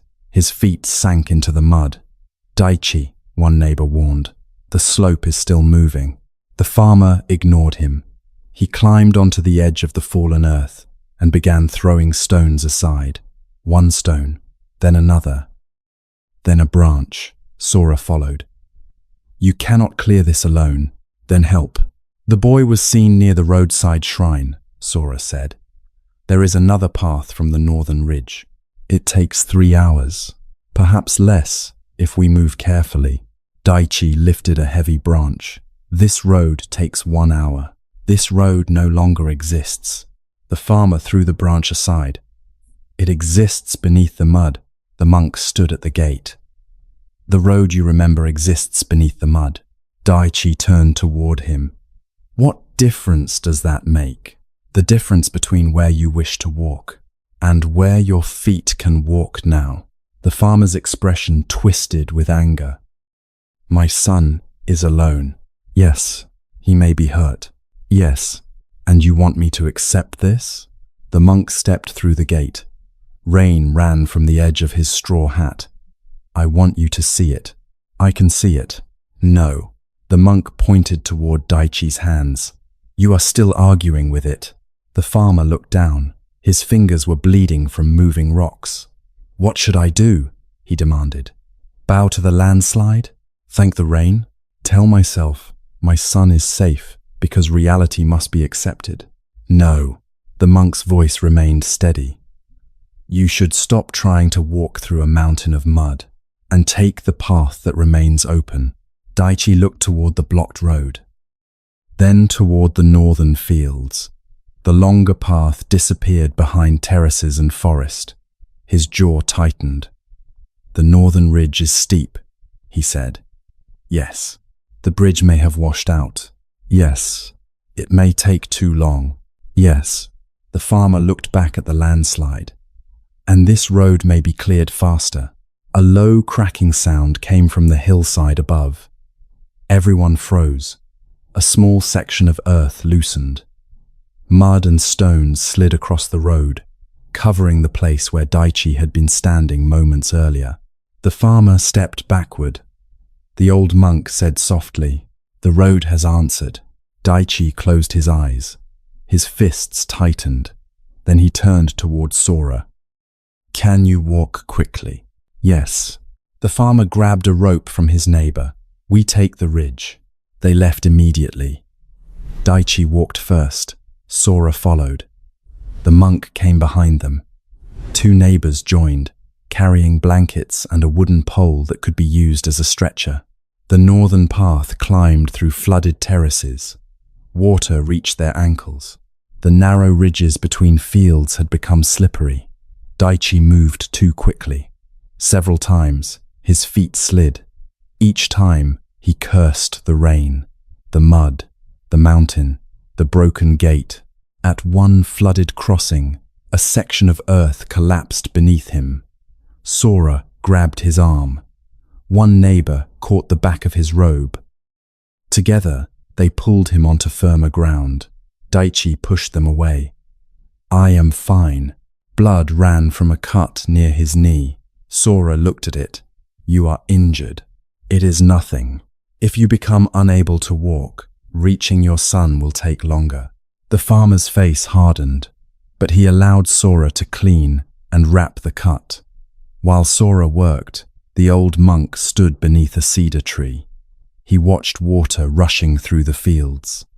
Daichi said, "Do not begin another lesson." The monk replied, "I have said nothing.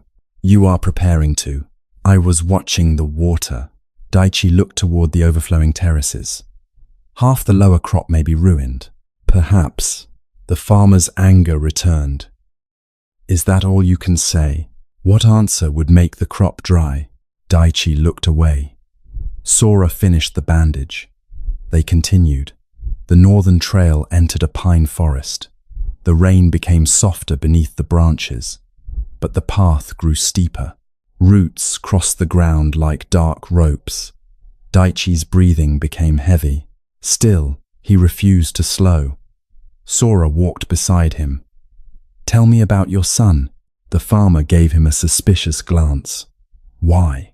If he is injured, it may help to know his habits." Daichi looked ahead. "His name is June. He is 16. He believes 16 is old enough to ignore everyone." What was he doing beyond the pass? Taking tools to the upper field. In this weather? The rain was lighter when he left. "Did you ask him to go?" Daichi did not answer immediately. "Yes," the word came quietly. "I told him to repair the fence before the storm." "Did he want to wait?" He said the clouds were too dark. Daichi's face tightened. "I told him the weather would not become serious until evening." Sora heard the accusation beneath the words. Not toward June, toward himself. "Could you have known the hillside would collapse?" Sora asked. "I have farmed here for 40 years. That was not my question." Daichi walked faster. "The signs were there," he said. "The ground was already wet. The stream was high. I wanted the fence repaired before the cattle were moved." "So you sent him?" "Yes." The farmer's hands closed into fists. "If he is badly hurt." He did not finish. Sora felt the iron arrowhead inside his robe. The second arrow. "You are imagining what you will say if he is injured," Sora said. Daichi looked at him sharply. "You are imagining his mother's face." The farmer stopped walking. Rain fell from the pine needles around them. "How do you know about his mother?" "I do not." Sora looked at him. "But I know what guilt sounds like before it has all the facts." Daichi's expression changed. "My wife died 4 years ago," he said. No one spoke. She was better at reading weather. She would have kept him home. Daichi looked toward the path ahead. "I promised her I would care for him." Sora understood the weight hidden beneath the farmer's urgency. This was not only a father searching for his son. It was a man trying to keep a promise, made to someone who could no longer answer. "June was seen alive," Sora said. "Yes, he was walking, limping, but walking." "Yes. What is true in this moment?" Daichi's eyes narrowed. "You sound like the monk. That is unfortunate." One neighbor almost laughed. Sora continued. "What is true?" The farmer breathed heavily. "The road collapsed." "Yes." "Jun may be hurt." "Yes." "We are taking the northern path." "Yes." "I do not yet know how badly he is injured." "Yes." Daichi looked down. "And I am afraid." Sora nodded. The farmer began walking again, but more carefully. They reached the highest part of the ridge near midday. From there, the valley opened beneath them. The landslide appeared as a wide brown scar cutting through the green hillside. Beyond it stood a small roadside shrine. Its roof was barely visible among the trees. Daichi saw it. "Jun!" His voice crossed the valley. No answer returned. He shouted again. For a moment, there was only rain. Then, a faint movement appeared near the shrine. A figure stepped beneath the roof edge. The farmer's entire body changed. "June!" The distant figure raised one arm. Daichi exhaled so deeply that his knees almost gave way. "He is standing," Sora said. The farmer covered his face briefly, then continued down the ridge. The descent was difficult. The path had become narrow. In one place, the wooden footbridge over a stream had been torn away. Only 2 broken posts remained. Water rushed below. Daichi looked upstream, then downstream. The bridge was here yesterday. The monk stood beside him. Yes, the farmer closed his eyes. When he opened them again, he did not curse. "Is there another crossing?" he asked. One neighbor pointed uphill. "There are large stones near the old mill." They turned without argument. Sora noticed. The storm had not changed. The missing bridge had not become acceptable, in the sense of being desirable. But Daichi was no longer wasting himself demanding that the bridge still exist. They crossed near the old mill. The stones were slippery. The rope was tied between 2 trees for support. One by one, they moved across. Less than an hour later, they reached the roadside shrine.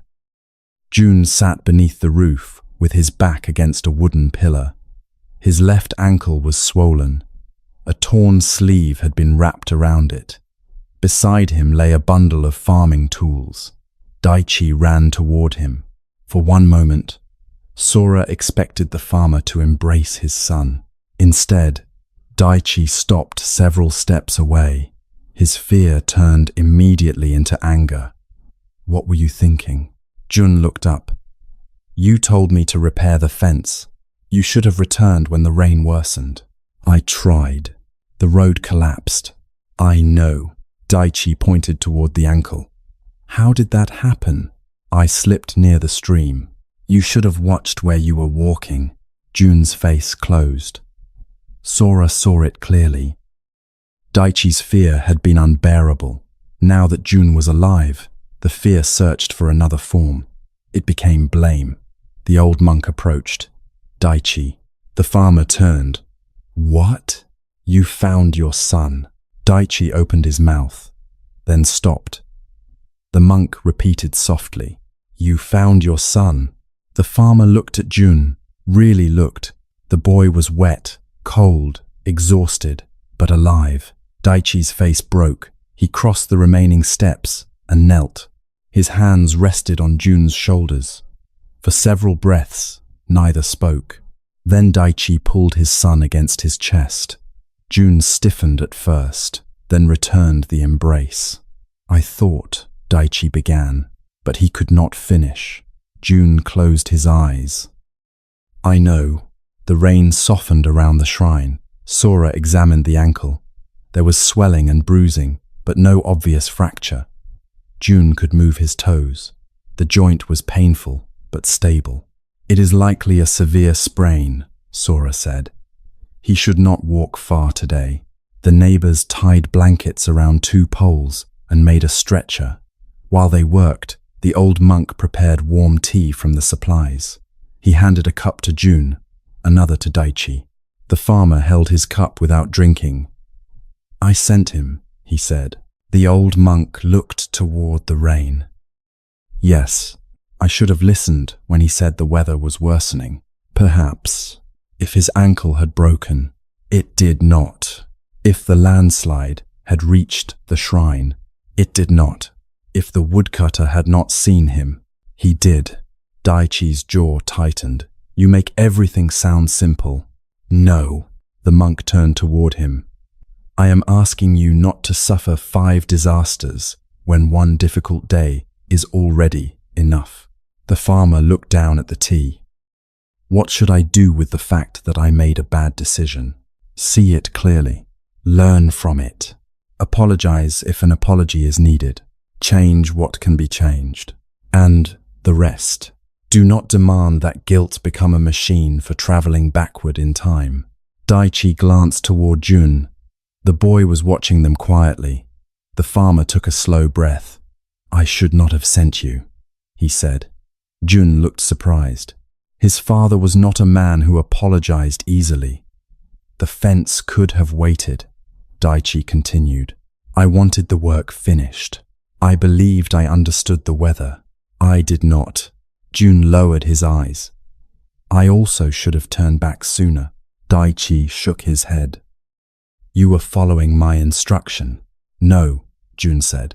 When the rain became heavy, I stayed because I wanted to prove I could finish. The farmer looked at him. Jun continued. I knew you thought I was careless. I wanted to show you I was not. Daichi sat beside him. The 2 cups of tea steamed between their hands. The old monk asked, Which of you caused the landslide? Neither answered. Which of you caused the rain? Silence. Which of you can change what has already happened? Daichi looked toward the mountain. No one. What can be changed? The farmer looked at Jun. How we speak after it. The monk nodded. The neighbors lifted the stretcher.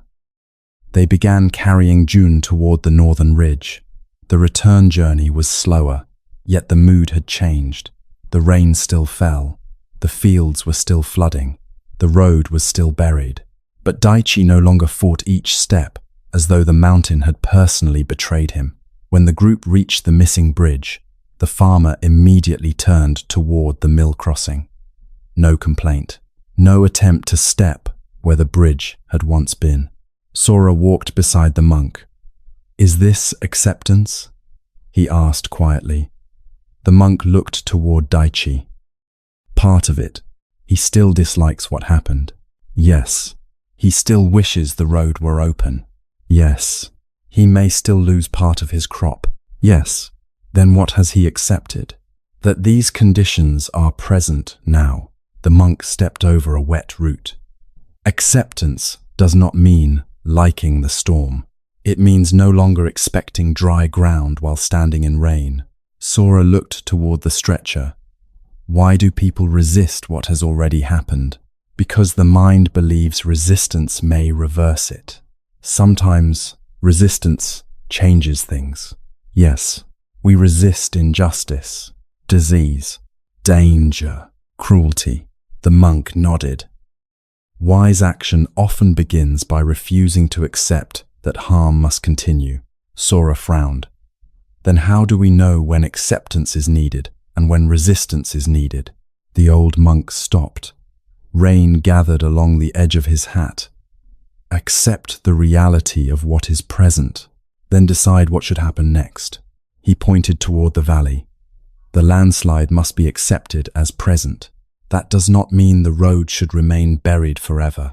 The broken bridge must be accepted as absent. That does not mean no one should rebuild it. Jun's injury must be accepted as real. That does not mean it should go untreated. Sora understood. Acceptance was not surrendering intelligence. It was the beginning of intelligent response, the monk continued. Without acceptance, action fights an imagined world. With acceptance, action meets the world that is actually here.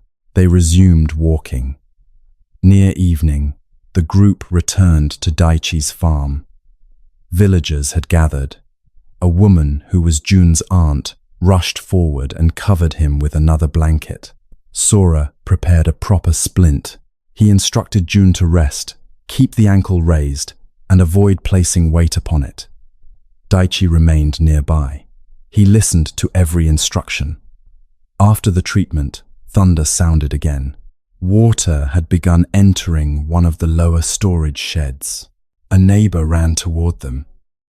The western drainage channel is blocked. Daichi looked toward Jun, then toward the shed. For a moment, he seemed divided. Jun said, "Go." Daichi hesitated. "I am here," the boy added. "Aunt Mayu is here. The healer is here." The farmer nodded, then turned toward the neighbors. "Bring shovels." They ran toward the drainage channel. Sora followed to see whether help was needed. The channel was filled with branches, leaves, and mud. Water had nowhere to go. It spread across the yard and pressed against the storage shed. Daichi climbed into the ditch. He began pulling debris free. This time, his strength met something that could be changed. The neighbors worked beside him. One removed branches, another dug through packed mud. The old monk redirected water with stones. Within half an hour, the blockage broke. Water rushed through the reopened channel. The flood around the storage shed slowly lowered. Daichi stood in the ditch, breathing heavily. Mud covered him from head to foot. He watched the water move away. The old monk said, "The same hands." Daichi looked at him. "What?" "The hands that tried to move the landslide. The hands that opened the drainage channel." The farmer glanced toward the buried road, then toward the moving water. One action fought what could not be changed in that moment. The other changed what could be changed. Daichi climbed out of the ditch. "How do I know the difference before exhausting myself?" he asked. "Sometimes you do not." The monk handed him a cloth. "Wisdom often begins after we notice we are bleeding against a gate." Daichi looked at his scraped shoulder and torn hands. He laughed once, quietly, without much amusement, but it was laughter. That night, the storm began to weaken. The monks remained at the farm because the mountain path was unsafe after dark. June slept near the fire with his ankle raised. Neighbors returned to their homes. The old monk sat beneath the covered porch. Daichi joined him. Sora remained nearby, cleaning his medical tools. For a long time, they listened to rain dripping from the roof. Daichi said, "My son wants to leave the farm." Sora looked up. The farmer stared into the darkness. "He told me last month." "Where does he want to go?" the monk asked. "To the river town. He wants to apprentice with a boat builder." "Do you object?" Daichi gave a bitter smile. "The farm has belonged to my family for 5 generations. And June? He is my only son." That was not the question. Daichi looked toward the sleeping boy. "He does not love farming," he admitted. "Did you?" The farmer thought for a moment. "Not when I was 16. What changed?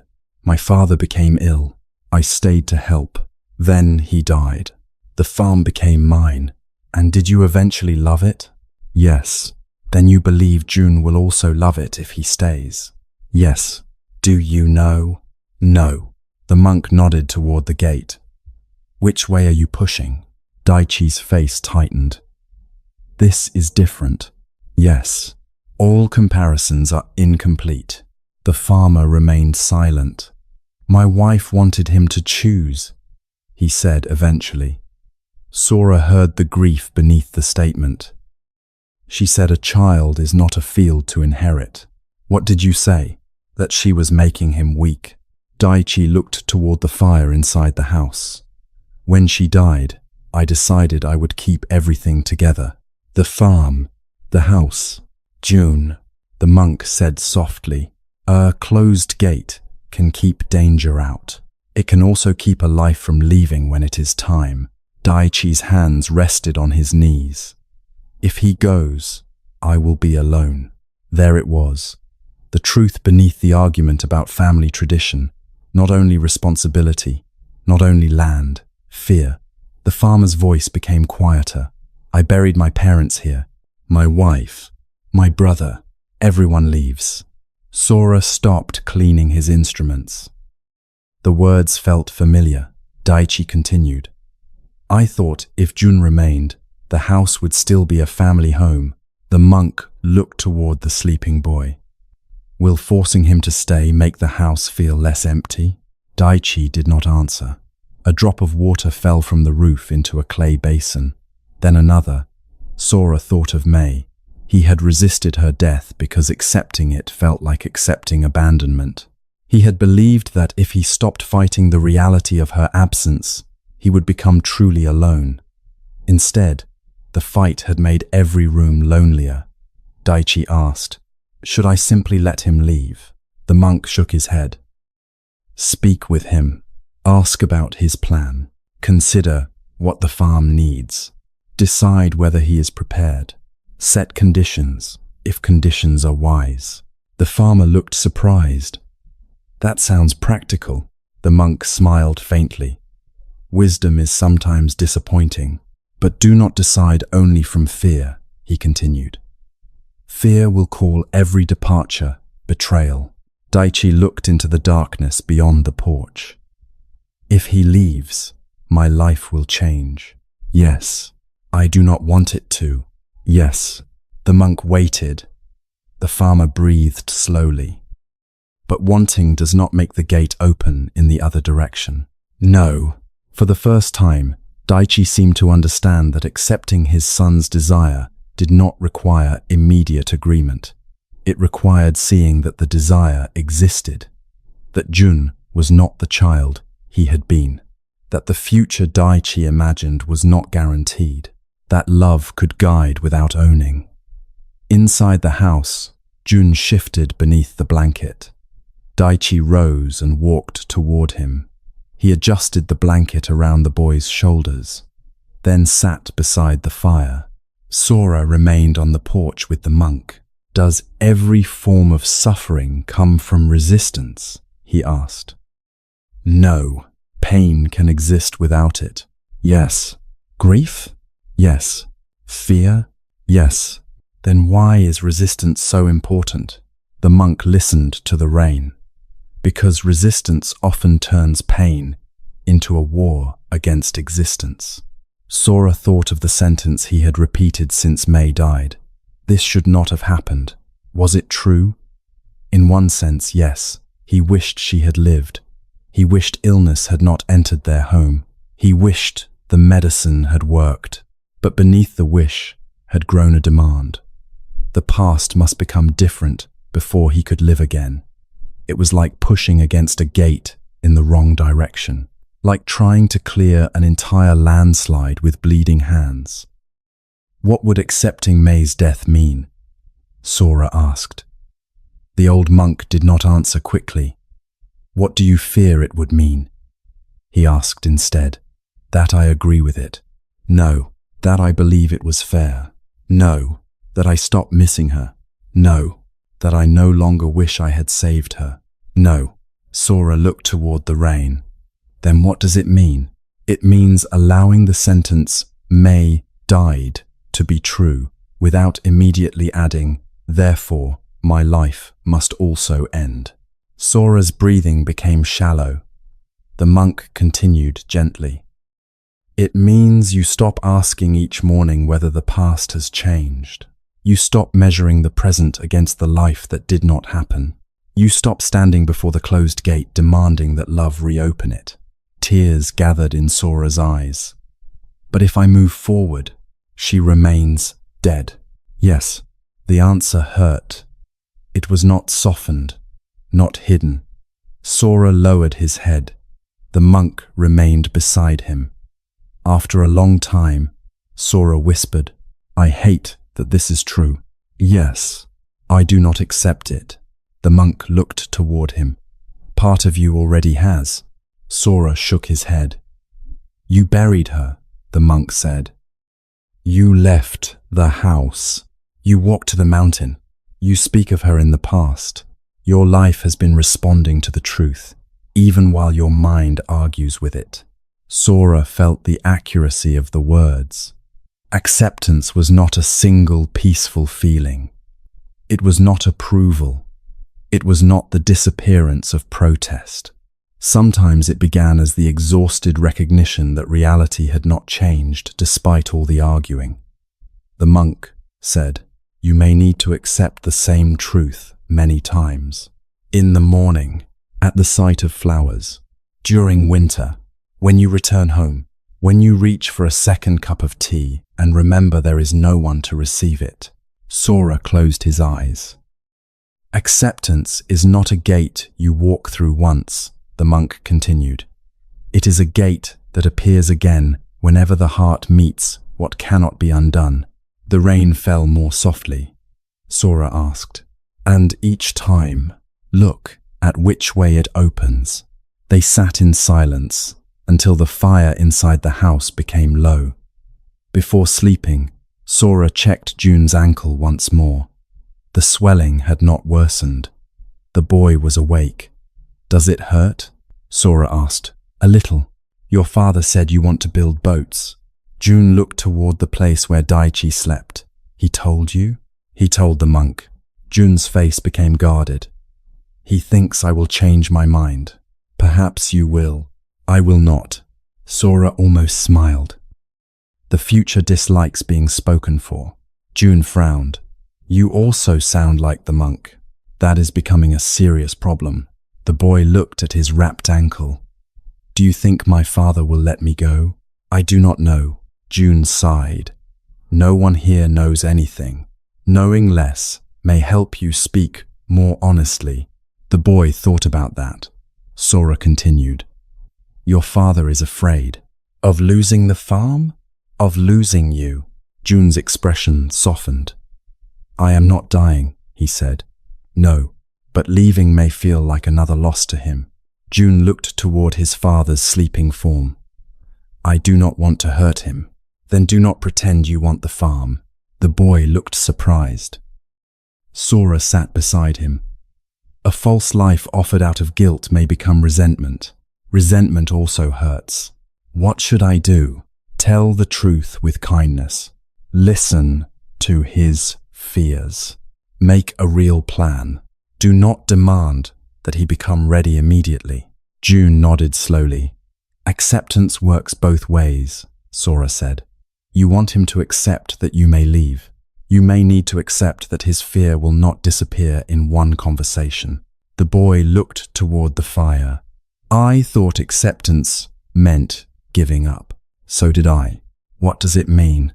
Sora listened to the final drops of rain falling from the roof. It means beginning with what is true. June closed his eyes. The room became quiet again. The next morning, the storm had passed. Clouds still covered the mountains, but the rain had stopped. Mist rested over the fields. Daichi stood beside the old gate. The wood remained swollen. Mud covered the threshold. The road beyond was still blocked. He did not push against it. Instead, he placed a wooden sign across the entrance. Road closed. Use Northern Ridge. Then he gathered tools with several neighbors. They would not clear the landslide immediately. The hillside needed time to stabilize. First, they would repair the mill crossing, then rebuild the missing bridge. Later, when the earth was safe, they would begin clearing the road. Action after seeing clearly. Before Sora and the monk left, Daichi approached them. June and I will speak after his ankle improves, he said. The monk nodded. I have not agreed that he should go. No, he has not agreed to remain. No, Daichi looked toward the house. But I will listen before deciding. The monk bowed slightly. The gate has moved. Daichi almost smiled. He handed Sora a small iron latch that had broken from the old gate.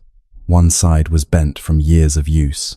Take it, he said, to remember that even an open gate may lead to a blocked road. Sora turned the latch in his hand, and a closed gate may open when pulled instead of pushed. Daichi nodded. They began climbing back toward the temple. The valley looked changed after the storm.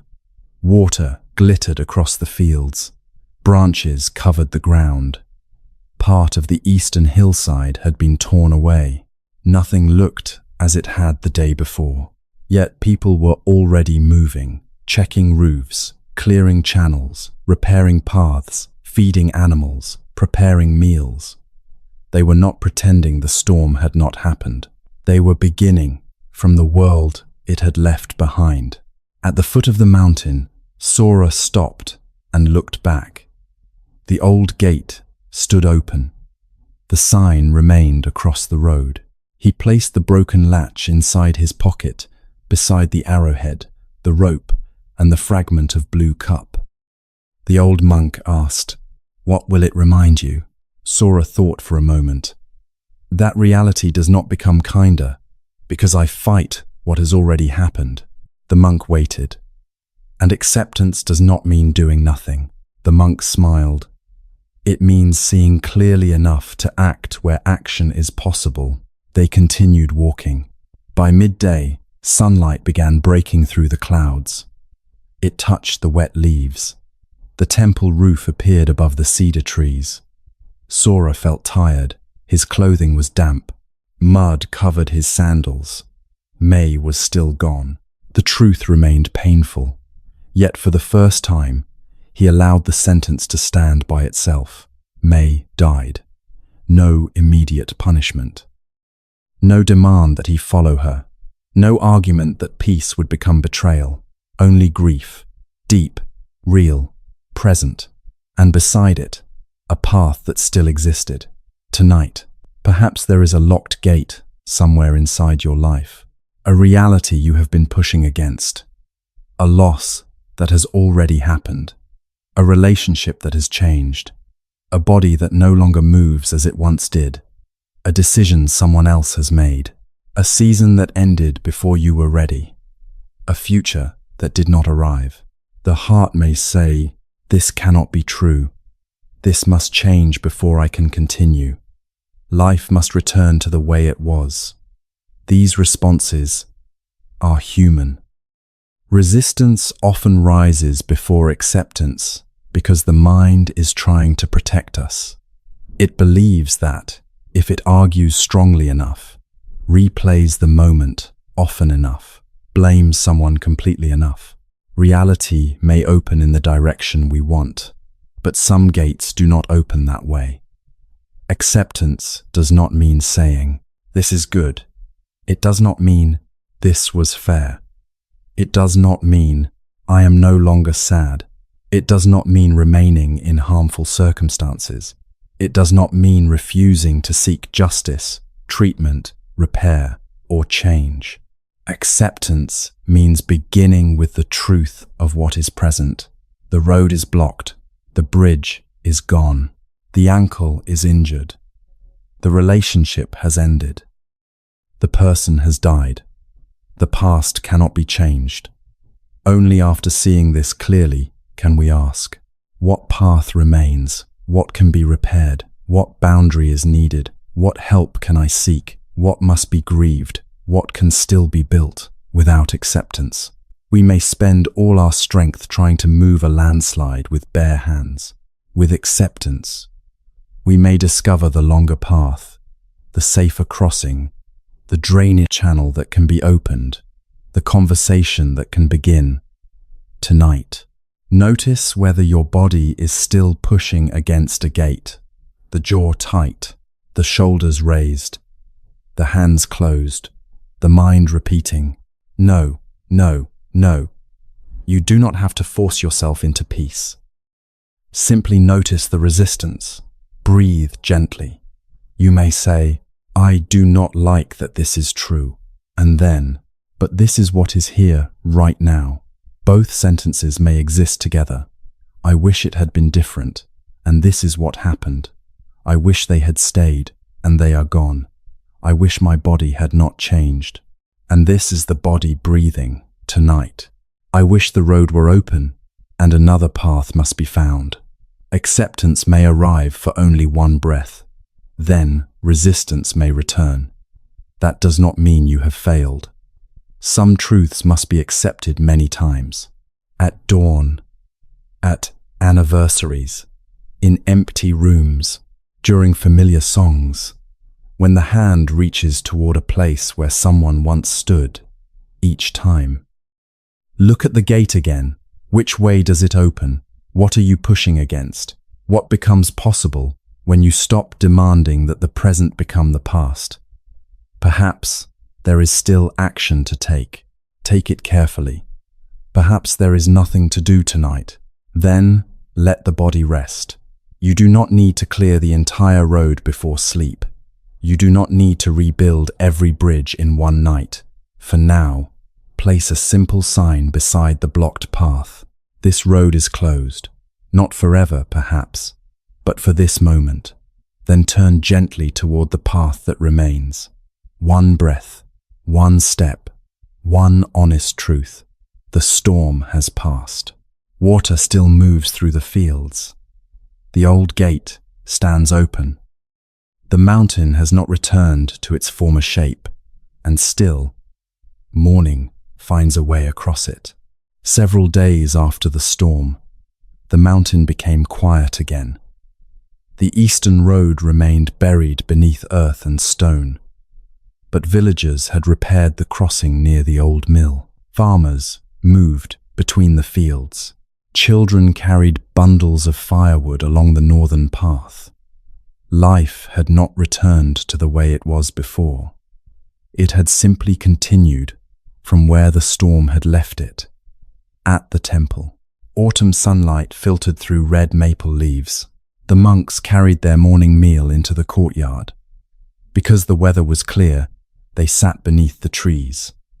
Bowls of rice steamed in the cold air. There were boiled vegetables, mushroom soup, and slices of yellow persimmon. Sora sat beside the old monk. In front of him rested a simple wooden bowl. Its rim was worn smooth by many hands. Before eating, the monks became silent. For several breaths, they looked at the food. The rice grown in wet fields, the vegetables carried up the mountain, the wood burned to prepare them, the hands that had washed, cut, and cooked. Then the meal began. Sora lifted a small portion of rice. He noticed its warmth, the faint sweetness, the sound of leaves moving above the courtyard. He had not always eaten this way. At home, he often read medical notes during meals. At the clinic, he swallowed food quickly between patients. Sometimes May would sit across from him and ask a question. He would answer without looking up. Now, each simple meal reminded him how often he had been present in body while the mind hurried somewhere else. The temple gate opened. A stranger entered, carrying an enormous wooden bowl beneath one arm. The bowl was so wide that it might have held enough rice for 4 people. A leather strap had been tied around it so the traveler could carry it across his back. The man wearing it was short and round-faced. His robe had been patched many times, though the cloth itself was expensive. Several small purses hung from his belt. Coins rang inside them as he walked. Bundles of spices, polished stones, cloth samples, and metal ornaments covered his pack. He bowed quickly. "Is the morning meal finished?" The old monk looked toward the serving pots. "Not yet." The traveler lowered his large bowl beside the rice pot. "Good." Without waiting for an invitation, he filled it. Rice rose nearly to the rim. He added vegetables, then soup, then 2 slices of persimmon. He looked at the novice, serving food. "Only 2? There are many people eating. I have traveled 3 days. So, have some of the vegetables." The traveler frowned, then took a 3rd slice when the novice turned away. He sat near Sora. The great bowl rested across his knees. "My name is Riku," he announced. No one had asked. "I trade between the northern mountains and the southern coast." The old monk bowed his head. "Welcome, Riku." The trader looked around. "Is this all you serve?" The monk glanced into his bowl. "It appears to be more than all." Riku began eating quickly. His spoon moved from rice to soup and back again. Before swallowing one bite, he prepared the next. He looked toward Sora's bowl. "You received more mushrooms." Sora examined his soup. "I did not count them. You have 5. Riku stirred his own bowl. "I have 3. The novice heard him. He brought 2 more mushrooms and placed them in the large bowl. Riku nodded. "That is fair." He resumed eating. A few moments later, he looked toward another monk. That man received a larger piece of persimmon. The old monk took a bite of rice. Perhaps the tree favored him. Riku did not laugh. He finished nearly half the bowl, then slowed. Not because he was satisfied, because his eyes had moved toward the temple buildings. "How many rooms are here?" he asked. "Enough," the old monk replied. How much land belongs to the temple? Enough. How many donations do you receive each year? Sometimes enough. Riku leaned closer. You could build a larger guest hall. We could. You could charge travelers. We could. You could sell dried herbs from the mountain. We could. You could become the wealthiest temple in the region. The old monk lifted his tea. And then? Riku blinked. Then you would have security. And then? You could buy more land. And then? Plant more herbs. And then? Sell them in the capital. And then? Riku lowered his spoon. You ask this as though growth has no value. I am asking where it ends. The trader looked into his enormous bowl. At success. The old monk smiled gently. And where is that? Riku began eating again, faster than before.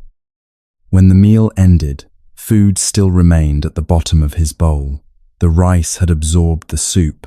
The vegetables had become cold. The trader looked toward the serving pots.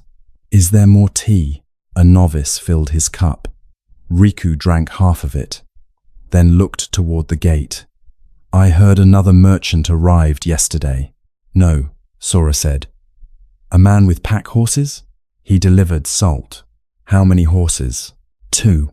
Riku relaxed slightly. My caravan has 6. Sora watched him. The trader seemed unable to meet anything without measuring it. Food, buildings, land, horses, even mushrooms. The old monk stood. Have you finished eating? Riku looked at the remaining food. I am full. Then the bowl contains enough. Riku nodded. More than enough. The monk pointed toward the cold rice. Why did you take what you could not eat? The trader's face changed. I did not know how hungry I would be. The old monk looked toward the 3 empty serving pots. A young novice was scraping the final grains of rice into a small bowl for himself. Riku noticed. I can give him this, he said. The novice looked toward the mixture of half-eaten rice and soup. No, thank you. Riku appeared offended. It is good food. It was. The trader looked down. The old monk lifted the enormous bowl. He examined the bottom. A dark circular stain covered the center. The wood was thick and carefully carved. Why do you travel with such a large bowl? He asked. Riku reached for it. Because small bowls require returning for more. Is returning difficult? It places you behind others. Behind them in what? Riku took the bowl from him. In receiving. The old monk looked toward Sora. Today, we will visit the lower spring. Sora knew this meant another lesson. Riku did not. I came to ask about a business journey, the trader said. Good. The monk began walking toward the storage room. The spring will listen. Riku frowned. I do not need water. The monk returned carrying 2 clay jugs. You have eaten a bowl of soup and drunk tea. Of course, you do not need water. He handed 1 jug to Sora, the other to Riku. The trader nearly dropped it. This is heavy. It is full. Why must I carry it? Because an empty jug would teach something else. Riku looked toward the temple gate. My pack is already heavy. You may leave it here. The trader's arms tightened around his possessions. No, then carry both. They left the temple. The old monk walked in front. Sora followed with 1 water jug. Riku came behind them, wearing his pack, carrying the enormous bowl under 1 arm, and the clay jug in both hands. Coins rang with every step. The lower spring lay beyond the western cedar grove. The path was gentle at first, then descended between wet stones and exposed roots. Riku's breathing became heavy. Why does a temple need a spring so far away? He asked. There is another near the kitchen, the monk replied. Riku stopped. Then why are we going to this one? Because it is farther away. The trader stared at him. Sora almost smiled. He had asked the same kinds of questions during his first days on the mountain. They continued downward. Riku changed the jug from one arm to the other, then adjusted his pack.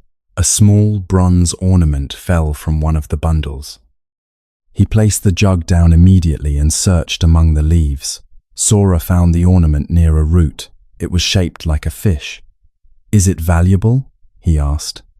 Riku took it quickly. "Not especially." "Then why did you stop?" "Because it is mine." Sora remembered the empty hand. They walked farther. After several minutes, Riku asked, "How long have you been staying at the temple?" "Not long," Sora said. "What do you pay?" "Nothing." The trader looked surprised. "Then what do they gain from you?" Sora considered. "Perhaps patience." The old monk called from ahead. "Not yet." Riku looked confused. Sora smiled faintly. They reached the spring near midday. Clear water emerged between two large rocks. It flowed into a shallow stone basin before continuing down the slope. Ferns grew along the edges. Red leaves floated on the surface. The old monk sat on a flat stone. "Place the bowl beneath the spring." Riku lowered the enormous wooden bowl. "What are we doing?" "Filling it. It is already empty." "That helps." Riku positioned the bowl beneath the falling water. The stream entered with a soft, steady sound. Water spread across the bottom, then rose. After a few moments, it began leaking through a small hole near the center. Riku lifted the bowl. "There is damage." The monk looked inside. A hole. The trader pressed one finger against it. This was not there during breakfast. The old monk pointed toward the dark stain. "It has been there for some time." The rice was thick enough to hide it. Riku examined the base. The wood had worn thin. A narrow crack crossed the center. "This bowl was expensive," he said. "Then the hole is expensive too." Riku looked irritated. "Can it be repaired?" "Perhaps." He glanced at Sora. "Why does he always say that?" Sora placed his jug beside the spring. "Because the future dislikes being spoken for." Riku stared at both of them. "You have spent too much time together." The monk returned the bowl beneath the spring. Water entered, then escaped. "How long will it take to fill?" he asked. Riku covered the hole with his finger. The water began rising. "There," the monk nodded. "Keep your finger there."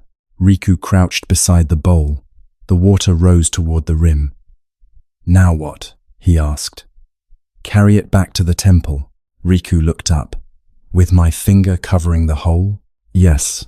"That is impossible." "Why?" "I need both hands." "Then remove your finger." "The water will escape." The monk looked at him. "Yes." Riku's face tightened. "This lesson is too obvious." The old monk sat beside the basin. "Then answer easily." He pointed toward the leaking bowl. "How much water is required to fill a vessel with no bottom?" "No amount." "And how much wealth is required to satisfy a mind that cannot recognize enough?" Riku looked away. "That is different." "How?" "A bowl cannot desire." "No." The monk watched the water escape between Riku's fingers. "But desire can turn the mind into a bowl with no bottom." Riku pulled his hand away. Water drained through the hole. Within moments, the bowl was nearly empty. He stood. "I did not climb the mountain to be insulted." The old monk's expression remained gentle.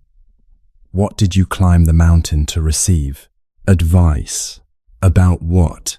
Riku looked toward the forest. "A journey." "What journey?" "To the western ports." Sora had heard stories about the western ports. Ships from distant lands arrived there carrying glass, perfumes, rare wood, spices, and blue stones found beyond the desert. The trip from the mountain region could take half a year. Longer in winter. "What will you buy?" Sora asked. "Indigo dye, pearls, medicinal resin, whatever can be sold for profit in the north." Is the route dangerous? Some sections. Bandits? Sometimes. Winter storms? Yes. The monk asked, "Why must you go?" Riku's eyes became bright. Because traders who reached the ports last year returned with 10 times their investment. And then, I will purchase 2 more caravans. And then, open a warehouse near the river. And then, hire agents. And then, trade with the capital. And then, Riku exhaled sharply. Why must everything have an end? The old monk looked toward the leaking bowl. Because you have called this journey the thing that will finally make you secure. Riku crossed his arms. And what is wrong with security? Nothing. Then why question me? Because you said finally. The trader became silent. The spring continued falling.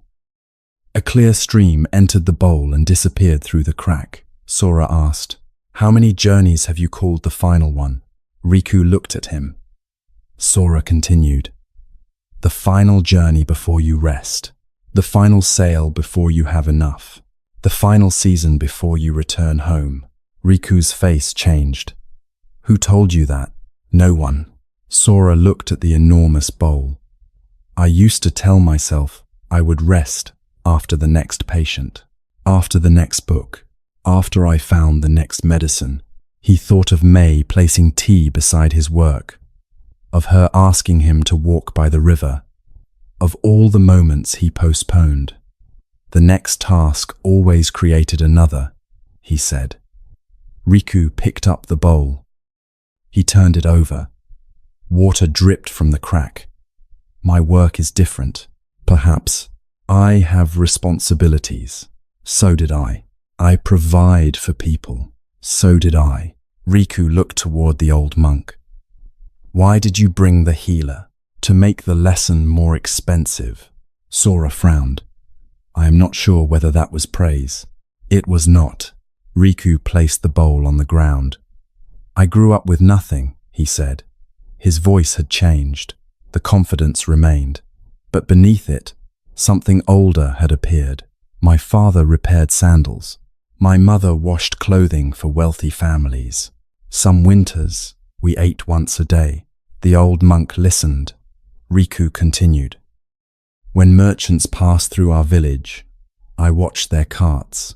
Silk covered the goods. Their horses wore bells. They ate dried fruit while traveling. He looked at the purses hanging from his belt. I decided I would never again wait to learn whether there was enough rice. That decision helped you survive, the monk said. Yes. It gave you energy. Yes. It taught you to work. Yes. And when did enough rice become 6 horses? Riku did not answer. The monk did not ask cruelly. There was no accusation in his voice, only curiosity. Riku sat on a stone. My first trading journey was with 1 basket of salt, he said. I walked between villages. I doubled the money. Then I bought 2 baskets. Then tea. Then cloth. He smiled faintly. The first time I hired a cart, I thought I had become a great merchant.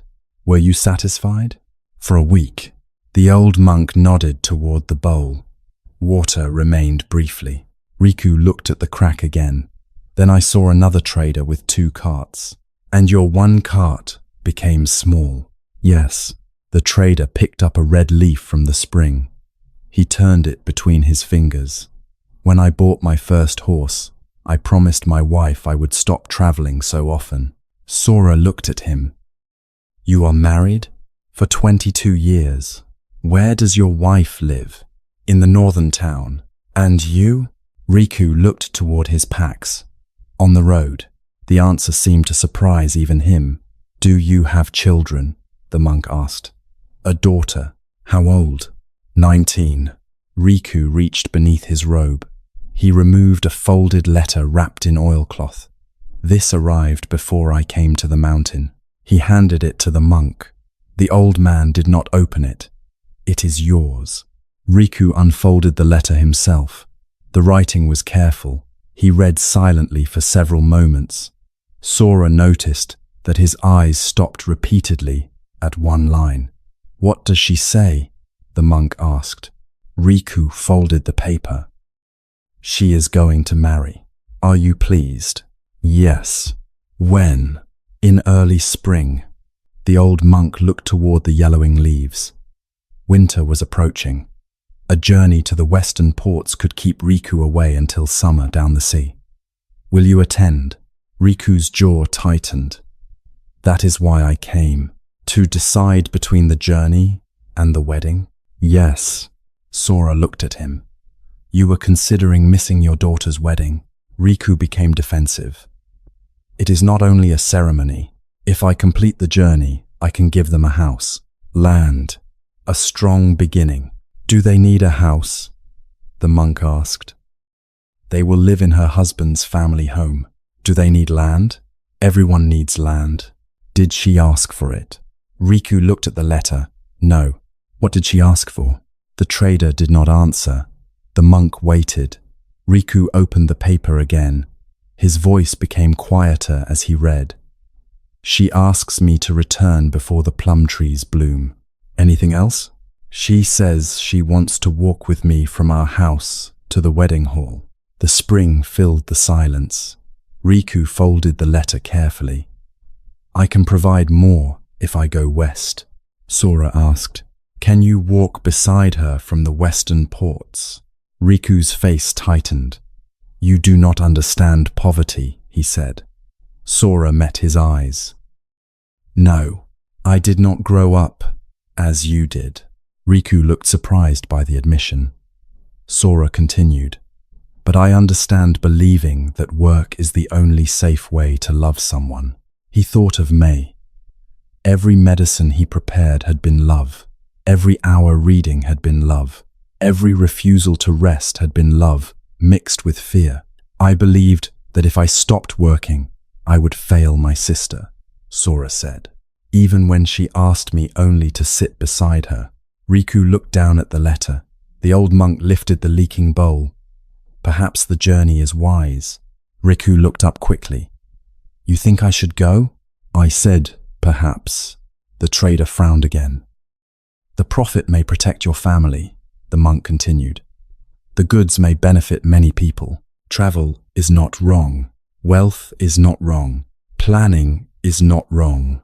Then what is wrong?" The monk placed the bowl between them. "Believing one more journey will fill the hole you have never examined." Riku said nothing. The monk pointed toward the crack. "This bowl is not evil. The spring is not failing. The water is not insufficient. The vessel cannot hold what it receives." Riku looked toward his many bundles. Sora asked, "What happens when you earn money?" "I feel relieved." "For how long?" Riku considered. "A few days. Sometimes several weeks. Then I notice expenses, risks, other opportunities." The water escapes. The trader's mouth tightened. "What am I supposed to do?" he asked. "Stop trading? Give away everything?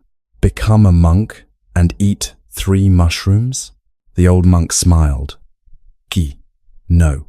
"Then what?" "Learn the difference between hunger and craving." Riku looked unconvinced. "They are the same."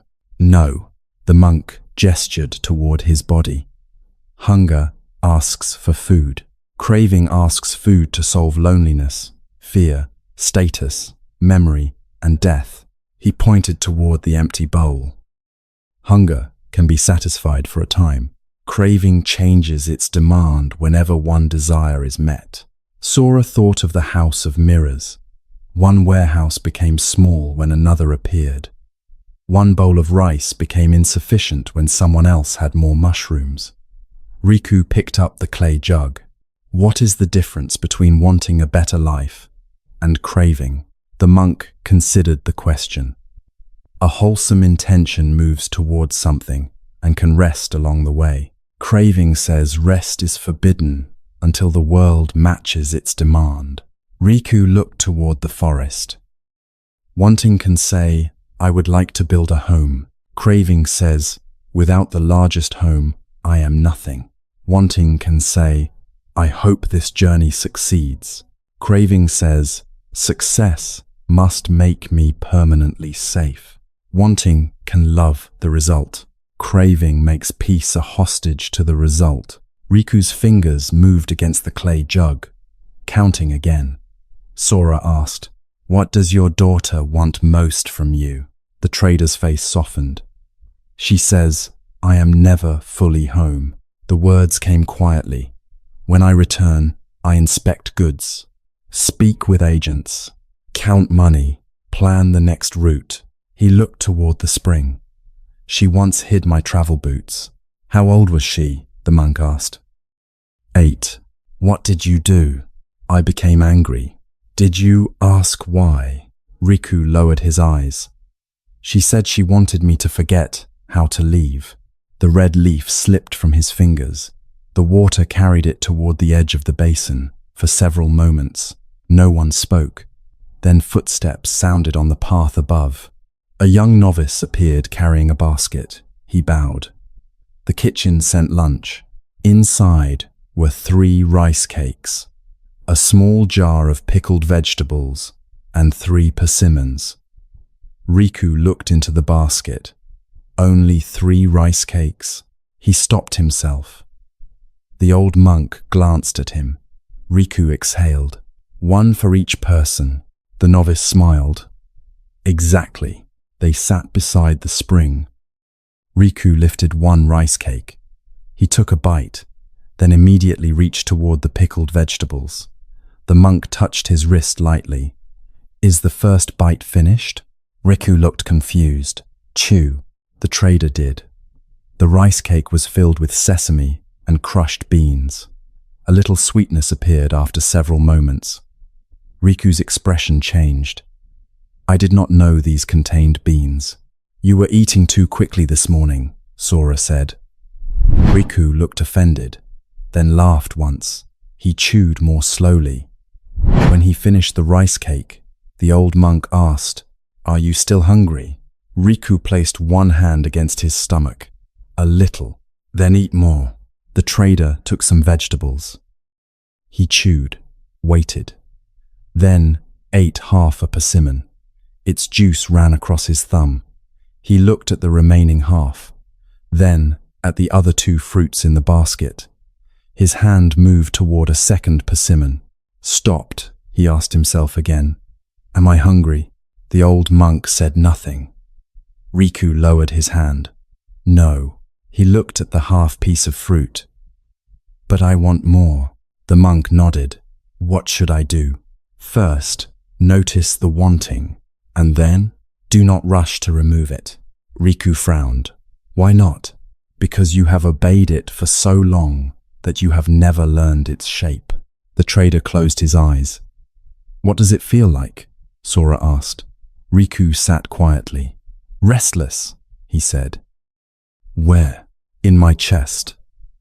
In what else? A thought. What thought? Riku opened his eyes. That if I do not take the fruit now, someone else will. Sora looked toward the basket.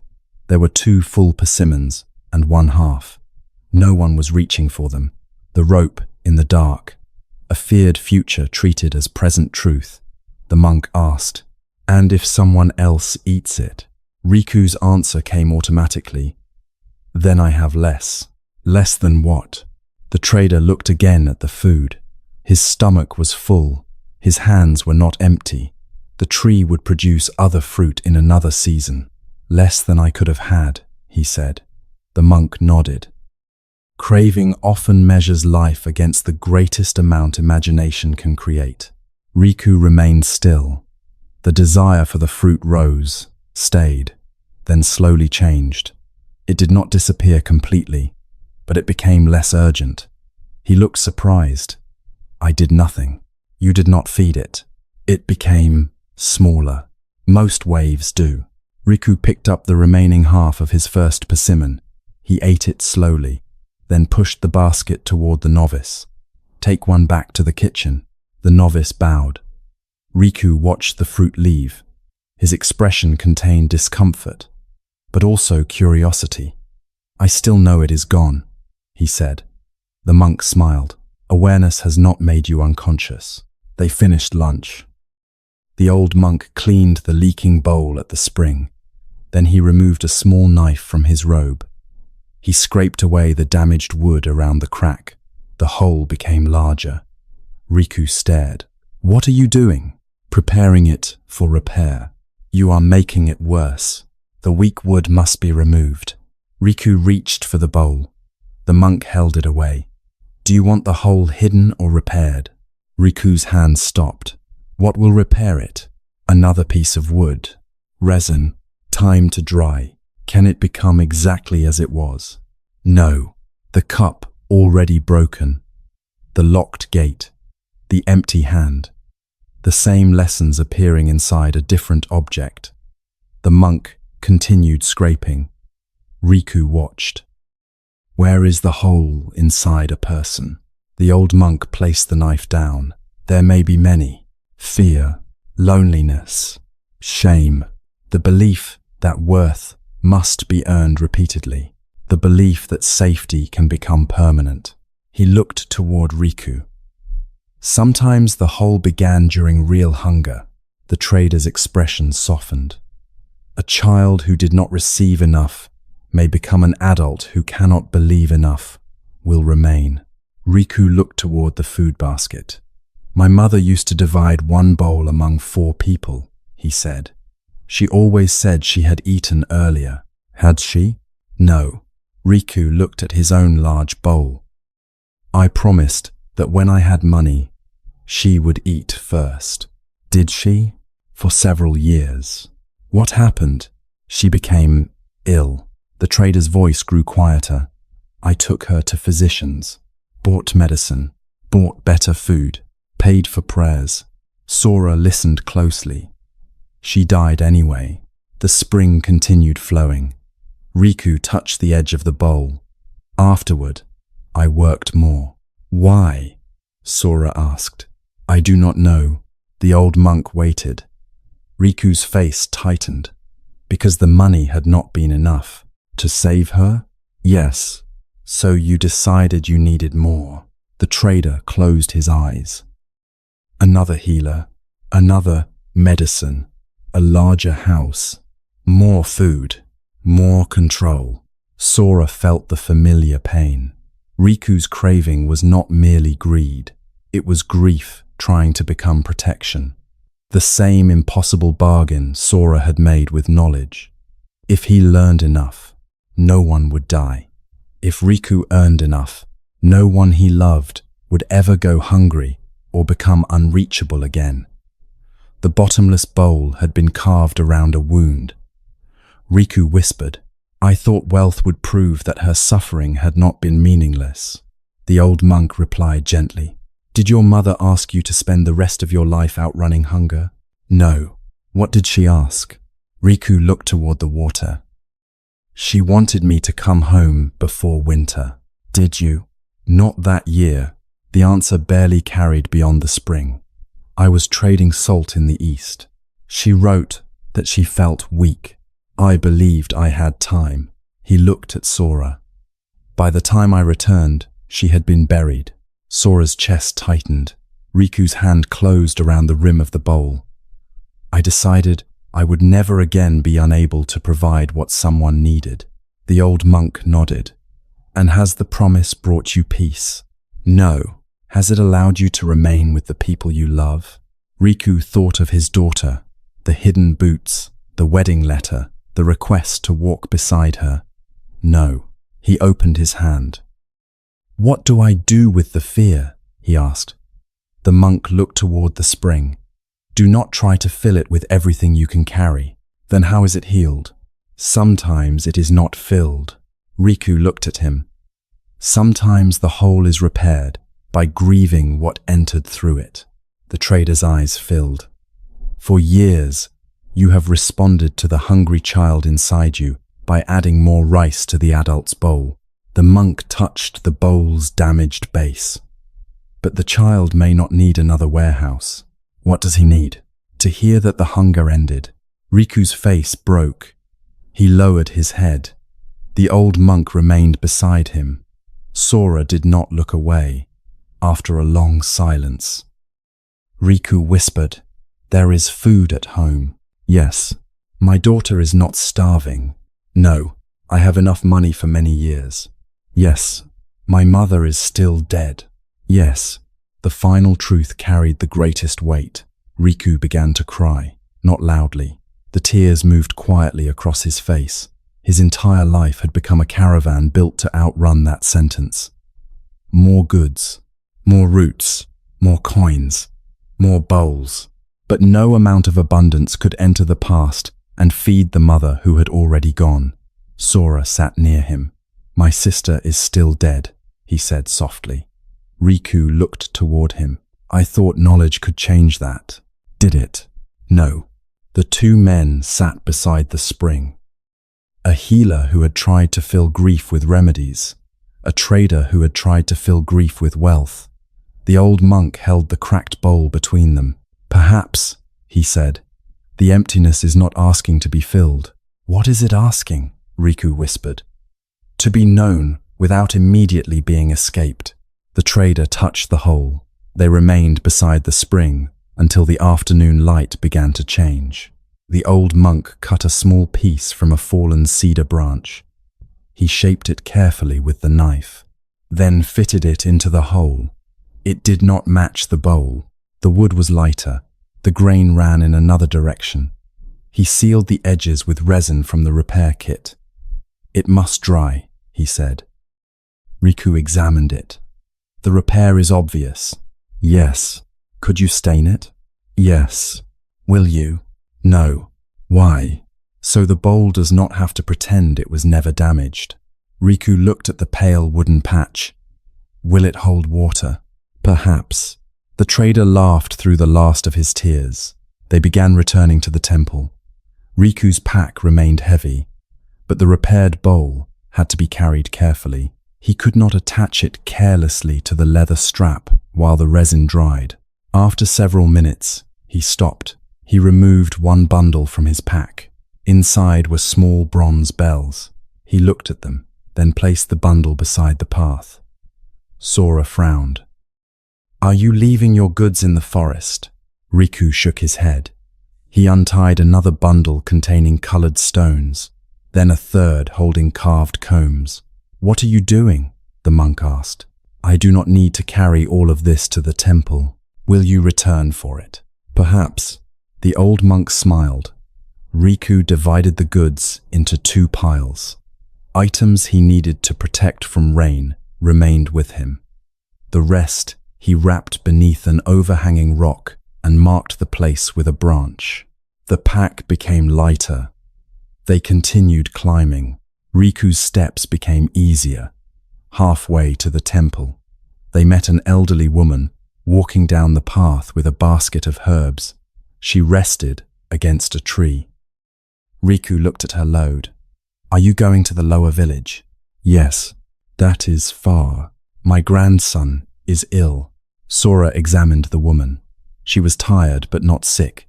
Riku removed one of his smaller purses. He took out 2 coins, then hesitated. His eyes moved toward the remaining money. Sora saw the old pattern. How much might be needed? What if there were expenses later? What if someone else asked? What if he gave too much? Riku breathed, then placed the coins in the woman's palm. "For medicine," he said. She looked surprised. "I cannot repay you." "Good." The answer surprised everyone, including Riku. The woman bowed, then continued downward. Riku watched her leave. "Do you feel emptier?" the monk asked. The trader touched the lighter purse. "A little." "Do you regret it?" Riku considered. "Not yet." The monk nodded. Another wave. They reached the temple near sunset. The repaired bowl was placed near the kitchen fire to dry. Riku sat beside it. He did not allow anyone to touch it. Sora joined him. "Have you decided about the western journey?" he asked. Riku looked toward the mountains. "No." Sora waited. "I could postpone it." "Yes. Another trader may take the opportunity." Yes, the price of indigo may rise. Yes, my agents may think I have become weak. Yes, Riku gave him a tired look. You have learned too much from the monk. Sora smiled. The trader removed his daughter's letter again. She asked me to return before the plum trees bloom. Will you? Riku read the line silently. I think I will return before the first snow. That is earlier. I have been away for 4 months. What will you do until the wedding? Riku looked uncertain. I do not know how to remain home for that long. Perhaps you can learn. Riku smiled faintly. What about trade? Sora asked. I have 2 agents. I have never trusted them with important decisions. Why? Because if they succeed without me, I may not be necessary. The House of Mirrors. The fixed identity. Riku the provider, Riku the successful trader, Riku the man whose value depended upon being needed. Sora said, perhaps being present is also a way to be valuable. Riku looked toward him. Your sister asked you to sit beside her. Yes. Did you? Not soon enough. Riku folded the letter. I will go home. The words sounded both peaceful and frightening. For good? Sora asked. No. Riku looked toward the road. I am still a trader. He smiled slightly. But I may stop calling every journey the one that will finally make me enough. The evening meal was served beneath the covered walkway. This time, Riku used a small temple bowl. His repaired bowl was still drying. The novice gave him rice, 1 spoonful, then another. Riku looked at the amount. Is that all? The novice hesitated. Riku touched his stomach. He had eaten lunch only a few hours earlier. Yes, he said. That is enough, for now. He sat beside Sora. There were 3 mushrooms in his soup. Sora had 5. Riku noticed. He looked away. After several moments, he looked back. Do yours taste better? Sora ate 1. No. Riku laughed quietly. He chewed more slowly than he had that morning. When his bowl became empty, he did not rise immediately. He waited. The desire for more came, then softened. The old monk sat across from him. What remains? He asked. Riku listened to his body. A little hunger. Anything else? Fear that I have chosen badly. Anything else? Relief. Anything else? Riku looked toward the darkening sky. I can remember the taste. The monk nodded. After the meal, Riku opened several bundles from his pack. He gave the temple kitchen dried spices. He gave a young novice 1 small bronze bell. He offered Sora a polished stone. Sora shook his head. I already carry too many lessons in my pockets. Riku looked toward the arrowhead, rope, blue fragment, and broken gate latch. You trade in strange goods. Sora smiled. Riku kept most of his merchandise. He did not suddenly reject everything he owned.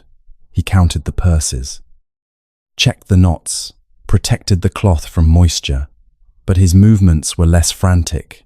The goods had become goods again, not proof that he was safe, not proof that he mattered, not medicine for a grief they could never cure. Before sleeping, Riku sat beside the repaired bowl. The resin had hardened.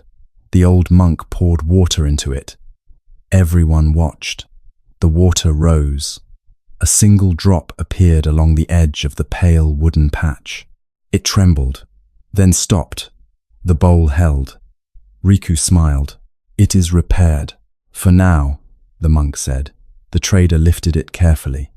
The bowl was not the same as before. A visible patch crossed the center. It might require another repair someday. Yet it could hold what it received.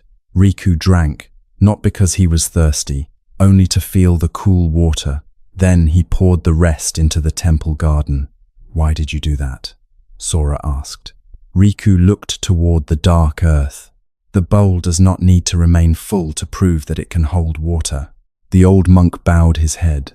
That night, Sora returned to his room. He placed the objects from his journey before him, the iron arrowhead, pain, and the suffering added afterward, the rope, fear created by mistaken perception, the blue fragment, the impermanence of everything precious, the gate latch, the exhaustion of resisting what had already become true. He thought about the bottomless bowl. Sora had believed his question needed one final answer. Why do we suffer? He had imagined that somewhere in the temple, the monk possessed a sentence powerful enough to fill the emptiness left by May. One answer, complete, permanent, enough to make grief disappear. Was his search also a form of craving? He closed his eyes. He wanted understanding. That desire had brought him to the mountain. It had helped him look, learn, change. But beneath it lived another demand. I must understand why May died before I can live again. The demand had no bottom. Its behindness. No explanation could make the death feel fair. No philosophy could place May back beside the fire. No teaching could guarantee that Sora would never lose another person. Perhaps wisdom was not the answer that filled the emptiness. Perhaps it was learning that the emptiness could exist without swallowing the whole of life. He remembered Riku's mother, May, Yumi's husband, Daichi's wife, Masato's wife, the old monk's lost temple. Every person carried an absence, yet beside those absences, there were meals, repairs, fields, children, laughter, tea, work, morning light. The bowl did not need to remain full at every moment. It only needed to hold what was here. Sora placed one hand over his chest. Grief remained. It did not mean he needed another answer immediately. Longing remained. It did not mean he needed to return to the past. Love remained. It did not need to become endless punishment for this night. The room was enough. The blanket was enough. One breath entering, one breath leaving. Sora whispered, I do not have to fill every emptiness. Outside, the wind moved through the autumn trees. A few leaves struck the roof, then became still. Tonight, perhaps there is a bowl inside your life that never seems full. You reach one goal and immediately see the next. You receive praise and wonder when it will disappear. You buy something you wanted and soon begin wanting something else. You finish one task and cannot rest because another task is already calling. Perhaps the craving is not for objects. Perhaps you want certainty. One final answer. A guarantee that the future will be safe. Proof that someone loves you. Proof that you are successful. Proof that you are enough. You may tell yourself, when this happens, I will rest. When I earn more, when I lose weight, when I find a relationship, when I receive an apology, when I understand the past, when I become completely healed, when no one can reject me, when I finally feel certain, then the moment arrives, and the bowl begins leaking again. This does not mean desire is wrong. Desire can guide us. We may desire food because the body needs nourishment. We may desire safety because harm is real.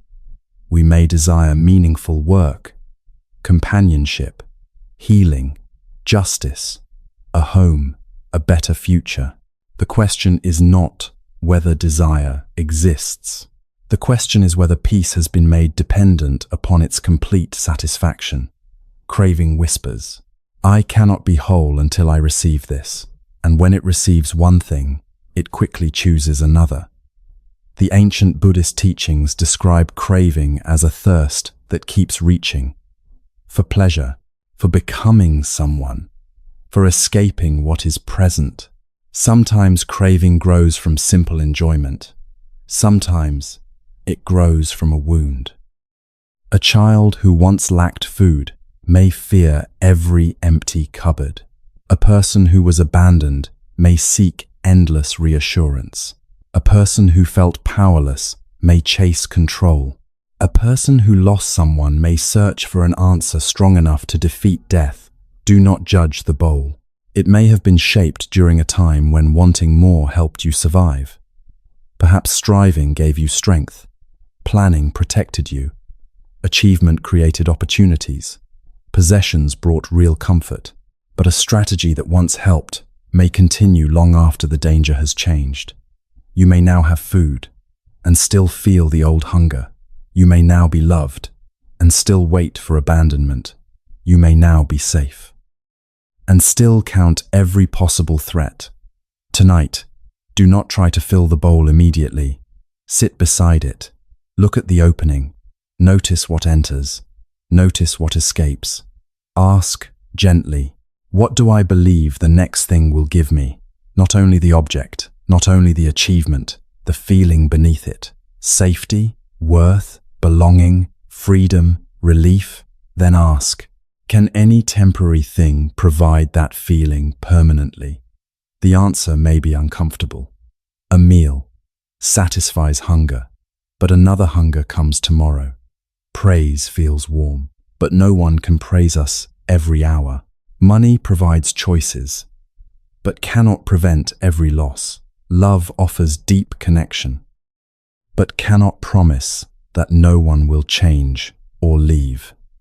This does not make these things worthless. It means we receive them as they are, not as cures for every form of human uncertainty. Imagine holding a ripe persimmon. Notice its color, its weight, the sweetness of one bite before reaching for another. Let the first bite finish. Perhaps this moment contains more than the mind noticed. A warm bed, a safe room, a body allowed to stop working, air entering without being earned, a small silence no one is asking you to improve. Enough does not mean that you must never grow. It does not mean accepting injustice or abandoning every dream. Enough means recognizing that this moment does not have to become something else before you are permitted to inhabit it. You may work tomorrow, plan, build, learn, improve, travel, create. But for tonight, no future achievement is required. You do not have to earn this breath. You do not have to become more impressive before sleep arrives. The bowl may be placed down. Feel the restless wave of wanting. Do not fear it. Do not immediately obey it. Watch it rise, remain, change. Perhaps it becomes smaller. Perhaps it returns. Either way, you have learned that wanting is an experience, not a command. You may say, I want this, without saying, I cannot live without it. You may say, I hope tomorrow changes, without saying, today has no value until it does. You may say, I am still healing, without saying, I am unworthy of rest until I am healed. The bowl does not need to remain full forever. It only needs to hold what has been given now. One breath, one quiet room, one moment, without chasing. Perhaps there is an emptiness you have tried to fill for many years. Tonight, consider that it may not be asking for more. It may be asking to be felt, grieved, understood, held with compassion. The hungry child inside you may not need another warehouse. The lonely heart may not need another achievement. The grieving mind may not need one more explanation. Perhaps it needs to hear, the danger is not happening now. There is food today. You are allowed to stop. You do not have to outrun the past. Let these words settle gently. The meal is finished. The serving pots are empty. The temple courtyard has grown quiet. No one is counting the mushrooms. No one is measuring your bowl against another person's bowl. The repaired vessel rests near the fire. A pale piece of cedar marks the place where it once leaked. It does not hide the damage. It simply holds water again. May you also hold this moment, Not forever, only now, and may now, for one peaceful breath, be enough. The following morning, a pale mist rested over the mountain. The storm had washed dust from the cedar branches. Drops of water gathered at the tips of the leaves, then fell quietly onto the path below. Sora woke before the temple bell. For several moments, he remained beneath the blanket, listening. No urgent footsteps, no frightened messenger, no voice asking for medicine, only the wind, the distant stream, and the slow awakening of birds beyond the paper window. He sat up. Beside his bed rested the objects gathered during his journey. The iron arrowhead, the short length of rope, the blue fragment from Yumi's broken cup, the bent latch from Daichi's gate, the wooden mountain token given to him by the traveler, and Mei's carved hairpin. Sora touched each one. They had become reminders, small pieces of the road he had already traveled. The arrow reminded him that pain and the suffering added afterward were not always the same. The rope reminded him that fear could mistake uncertainty for danger. The cup fragment reminded him that precious things did not require permanence to matter. The latch reminded him that acceptance was not surrender, but the beginning of wise action. He placed all the objects inside a cloth pouch, then tied the pouch to his belt. When he stepped into the courtyard, the old monk was waiting beside the gate. He carried a coil of rope, a bundle of rice, and 2 folded wool blankets. "Where are we going?" Sora asked. "To the river." "Is someone injured?" "Not yet." Sora looked at the supplies. "Why the blankets?" "The river does not always return people dry." The monk opened the gate. They began descending. The western path was less steep than the eastern trail. It moved through maple woods, then crossed open hills where autumn grass bent beneath the morning wind. Far below, a wide river marked the edge of the valley. Sunlight touched its surface in broken pieces. After the recent storm, water remained high. Branches and leaves drifted rapidly downstream. Sora could hear it long before they reached the shore, a deep, continuous sound, not violent, but powerful. They passed a small stone marker near the road. Someone had carved a boat into its surface. Beneath the image were several names. Sora stopped. "What is this?" "A flood memorial." "When was the flood?" 8 years ago. The monk touched one of the carved names. The river rose during the night. Several homes stood too close to the bank. Many people escaped. Some did not. Sora looked toward the water. "Did you know them?" "Yes." "Were you here?" "Yes." The monk continued walking. Sora followed. At the bottom of the hill, the road divided. One path followed the river toward a fishing village. Another crossed the water by ferry. But no ferry moved that morning. The old wooden dock had been damaged by the storm. One side leaned into the current. Several boards were missing. Near the shore stood a man carrying a boat. At first, Sora thought he had misunderstood what he was seeing. The boat was narrow, perhaps large enough for 2 adults. It had been built from cedar planks and sealed with black resin. 2 wooden poles rested across the man's shoulders. Ropes hung from them, supporting the boat above his back. The boat extended several steps in front of him and several behind. The man was trying to climb the road away from the river. Each step appeared painful. His knees bent beneath the weight. The ropes pressed deeply into his shoulders. His clothing was soaked with sweat despite the cold morning. A young woman walked beside him. "Father, stop," the man continued. "You are bleeding again." "I am fine. The house is only half a mile away." "Then we are nearly there." The front of the boat struck a low tree branch. The man pushed forward. The branch caught beneath the bow. He pulled. The boat did not move. He pulled harder. The branch cracked. Leaves fell across his face. The young woman covered her eyes. This is madness. The old monk approached. "Good morning, Toma." The man stopped. His face tightened when he recognized the monk. "You." "Yes. You told my daughter to bring me here. I told her I would be near the river. That is not the same." "No." Toma shifted beneath the boat. The ropes cut into his shoulders. The young woman bowed towards Sora and the monk. "My name is Aya." Sora bowed. "I am Sora." Aya pointed toward her father. "He has carried that boat from the lower village." "How far?" "Nearly 4 miles. Toma interrupted. "It is not 4 miles. It is 3.5. Aya looked towards Sora. "As though that improves anything." The old monk examined the boat. The cedar was old, but carefully maintained.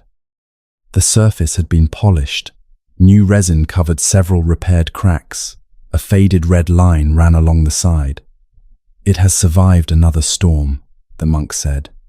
Toma nodded proudly. "I kept it beneath a shelter. Did you place it in the river?" "No." "Why not?" "The water was dangerous." The monk looked toward the current. "That is when boats are often useful." Toma's expression hardened. "This boat will not be risked." Sora studied the man. The skin beneath the shoulder ropes had become raw. A dark stain spread across his robe. "You need to set it down," Sora said. Toma looked at him. "You are the healer." "Yes." "Then heal what is wounded." "I cannot treat your shoulders while a boat is hanging from them." Toma adjusted the rope. "I will set it down when we reach the house." Aya crossed her arms. "You said that yesterday." Sora looked toward her. "He carried it yesterday too, every day for 6 months." Toma turned toward his daughter. "Enough." Aya's eyes filled with frustration. "He sleeps beneath it. He refuses to leave it near the river. He will not let anyone else use it. He has carried it to the market, to the temple road, even to my uncle's funeral." Toma's face reddened. "That road flooded once. The funeral was on a hill. Water can reach hills." Aya looked toward the monk. "You see?" The old monk nodded. "I see a man carrying a boat." Toma exhaled sharply. "That boat saved my life." No one spoke. He shifted the weight again. His expression softened slightly. 8 years ago, he said, when the river rose. My home stood near the eastern bank. Sora looked toward the flood memorial. Toma continued. "The water entered after midnight. We woke when the floor began moving beneath us." Aya lowered her eyes. She had heard the story many times. "My wife carried Aya. I pushed the boat through the back wall. The current took the roof, the barn, everything." Toma looked toward the river. "We climbed into this boat. The rope broke. We were carried downstream." "Did all 3 of you survive?" Sora asked. Toma's mouth tightened. "No." Aya closed her eyes. "My wife fell into the water." Toma's voice became quieter. "I reached for her, but I was holding Aya." His hand moved toward his daughter's shoulder, then stopped before touching her. "If I had released Aya." Aya looked at him sharply. "Do not say that." Toma swallowed. "The boat struck a tree. I tied Aya to the seat. Then I went into the water." "Did you find your wife?" the monk asked. "No." The river moved behind them. Branches drifted past. One turned slowly in the current, then disappeared around a bend. Toma looked at the boat above his shoulders. "This carried Aya and me to the western shore. Without it, we would have died." The monk nodded. "Yes, so I will never abandon it." The old monk touched the side of the boat. "Is gratitude the same as carrying?" Toma frowned. "What does that mean? This boat carried you when you needed it. Now you carry the boat everywhere. It deserves care.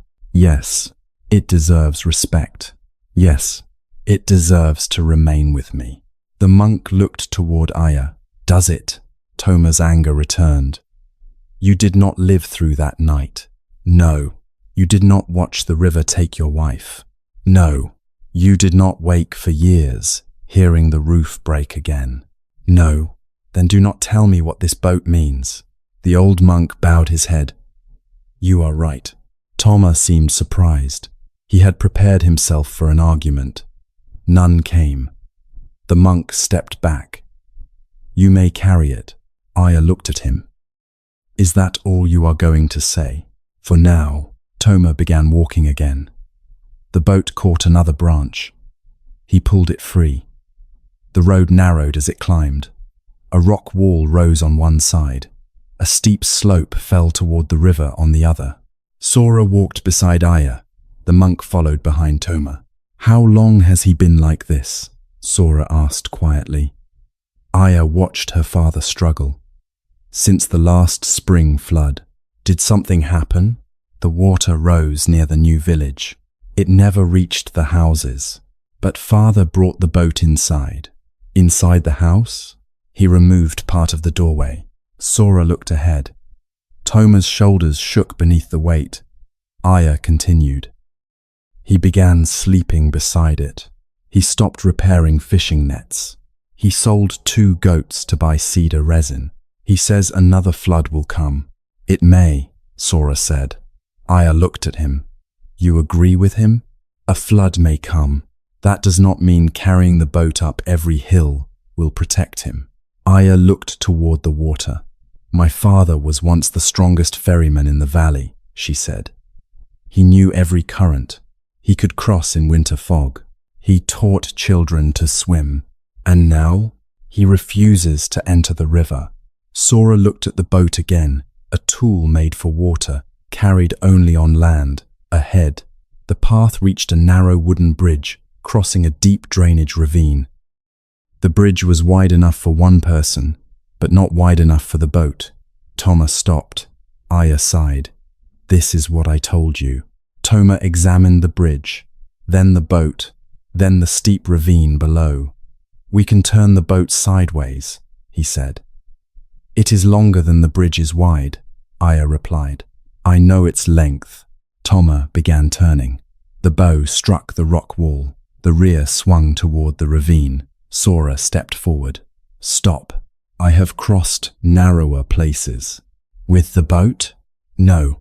Toma continued turning. His foot slipped on the wet wood. The weight shifted. The boat pulled him backward. Aya screamed. Sora grabbed the front rope. The monk caught the rear pole.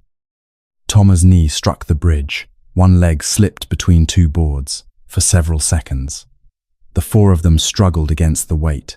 The boat tilted above the ravine. Release the rope, Sora shouted. Toma tightened his grip. No, you will be pulled over. No, the old monk said calmly. Toma, the man's face was filled with terror. Release one hand. Toma looked toward the river below. The current moved between dark rocks. I cannot. Release one hand. Slowly. Toma opened his right hand.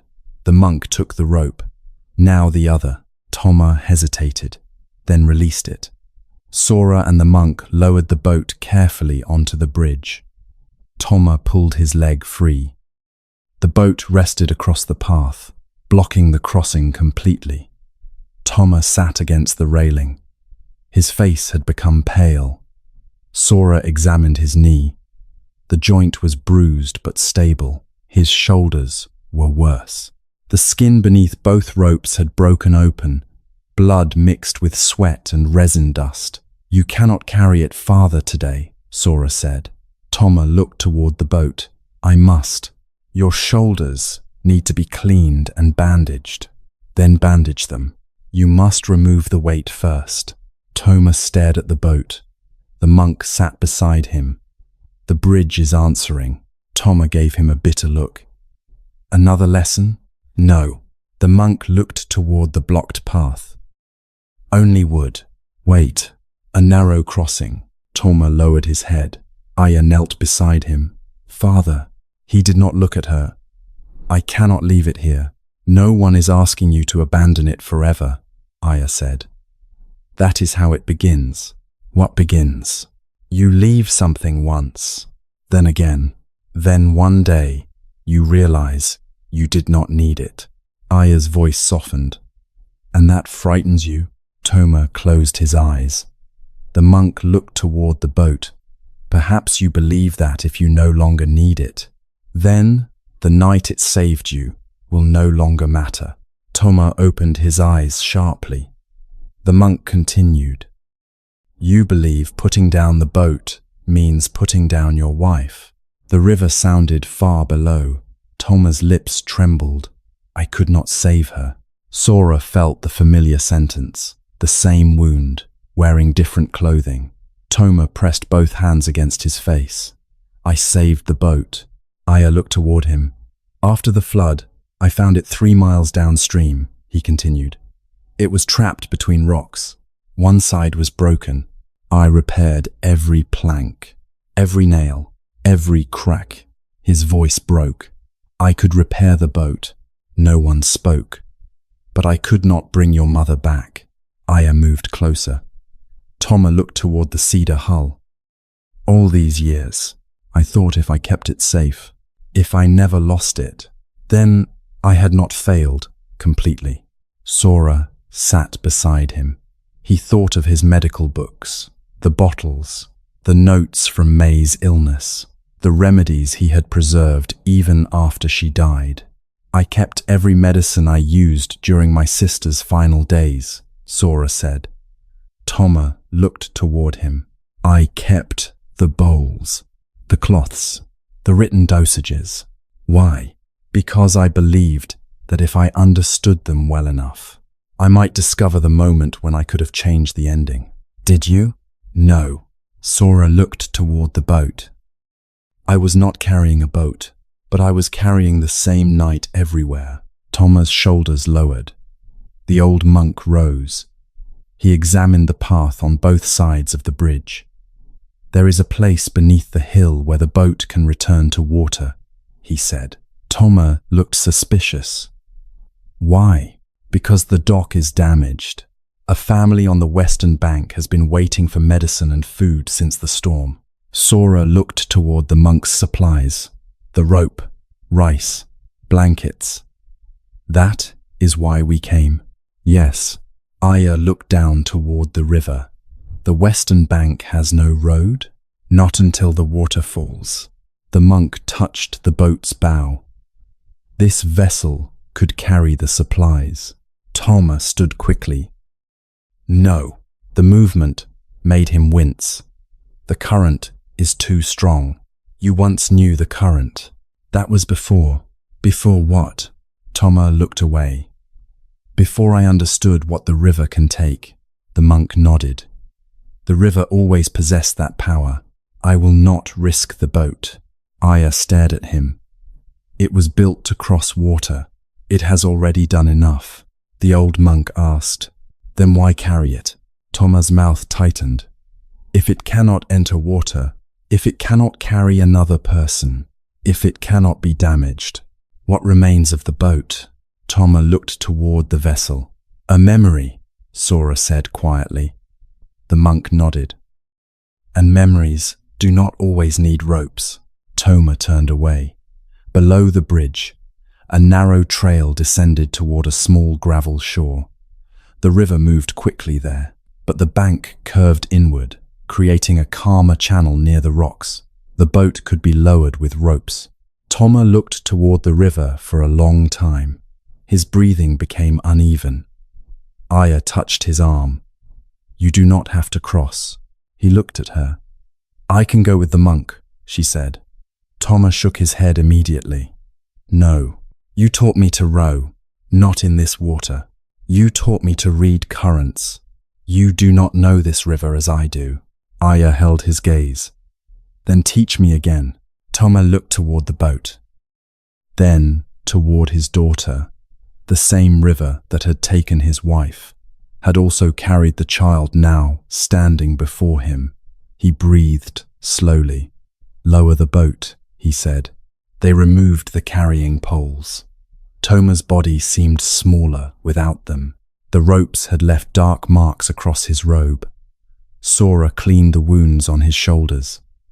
The old monk applied folded cloth and tied the bandages carefully. Then they secured the boat with ropes.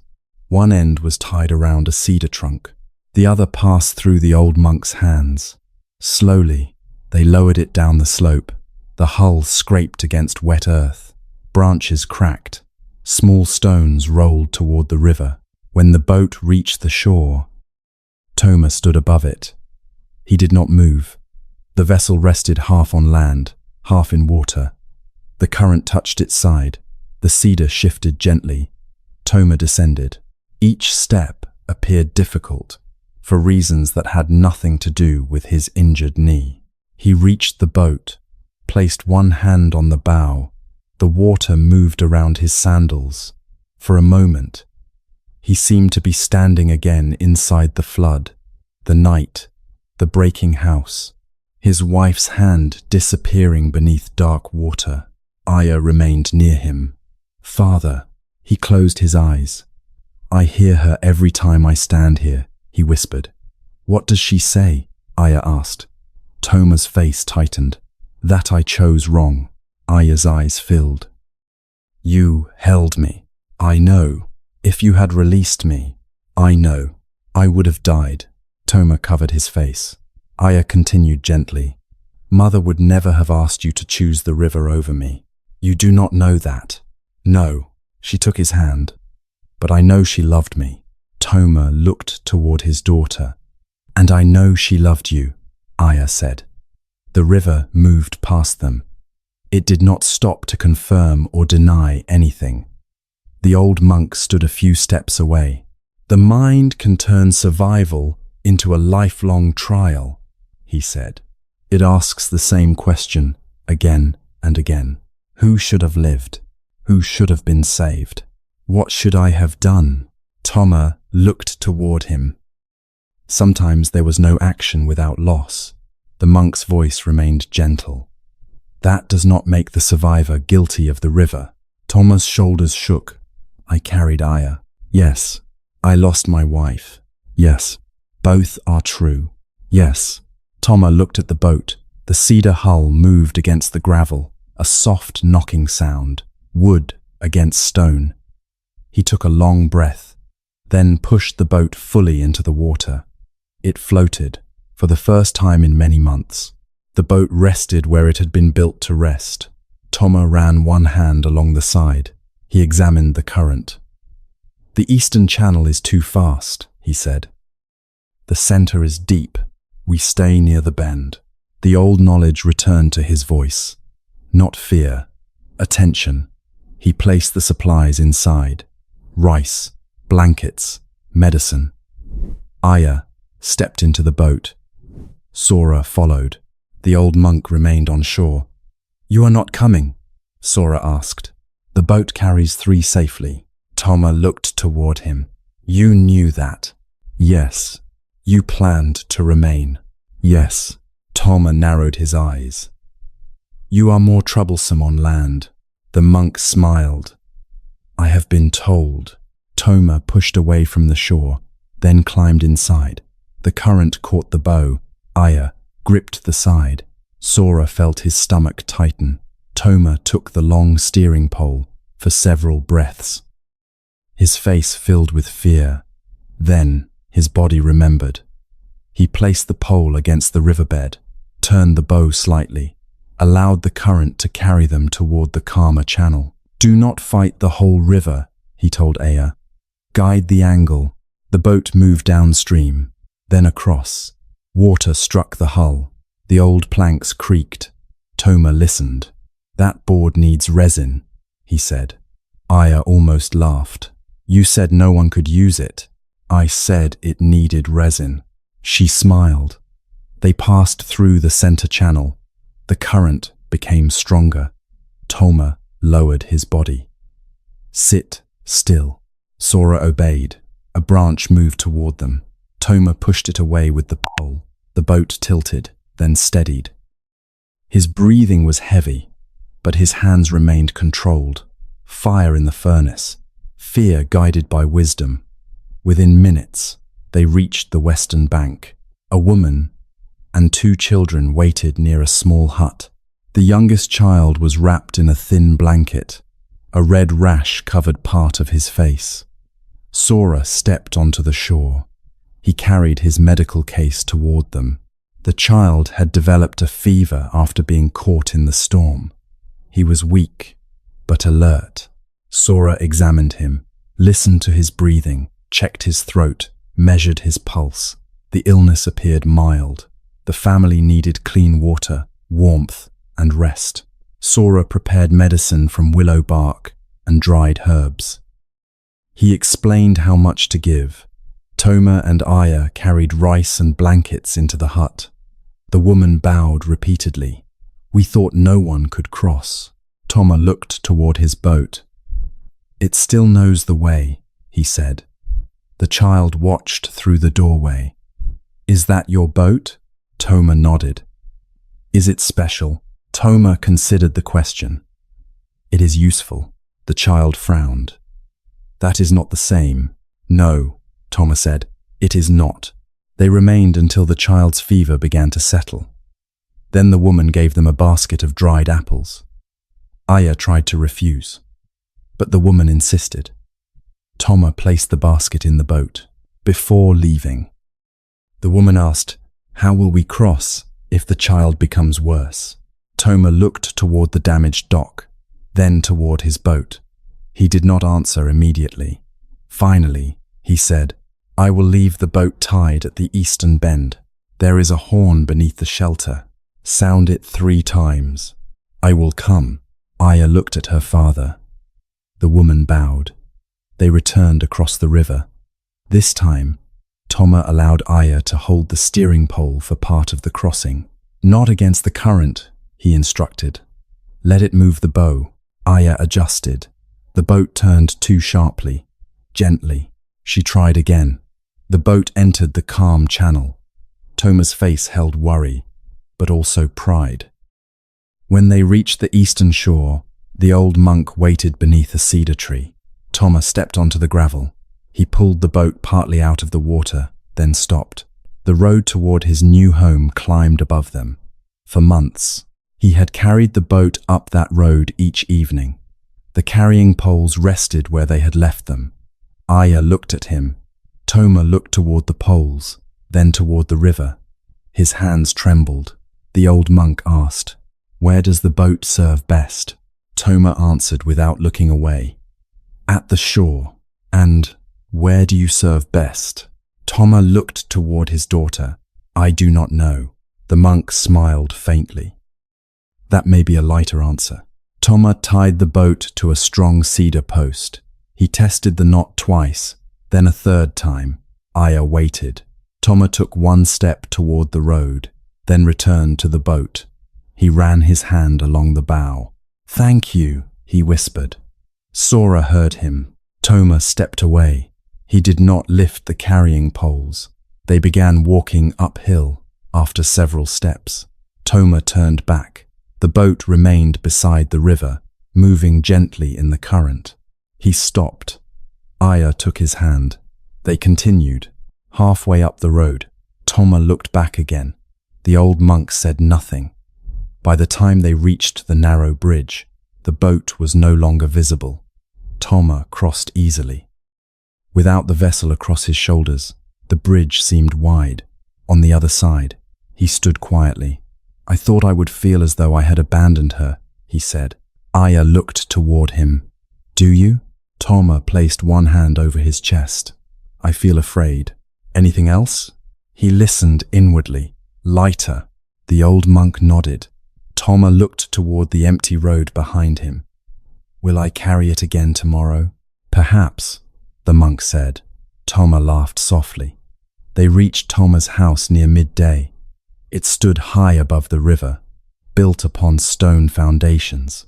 The doorway had been widened. Sora understood why. Inside, a large empty space had been kept for the boat. The floorboards beneath it were deeply scratched. Aya entered first. She looked toward the empty place. "What will we put there?" she asked. Toma stood in the doorway. For a moment, his expression filled with panic. The room looked incomplete. Then he noticed a damaged fishing net folded in the corner. He picked it up. "I might repair this." Aya smiled. "You were once a fisherman. I am still a fisherman. Then perhaps you should fish." Toma looked toward the river below. Perhaps. Sora cleaned the wounds on Toma's shoulders once more. Without the pressure of the ropes, the bleeding had stopped.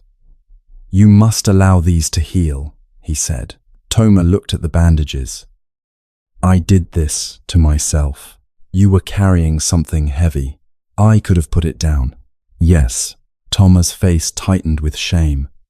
Sora recognized another arrow forming. He said gently, "You put it down today." Toma looked toward him. "The past does not need to become another boat on your shoulders." The man nodded slowly. Before Sora and the monk left, Toma gave them several dried apples from the basket. He held one toward the old monk. Payment for the lesson. The monk shook his head. "I did not carry the boat." Toma gave him the apple anyway. They began walking back toward the river. Aya remained beside her father at the doorway. Toma watched them leave. Then called out, "Monk." The old man turned. "If the river rises tonight." The monk waited. Toma looked toward the high stone foundations beneath his house. "I will check the water." The monk nodded. "And if the boat is needed, I will use it." The monk bowed. They continued down the road. At the narrow bridge, Sora stopped. The crossing was clear now. Only wet leaves rested upon the boards. He looked at the pouch tied to his belt, the gathered objects pressed against his side. The monk noticed. "What are you carrying?" he asked. "You know." "Do I?" Sora untied the pouch. He sat beside the bridge and opened it. The arrowhead rested beside the rope. The blue fragment beside the bent latch. The wooden token beneath May's hairpin. "Lessons," Sora said. The monk picked up the rope. "Is this the lesson?" "No." He held up the arrowhead. "This?" "No." "The fragment?" "No." The monk placed the objects back. "Then what are they?" "Reminders." "Do you need them?" Sora's hand moved toward the pouch. "I do not know." The monk nodded. Sora looked at each object. The arrow had helped him understand. The rope had helped him question fear. The broken cup had helped him see impermanence. The latch had helped him meet reality. But part of him had begun believing that carrying the objects meant he would not forget. That, without them, the lessons might disappear. "Another boat?" he asked. "Should I leave them here?" The monk looked toward the ravine. "Why?" "To prove I am not attached." The monk smiled. "That would be another form of attachment." Sora frowned. "Keeping is not always clinging," the monk said. "Leaving is not always freedom." Sora remembered Yumi saying the same. "Then how do I know?" "Carry them tomorrow. Leave them the next day. Notice what the mind says." Sora looked at the pouch. "What if I forget the lessons? Then learn them again." The answer felt almost insulting, yet strangely comforting. Sora lifted the arrowhead. "I thought wisdom meant reaching a place where I would never repeat the same mistake." The monk sat beside him. "Then you have turned wisdom into another permanent identity. The wise man, the healed man, the man who never clings, the man who never becomes angry, the man who always sees the rope clearly." Sora looked down, the house of mirrors again. The old monk continued. "Teachings are boats. They carry the mind across confusion. But if you lift every teaching onto your shoulders, you may become unable to walk." Sora looked toward the river below. "Are you saying the lessons should be abandoned when they no longer serve the moment?" "That sounds dangerous. Medicine is useful when illness is present. Would you swallow every medicine in your case each morning to honor what once healed you? No. Would you bandage skin that has no wound? No. Would you refuse to remove a splint after the bone has healed? No. The monk touched Sora's medical case. A treatment held beyond its proper time can create another problem. Sora thought about his identity as a healer. Knowledge had served him. Discipline had served him. Attention to danger had served him. Responsibility had served him. But after May's death, the same qualities had become harsh. He had used knowledge to accuse himself, responsibility to create guilt, attention to danger, to imagine every possible failure, discipline to deny rest. The boats had crossed into new territory, then remained on his shoulders. Sora held up the wooden mountain token. The traveler gave me this to help me find the temple. Did it? Yes. Do you still need it to find the temple? Sora looked up the path.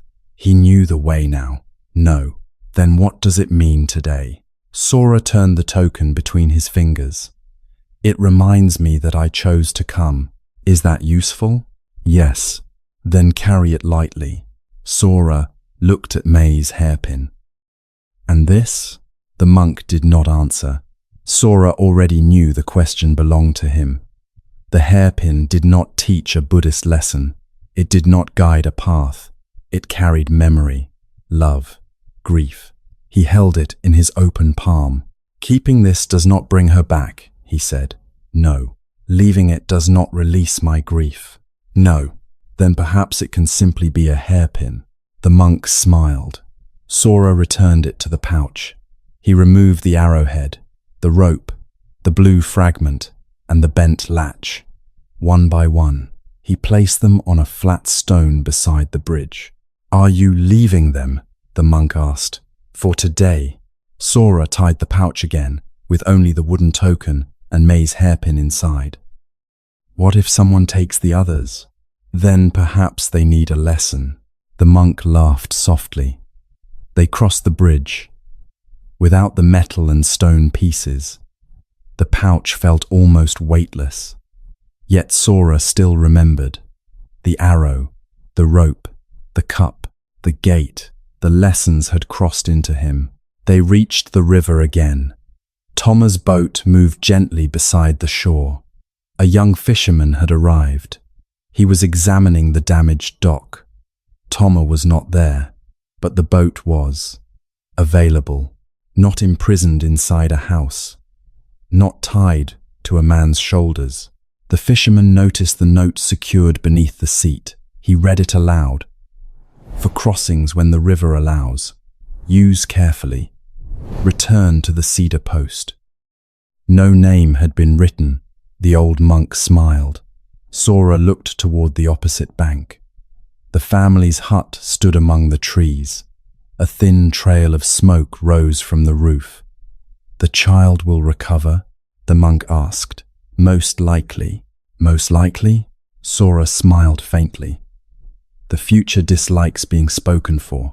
They began climbing back toward the temple. As the path rose, the river became smaller behind them. Sora touched the lighter pouch. Is grief also a boat? He asked. The monk thought for a while. Sometimes grief carries us toward the truth that someone mattered.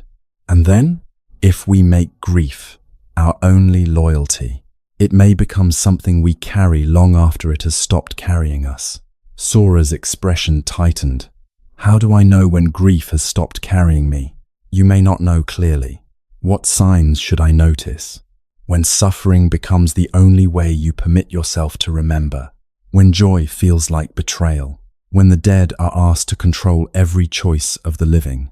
When the wound becomes an identity you fear losing. Sora walked quietly.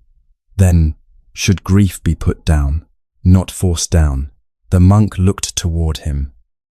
A boat is not thrown away in the middle of the river. Sora nodded. You are still crossing, the monk continued. Some days, grief carries you. Some days, you carry it. Some days, You may sit beside it at the shore, and one day, perhaps you will thank it for protecting your love. Then allow it to remain behind while you continue walking. Sora looked toward the valley. He imagined grief as the boat, not an enemy, not a prison by nature, something that had held him above waters he thought would drown him. His grief had kept May close during the first unbearable months. It had given shape to the absence. It had reminded him that her life mattered. But if he believed endless suffering was the only true form of remembrance, he would carry the boat into every future season, through markets, homes, friendships, work, even happiness. The road would become narrower. His shoulders would bleed. Sora whispered, "I do not know whether I am ready to leave it." The monk nodded. Then, "Do not pretend." They walked farther. "But remember where boats belong. At the shore, in the water when needed. At the shore when not." The monk looked towards Sora. "Not upon the shoulders, merely because they once saved us." They reached the temple before sunset. Sora entered his room. The space beside his bed looked different without the 4 lesson objects. Only the pouch remained. Inside, the mountain token, May's hairpin. He opened his medical case. Dozens of herbs filled small compartments. Bandages, needles, knives, powders, notes. At the bottom rested a folded paper, the final list of medicines he had given May. Sora removed it. He had read it hundreds of times. Each line carried an accusation.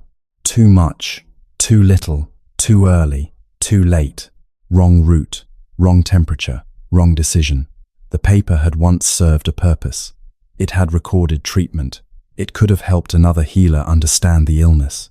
But now, Sora used it only to reopen the trial. He held the page. Was this another boat? He remembered the monk's warning. Do not throw the boat away in the middle of the river. Do not keep it on the shoulders when the crossing is over. Sora did not burn the paper. He was not ready. Instead, he folded it carefully, placed it inside a wooden box, closed the lid, then moved the box from beside his bed to the far shelf. A small distance, but a real one. He sat near the paper window. The evening sky turned deep blue. May's hairpin rested in his palm. He remembered her final night again. But this time, he also remembered another day. A summer afternoon. May sitting in a small boat beside the river, laughing because Sora could not row in a straight line.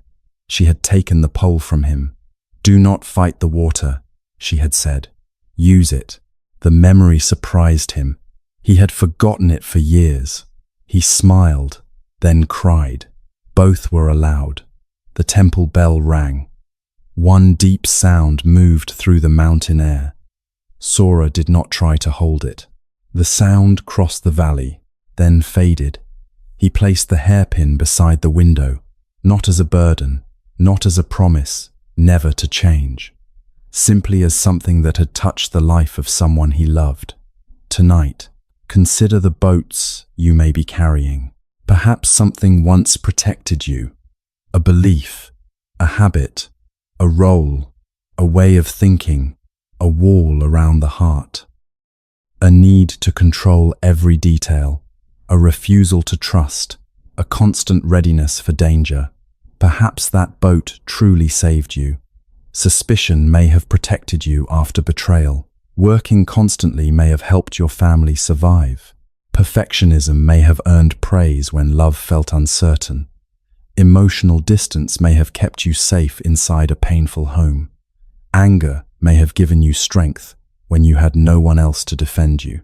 Do not insult the boat. It helped you cross difficult water, but look gently at where you are now. Are you still in the river? Or are you carrying the vessel along a road where it no longer serves you?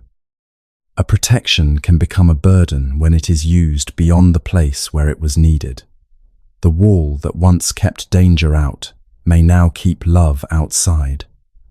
The work that once created safety may now prevent rest. The identity that once gave direction may now make change feel impossible. The grief that once carried your love may now convince you that healing is betrayal.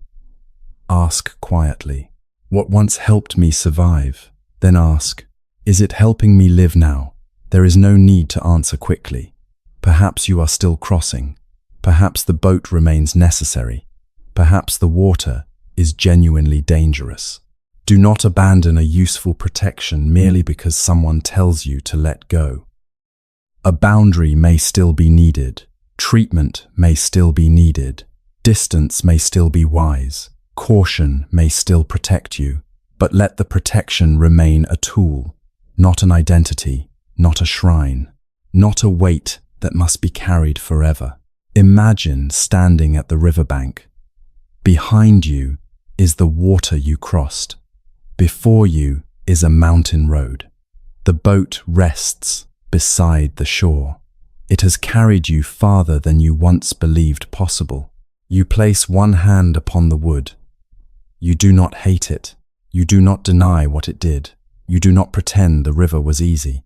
You simply say, thank you. Then notice whether your hands are willing to release the rope. Perhaps only one finger opens tonight. That is enough. You may leave the boat tied safely nearby. You may return if the river rises. You may allow someone else to use what once saved you. Wisdom does not always destroy the old protection. Sometimes it places it where it can serve, instead of where it can rule. The Buddhist teachings themselves may become boats. A phrase may carry you through grief. A meditation may steady fear. A story may help you cross confusion. Use the teaching. Let it serve. But do not carry every word as another burden. The purpose of a path is walking. The purpose of medicine is healing. The purpose of a boat is crossing, not worshipping the road, not swallowing the bottle forever, not carrying the vessel up every mountain. Perhaps you have been waiting to become completely healed before putting down your story. The person who was betrayed, the person who lost someone, the person who failed, the person who survived, the person who was never chosen, the person who always had to be strong. These stories may be true, but they are not the only truth still possible. You are also the person breathing now, the person listening, the person who crossed, the person standing at another shore. For tonight, imagine removing the ropes from your shoulders. Feel the weight lower gently toward the earth. Notice the places where the straps have pressed against you. Do not judge the wounds. Treat them with care. The body may feel strange without the burden. Lighter does not always feel safe at first. Freedom may resemble emptiness before it resembles peace. Allow the fear to be present. You may look back at the boat once, then again. It remains there. Your gratitude remains. Your memories remain. What you learned remains. You do not have to carry something forever in order to honor what it gave you. Breathe slowly. The river is still flowing. The boat moves gently beside the cedar post. The road ahead is narrow, but your shoulders are free. Perhaps tomorrow you will return to the boat. Perhaps you will use it to help another person cross. Perhaps you will continue walking. There is no need to decide the whole journey tonight. Simply notice what you are carrying. Notice whether it carries you, or whether you now carry it. And for one peaceful breath, allow the burden to rest at the shore.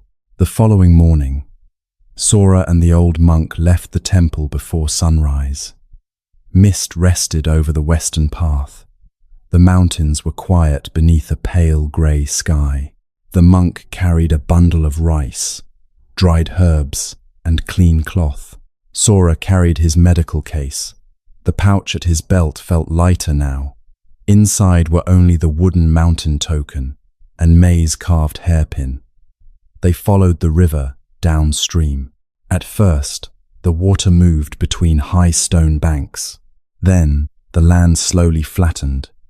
The cedar forest gave way to open fields, willow trees, and wide stretches of reeds. Recent floods had changed the valley.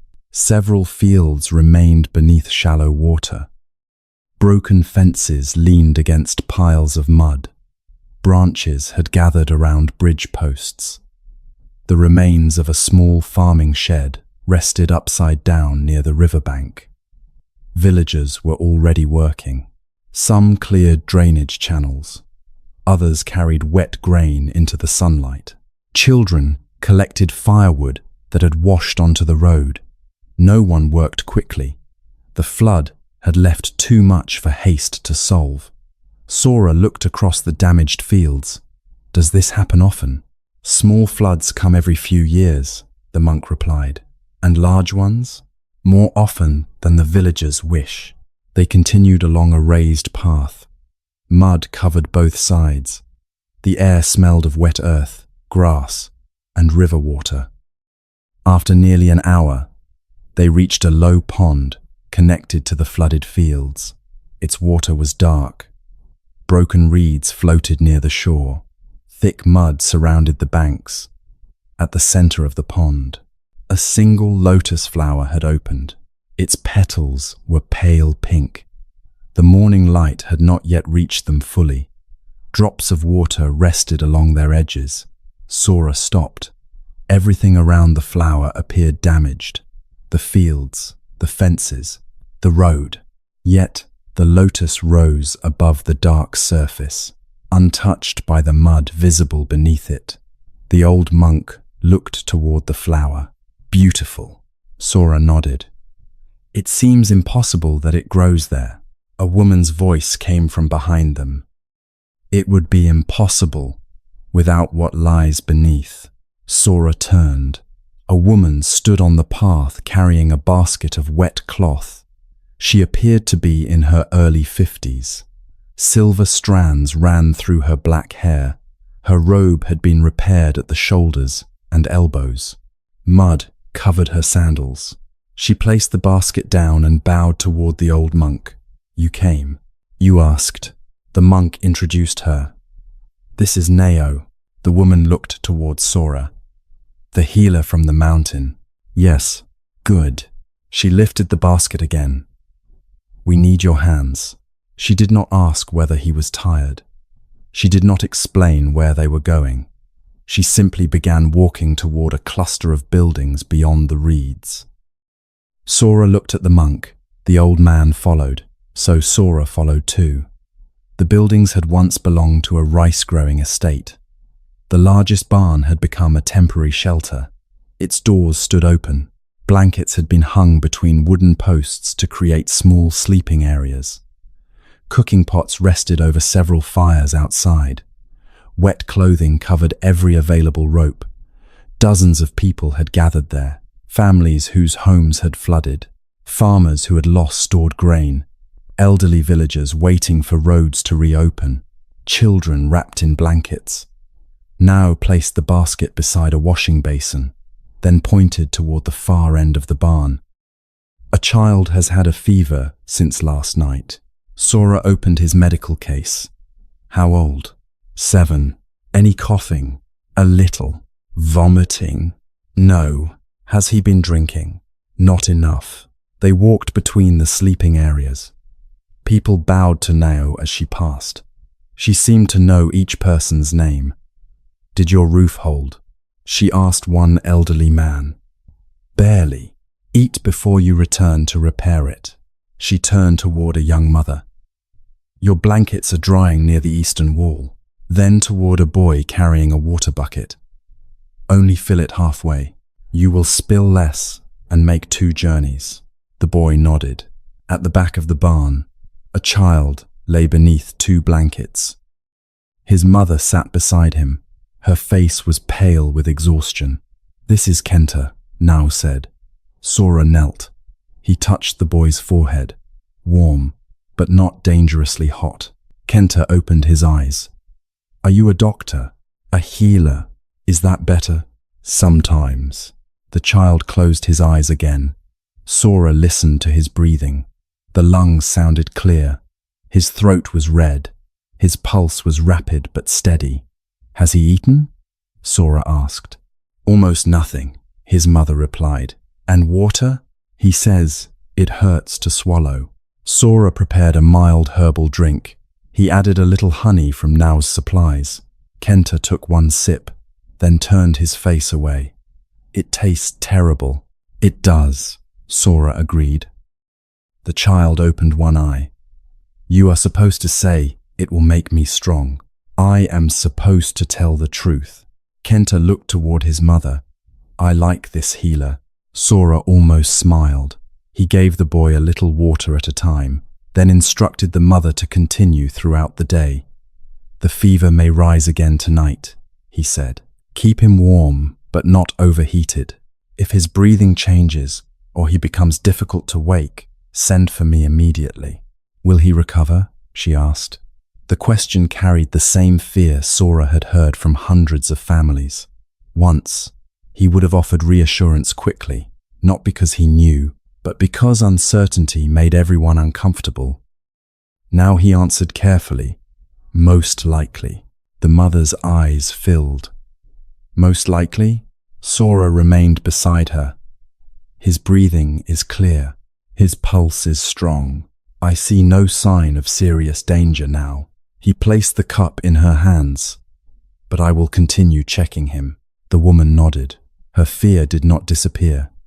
Yet she no longer carried it alone. As Sora stood, Now pointed toward another sleeping area. An elderly woman cut her foot in the flood, and a farmer has a cough from sleeping in wet clothes. Sora moved to the next patient, then the next. The morning passed. He cleaned wounds, changed bandages, prepared tea for a man with chest congestion, examined a pregnant woman who had fallen while escaping her flooded home, calmed a frightened child who believed a leech bite would poison her entire body. Each person carried a different pain. Some could be treated. Some needed time. Some needed food. Some needed only to be heard long enough for the fear to become less lonely. Now moved through the shelter without stopping. She carried water, prepared meals, found dry clothing, settled arguments, held babies while their parents rested. At midday, Sora saw her sitting beside an old man near the doorway. The man was staring toward the flooded fields. "My house is gone," he said. Now nodded. "The walls collapsed. Yes, my wife built that house with me." Now did not say that another house could be built. She did not remind him that he was fortunate to be alive. She sat beside him. After a while, the man began crying. Now remained. Sora watched from across the barn. The old monk approached him. "What is she doing?" "Nothing." The monk looked toward him. Sora corrected himself. "She is staying." "Yes. Is that enough?" "Ask the man." The old farmer leaned slightly toward Now. His breathing slowly became steadier. Sora looked down at his medical case. He had once believed healing meant changing the condition, lowering the fever, closing the wound, removing the pain. But sometimes, the condition could not yet be changed. The house remained gone. The loved one remained dead. The past remained complete. Perhaps staying was also a form of medicine. After the midday meal, Now finally sat beneath a willow tree behind the shelter. She held a small bowl of rice. Sora and the old monk joined her. The lotus pond was visible beyond the reeds. The single flower had opened wider beneath the sun. Sora asked, "How long have you cared for this shelter?" "Since the flood began. I mean before this flood." Now took a small bite of rice. "The barn became a shelter 12 years ago." "Another flood?" "Yes." "Were you living here then?" Now looked toward the pond. "My home stood where the deepest water is now." Sora followed her gaze. Only reeds and dark water remained. "I lived there with my husband and our son," she said. The old monk ate quietly. He already knew the story. Our son was named Haru. Sora remembered the hunter from the first lesson. But this was another Haru, another life, another family's beloved name. He was 9 when the flood came. Nao's voice did not tremble. Perhaps she had told the story many times. Perhaps trembling had moved somewhere deeper. The rain had fallen for 4 days. We believed the river would remain inside its banks. It always had before. The water entered at night, before dawn. Nao looked toward the damaged fields. My husband went outside to release the animals. I woke Haru. We climbed onto the roof. Sora listened. The house shifted. One wall collapsed. The current carried part of the roof away. Nao placed her rice bowl on the ground. My husband reached a tree. I reached the grain store. And Haru? Nao's eyes remained on the lotus. The water took him between us. Sora lowered his head. We searched for 3 days, she continued. Villagers searched downstream. Fishermen checked the reeds. They found him? Yes. Silence settled beneath the willow tree. The shelter behind them remained alive with ordinary sounds, bowls touching, children speaking, wood being placed on a fire. Sora asked gently, what happened after? Nao picked up her rice again, but did not eat. I hated the river. Her answer was simple. I hated rain. I hated the villagers who still had children. I hated mothers who complained that their sons were noisy. She looked towards Sora. I hated anyone who told me that time would help. Sora understood. I stopped leaving the temporary shelter. Nao continued. Not because I wanted to help, because there was nowhere else I could bear to go. Your house was gone, yes, but that was not the only reason. Sora waited. If I returned to ordinary life, it would mean life had continued after Haru. The empty hat rand, the broken cup, the closed gate, the boat at the shore. All the lessons gathered again. What changed? Sora asked. Nao looked toward the barn. 3 weeks after the flood, a woman arrived carrying a baby. The child had been without milk for 2 days. The mother was sick. What did you do? Nothing at first. Nao's expression tightened. I thought, why should her child live when mine had died? Sora did not judge her. Grief sometimes spoke cruelly before compassion could return. The baby began crying, she continued. I covered my ears. The old monk looked toward the pond. Then the mother collapsed. Nao took a slow breath. I knew where clean water had been stored. I knew which women in the village were nursing. I knew how to prepare rice water. So you helped. I was angry while helping. Sora looked at her. I carried the baby. I complained.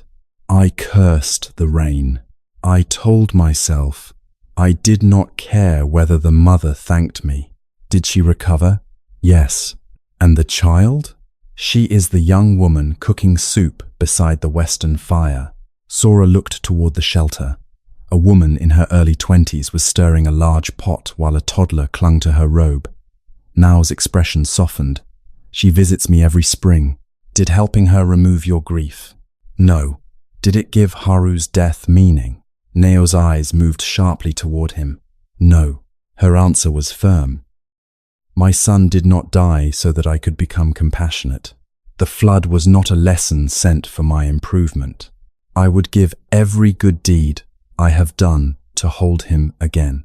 Sora remained silent. Nao touched the earth beside her.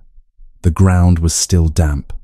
Suffering does not become good merely because something beautiful grows afterward. The old monk nodded. Then why the lotus? Sora asked. Nao looked toward the pond. Because people misunderstand it. She stood. Come. They walked through the reeds. The path ended at the water's edge. Mud pulled at their sandals. The lotus flower stood several yards away. Its stem rose through the dark water, now pointed beneath the surface. The roots are buried in mud. Sora nodded. The mud contains dead leaves, broken reeds, decaying plants, everything the pond could not keep as it was. She looked toward the flower. The lotus does not deny the mud. It does not become clean by pretending its roots are elsewhere. Does the mud create the flower? Sora asked. It provides conditions, water, nutrients, a place to root. Nao's voice softened. But mud alone does not guarantee a lotus. Sora looked at her. Some suffering does not produce wisdom, she said. Sometimes it produces more suffering. Sometimes people become bitter, afraid, cruel, lost. Then what makes the difference? Nao considered the question. Conditions. The answer sounded like the old monk. A hand that reaches toward us. A moment of honesty. A place safe enough to grieve. A teaching heard when the heart is finally ready. The choice not to pass pain forward. She touched her chest. And sometimes, the willingness to let another person's suffering matter, even while our own still hurts. Sora looked toward the lotus. He had spent months asking why May died. He wanted a reason strong enough to make the loss acceptable. Perhaps no such reason existed, but another question was slowly appearing. Not why had suffering entered his life, but what would he do now that it had? Nao walked into the shallow water. Mud rose around her ankles. She reached toward the lotus, but did not pick it. Why leave it? Sora asked. It is still blooming. Will it last? No. The petals will fall? Yes. Then why not bring it to the shelter where more people can see it? Nao smiled faintly. Because beauty does not always need to be possessed in order to be shared. The empty hand again. Sora looked toward the muddy water. Does caring for others make you feel close to Haru? Sometimes. And sometimes, it makes me miss him more. Then why continue? Nao returned to the shore. Mud covered her feet. Because another person's pain does not become less real merely because mine is large. The words settled inside Sora. Nao continued. For many years, I believed compassion meant becoming peaceful enough to help. But compassion often begins before peace. How? You hear someone crying. You are still wounded. You still go. She looked toward the shelter. You do not wait to become a perfect person. You bring the hands you have. Sora looked at his own hands. Hands that had treated hundreds. Hands that had failed to save May. Hands that had become cold after her death. Hands that were slowly learning to remain open again. A shout came from the shelter. Now, a boy ran toward them. Kenta's fever is higher. Sora immediately returned to the barn. The child's face had become flushed. His breathing was faster. His mother held a wet cloth against his forehead. Sora examined him again. The lungs remained clear, but the boy was dehydrated. His pulse felt weaker than before. We need to cool him slowly, Sora said. Not with cold water. Bring clean cloth, more drinking water, and the willow medicine. People moved quickly. Nao gave instructions. The old monk heated water. Kenta's mother sat beside the boy, trembling. Is he dying? She asked. No, Sora said, then stopped. He could not promise what he did not know. He is more ill than this morning. The mother covered her mouth. Sora continued. But he is awake. His lungs remain clear. We know what his body needs now. What if the medicine does not work? Sora felt his old instinct. Search for certainty, offer a future, protect everyone from fear. Instead, he sat beside her. Then, we will respond to what happens next. The woman began crying. I cannot lose him. Sora looked toward the child. He remembered May's fever. The cup in her hands. The snow. The first arrow entered again. He did not run from it. You love him, he said. Yes. You are afraid. Yes. So am I. The mother looked at him in surprise. Aren't healers supposed to know what to do? I know what to do now. And later, I will look again. Sora placed the cup against Kenta's lips. One sip, he said. The boy turned away. Sora waited. Kenta. The child opened his eyes. You said you liked me. I changed my mind. That is allowed. The boy's lips moved slightly, perhaps a smile. But you still need to drink. Kenta took a small sip. Then another. They repeated this slowly. A spoonful. A pause. A breath. Another spoonful. Nothing dramatic happened. The fever did not disappear immediately. The room did not fill with miraculous relief. They simply continued. Now sat behind the mother and supported her back. The old monk refreshed the warm water. Sora watched the boy's breathing. Hours passed. Outside, afternoon light moved across the flooded fields. The Lotus began to close. Near sunset, Kenta's pulse became steadier. The fever remained. But his skin was less dry. He opened his eyes. Is there food? His mother laughed and cried at the same time. Sora gave the boy a little thin rice porridge. Only a few bites. Kenta frowned. I want 5. You may have 3. 4. You are recovering quickly enough to bargain. The mother held the bowl while Kenta ate. Sora stepped outside. His legs felt weak from kneeling. His back ached. He sat beneath the willow tree. The old monk joined him. You were afraid, the monk said. Yes. Did fear prevent you from helping? No. Did compassion remove the fear? No. Sora looked toward the barn. They existed together. The monk nodded. Sora touched the pouch at his belt. I thought wisdom would eventually make suffering disappear. Did I tell you that? No. Who did? My own hope. They watched the sky darken above the fields. Sora asked, why do we suffer? The question had followed him from the village, up the mountain, through every lesson. The old monk remained silent for so long that Sora believed he might not answer. At last, he said, we suffer because pain exists. Sora frowned. That sounds too simple. Then, listen further. The monk looked toward the river. Bodies become ill. People separate. Things change. What is born will one day die. This is pain woven into conditioned life. Sora waited. And we suffer more because the mind clings.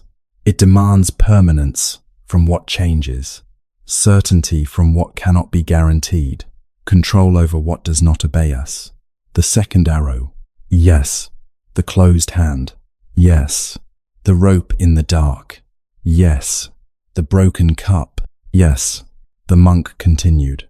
We suffer because we mistake thoughts for reality, because anger burns the hand, because comparison makes the self into a prison, because resistance fights what has already become true, because craving keeps peace one step beyond reach, because we carry protections after they no longer protect us. Sora looked toward the lotus pond. And the final lesson? We suffer because we believe suffering belongs only to us. Sora turned toward him. The monk continued. When pain closes the heart, the world becomes very small. There is my loss, my fear, my injustice, my loneliness. Are those not real? They are real. But compassion reveals that pain is not a private kingdom. The old monk gestured toward the shelter. Every person inside carries something. A flooded home, a dead parent, a sick child, a body growing old, a future they cannot control. Sora looked through the open barn doors. Families rested beneath hanging blankets. Nao served rice. Kenta's mother stroked her son's hair. The monk said. Compassion does not answer every why. It changes what the heart does with the question. Sora lowered his eyes. What does it do? It asks, who is suffering now? What can be held? What can be treated? Where can I remain? The words felt different from the answers Sora had once wanted. They did not explain May's death. They did not make it fair. They did not remove grief, but they opened a path. Sora whispered, my pain could help me recognize another person's pain. Yes. Does that make the pain necessary? No. Good? No. Then what does it make it? The old monk looked toward the dark water beneath the lotus. Mud. Sora was silent. And what grows from it? He asked. That depends on what is planted. The monk stood and returned to the shelter. Sora remained beneath the willow. The final light rested on the pond. The lotus had nearly closed for the night. Its petals folded inward, protecting the center until morning. Sora removed May's hairpin from the pouch.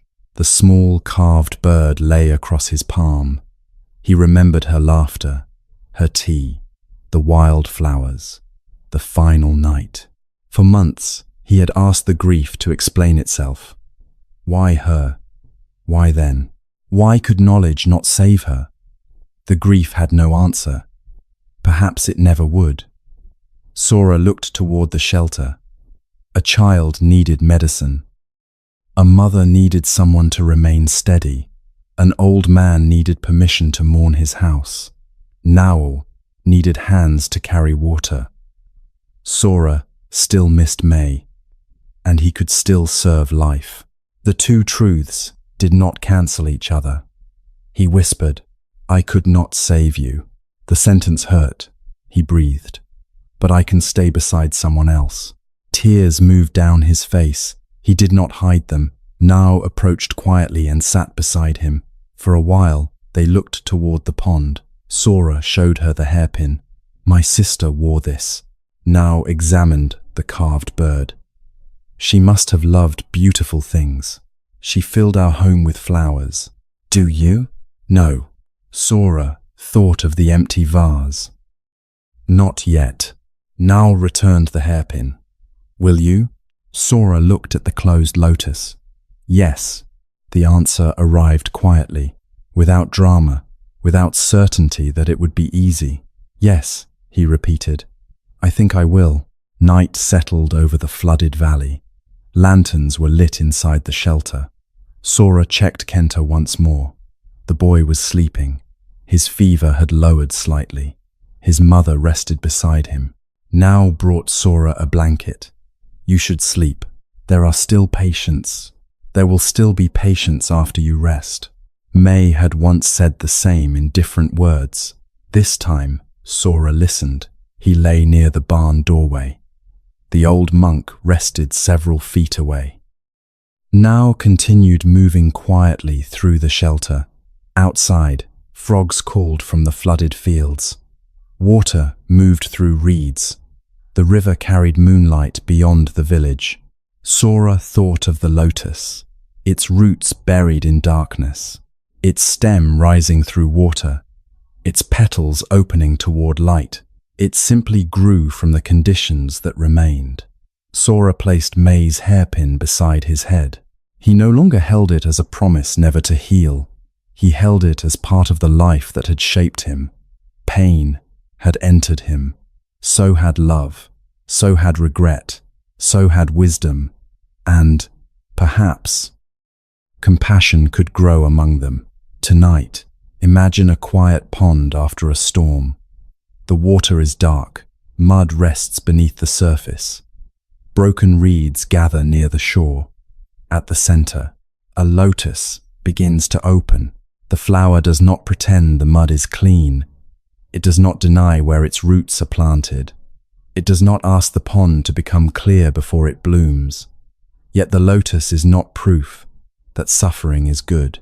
Your losses did not need to happen in order for you to become wise. Your wounds were not given to you because you deserved a lesson. Pain is not made sacred merely because you survived it. You are allowed to wish it had been different.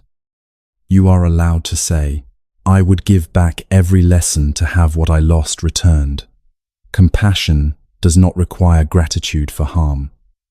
It asks only, what may grow from the life that remains? Perhaps suffering has made you more aware of another person's pain. You recognize fear because you have been afraid. You recognize loneliness because you have sat inside an empty room. You recognize grief because you have reached for someone who was no longer there. This recognition can become bitterness. It can become a wall. It can become anger directed toward anyone who still possesses what you lost.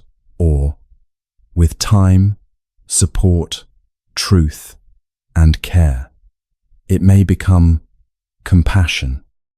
Compassion is not always peaceful. Sometimes it is a wounded person hearing another wounded person cry and choosing not to turn away. You do not need to become completely healed before offering kindness. You do not need perfect wisdom. You do not need all the answers. You may bring the hands you have, perhaps tonight. Those hands are tired. Then compassion may begin by allowing yourself to rest. Perhaps you have spoken harshly to yourself for many years. Then, compassion may begin with one gentler sentence. Perhaps someone else is suffering near you. You may not be able to remove the pain, but perhaps you can stay. Listen, bring water, send a message, prepare a meal, sit beside the bed. Not every wound can be cured, but no one should be required to carry every wound alone. As you breathe slowly, notice the pain that belongs to your life.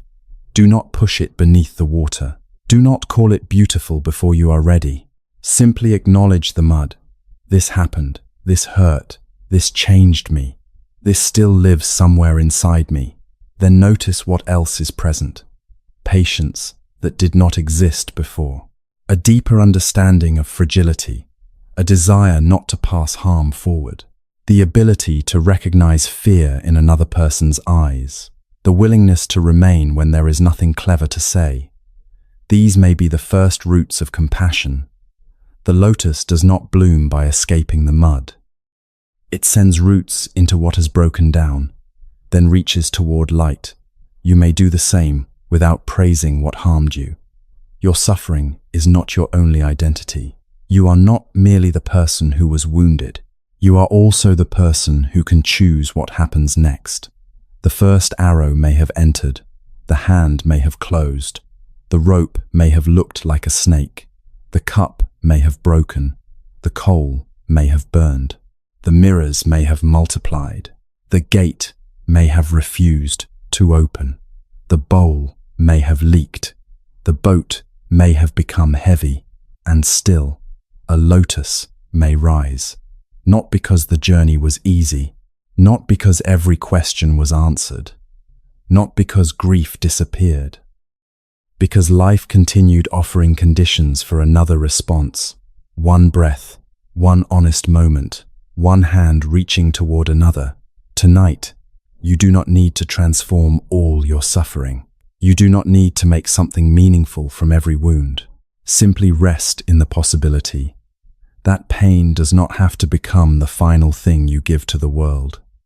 What entered as suffering may leave as understanding. What entered as loneliness may leave as companionship.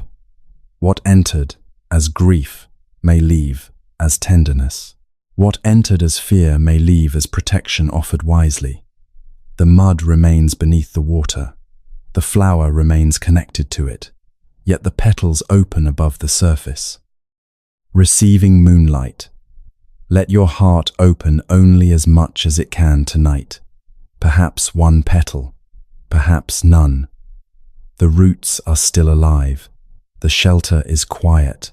The fever is lowering. The cooking fires have become embers. Now rests beside the doorway. The old monk is breathing slowly beneath his blanket, and somewhere beyond the reeds, the lotus waits for morning. Perhaps you began this journey searching for an answer. Why does pain exist? Why do bodies become ill?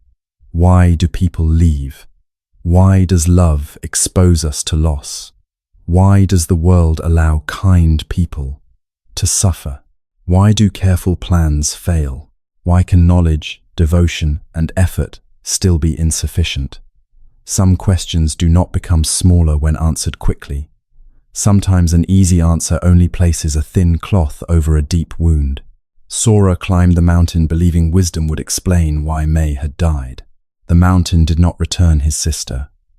The old monk did not reveal a secret reason. No lesson made the loss fair. Instead, Sora learned to see the ways pain had become more pain. The first arrow was the wound. The second was everything the mind built around it. I should have known. This must not have happened. I have no right to rest. If I stop suffering, I will betray the person I loved.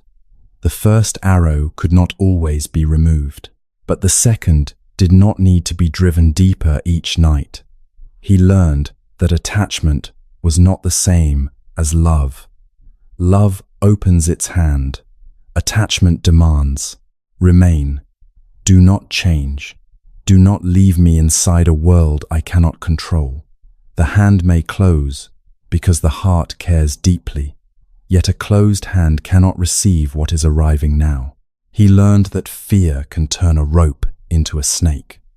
Not every danger is imaginary, but not every frightening thought is a fact. Wisdom does not ignore danger. It looks before deciding. He learned that the cup is already broken, not because life is meaningless, because everything precious is temporary. The cup holds tea while it can. The flower blooms while conditions allow. The person beside us changes even while we are looking. Impermanence is not only the reason we lose, it is the reason moments matter. He learned that anger is a burning coal. Anger may reveal that something is wrong. It may protect a boundary. It may create courage, but held without awareness, it burns the hand waiting to throw it. He learned that the house of mirrors multiplies one reflection. Failure, success, beauty, status, shame. One part of a person becomes the whole identity, yet no reflection contains an entire life. You are not only your achievement, not only your error, not only the way one person saw you. You are a changing life. He learned that acceptance is not surrender. Acceptance says, this is what is here. The road is blocked. The bridge is gone. The person has died. The body has changed. Only after seeing what is present can wisdom choose the path that remains. He learned that craving creates a bottomless bowl. One more achievement, one more possession, one more answer, one more promise of permanent safety. Desire can guide us. But craving makes peace wait forever beyond the next result. He learned that a boat should remain near the water. A protection may have saved us. A belief may have carried us. A role may have given strength.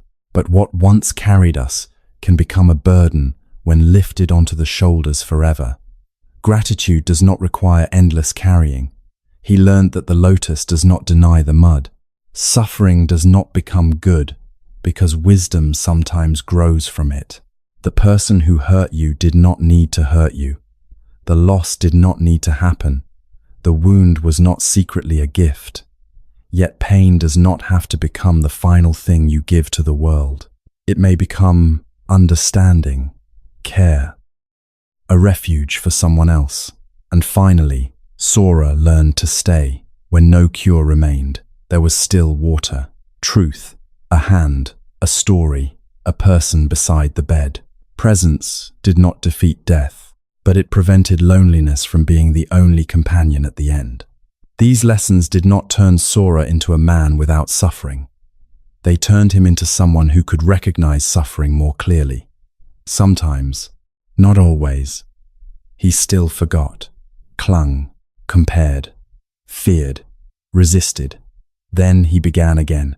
Perhaps that is the path, not becoming permanently peaceful, but learning how to return. Return to the breath. Return to what is true. Return to the open hand. Return to compassion. When suffering arrives, ask what can be treated. When something cannot be undone, ask what can still be held. When the mind demands a final explanation, ask whether an answer is needed, or whether a frightened heart needs company. And when the question remains, why do we suffer? Perhaps you may answer gently, because we are alive in a changing world, because we love what we cannot keep forever, because bodies are vulnerable, because knowledge is limited, because certainty is not promised, and because the mind sometimes turns pain into a war against life itself. But this is not the end of the teaching. We also possess the ability to notice, to soften, to release, to protect, to grieve, to help, to remain. Suffering is part of the human path. Compassion is one way we walk it together. And now, the story may begin to grow quieter. Nothing more needs to be understood tonight. You have traveled through forests, across rivers, up mountain paths, and into rooms lit by many small lamps. You do not need to carry every lesson. Let them rest beside the road. The arrowhead may lie upon the stone. The rope may remain inside the empty storehouse. The broken cup may become part of a garden wall. The coal may settle safely inside the furnace. The mirrors may darken. The gate may remain open. The bowl may be placed beside the fire. The boat may move gently at the shore. The lotus may close its petals for the night. You are not required to hold these images any longer. Let the body become heavy. Feel the place beneath you, the bed supporting your shoulders, your back, your arms, your legs. No path must be climbed. No patient is waiting. No question must be solved before sleep. Breathe in slowly and release the breath without effort. Again, a quiet breath entering, a softer breath leaving. Perhaps the mind remains active. It may repeat part of the story. It may return to your own memories. It may create questions. Let the thoughts move like petals across water. No need to catch them, no need to push them away. One thought arrives, then changes. Another appears, then fades. The pond does not chase each reflection. It receives and releases. Your body already knows how to rest. The heart continues beating without instruction. Breathing continues without being earned. The night is carrying what you no longer need to hold. Imagine the mountain temple after everyone has gone to sleep. The courtyard is empty. Plum blossoms rest upon the stones. A lantern burns beneath the gate. The old monk has placed his repaired sandal beside the doorway. The kitchen fire has become warm ash. The temple bell is still. Beyond the wall, cedar trees move gently beneath the night wind. Nothing is rushing. The mountain has nowhere else to be. You may also remain here. No need to become wiser tonight. No need to heal completely. No need to forgive before you are ready. No need to release every burden at once. Perhaps one finger opens. Perhaps the fist remains closed. Even then, the hand may rest. Imagine a bowl beside you. It is not full. It does not need to be. One small amount of water rests inside, enough for this moment. Imagine the boat at the riverbank. The rope is secure. The current moves beneath moonlight. You do not need to cross tonight. You do not need to carry the boat. It may remain where it is useful. Imagine a lotus beneath the stars. Its petals have closed. The flower is not failing. Rest is part of its rhythm. Beneath the water, roots remain inside the mud. Nothing needs to bloom during the night. You may also stop blooming, stop improving, stop proving. For now, rest is enough. If grief is present, Let it sit nearby. You do not need to remove it from the room. Give it a cushion, a little space. You may say, I know you are here, then return to the breath. If fear appears, bring a small lamp. Look gently. This is the bed.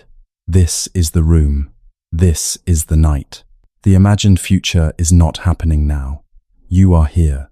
If anger appears, place the coal inside the furnace. You may return to it tomorrow when the hands are steady. Nothing must be thrown tonight. If regret appears, do not turn it into punishment. Ask only, what has it taught me? Then let the answer wait until morning. If craving appears, one more thought, one more answer, one more moment of certainty. Remember, the bowl. The next thing does not need to arrive before you are permitted to rest. This breath is already here. This bed is already holding you. This moment does not need to become more impressive. Slowly, the clinic lights are being extinguished. One lamp, then another. The room grows darker, but not unsafe. The people who gathered there have returned to their homes. Their names remain. Their stories remain. The silence is not empty. It is resting. Sora closes the clinic door. He walks into May's room. A branch of plum blossoms rests inside the vase. One petal falls. He does not return it to the stem. He opens the window. Night air enters, far away. The mountain bell rings once. The sound travels across the valley, over fields, across the river, through cedar branches, past the repaired gate, beyond the house of mirrors. The sound reaches you, then becomes softer, softer still, until sound becomes silence, and silence becomes sleep. You do not need to know why everything happened. Before you are allowed to close your eyes, you do not need to carry every person you loved upon your shoulders to prove that they mattered. Love has already changed you. The memory remains without constant pain. The lesson remains without the object. The river remains without your attention. The seed remains beneath the water. Perhaps it will bloom, perhaps not. For tonight, it is enough that it has been planted. Breathe gently. The gate is open. The road is quiet. The lamp is low. The bowl is resting. The boat is tied safely beside the shore. The plum tree moves beneath the stars. And the old question, why do we suffer? No longer needs to be carried through the night. Place it down. Let the mountain hold it. Let the river carry it. Let the earth receive it. You are allowed to sleep without an answer. You are allowed to rest while still healing. You are allowed to be loved while incomplete. Nothing more is required, only this breath, softly entering and leaving, entering and leaving. Slower now, quieter. The story is ending. The road continues somewhere beyond the darkness, but you do not need to walk it tonight. Rest, and when morning comes, begin again.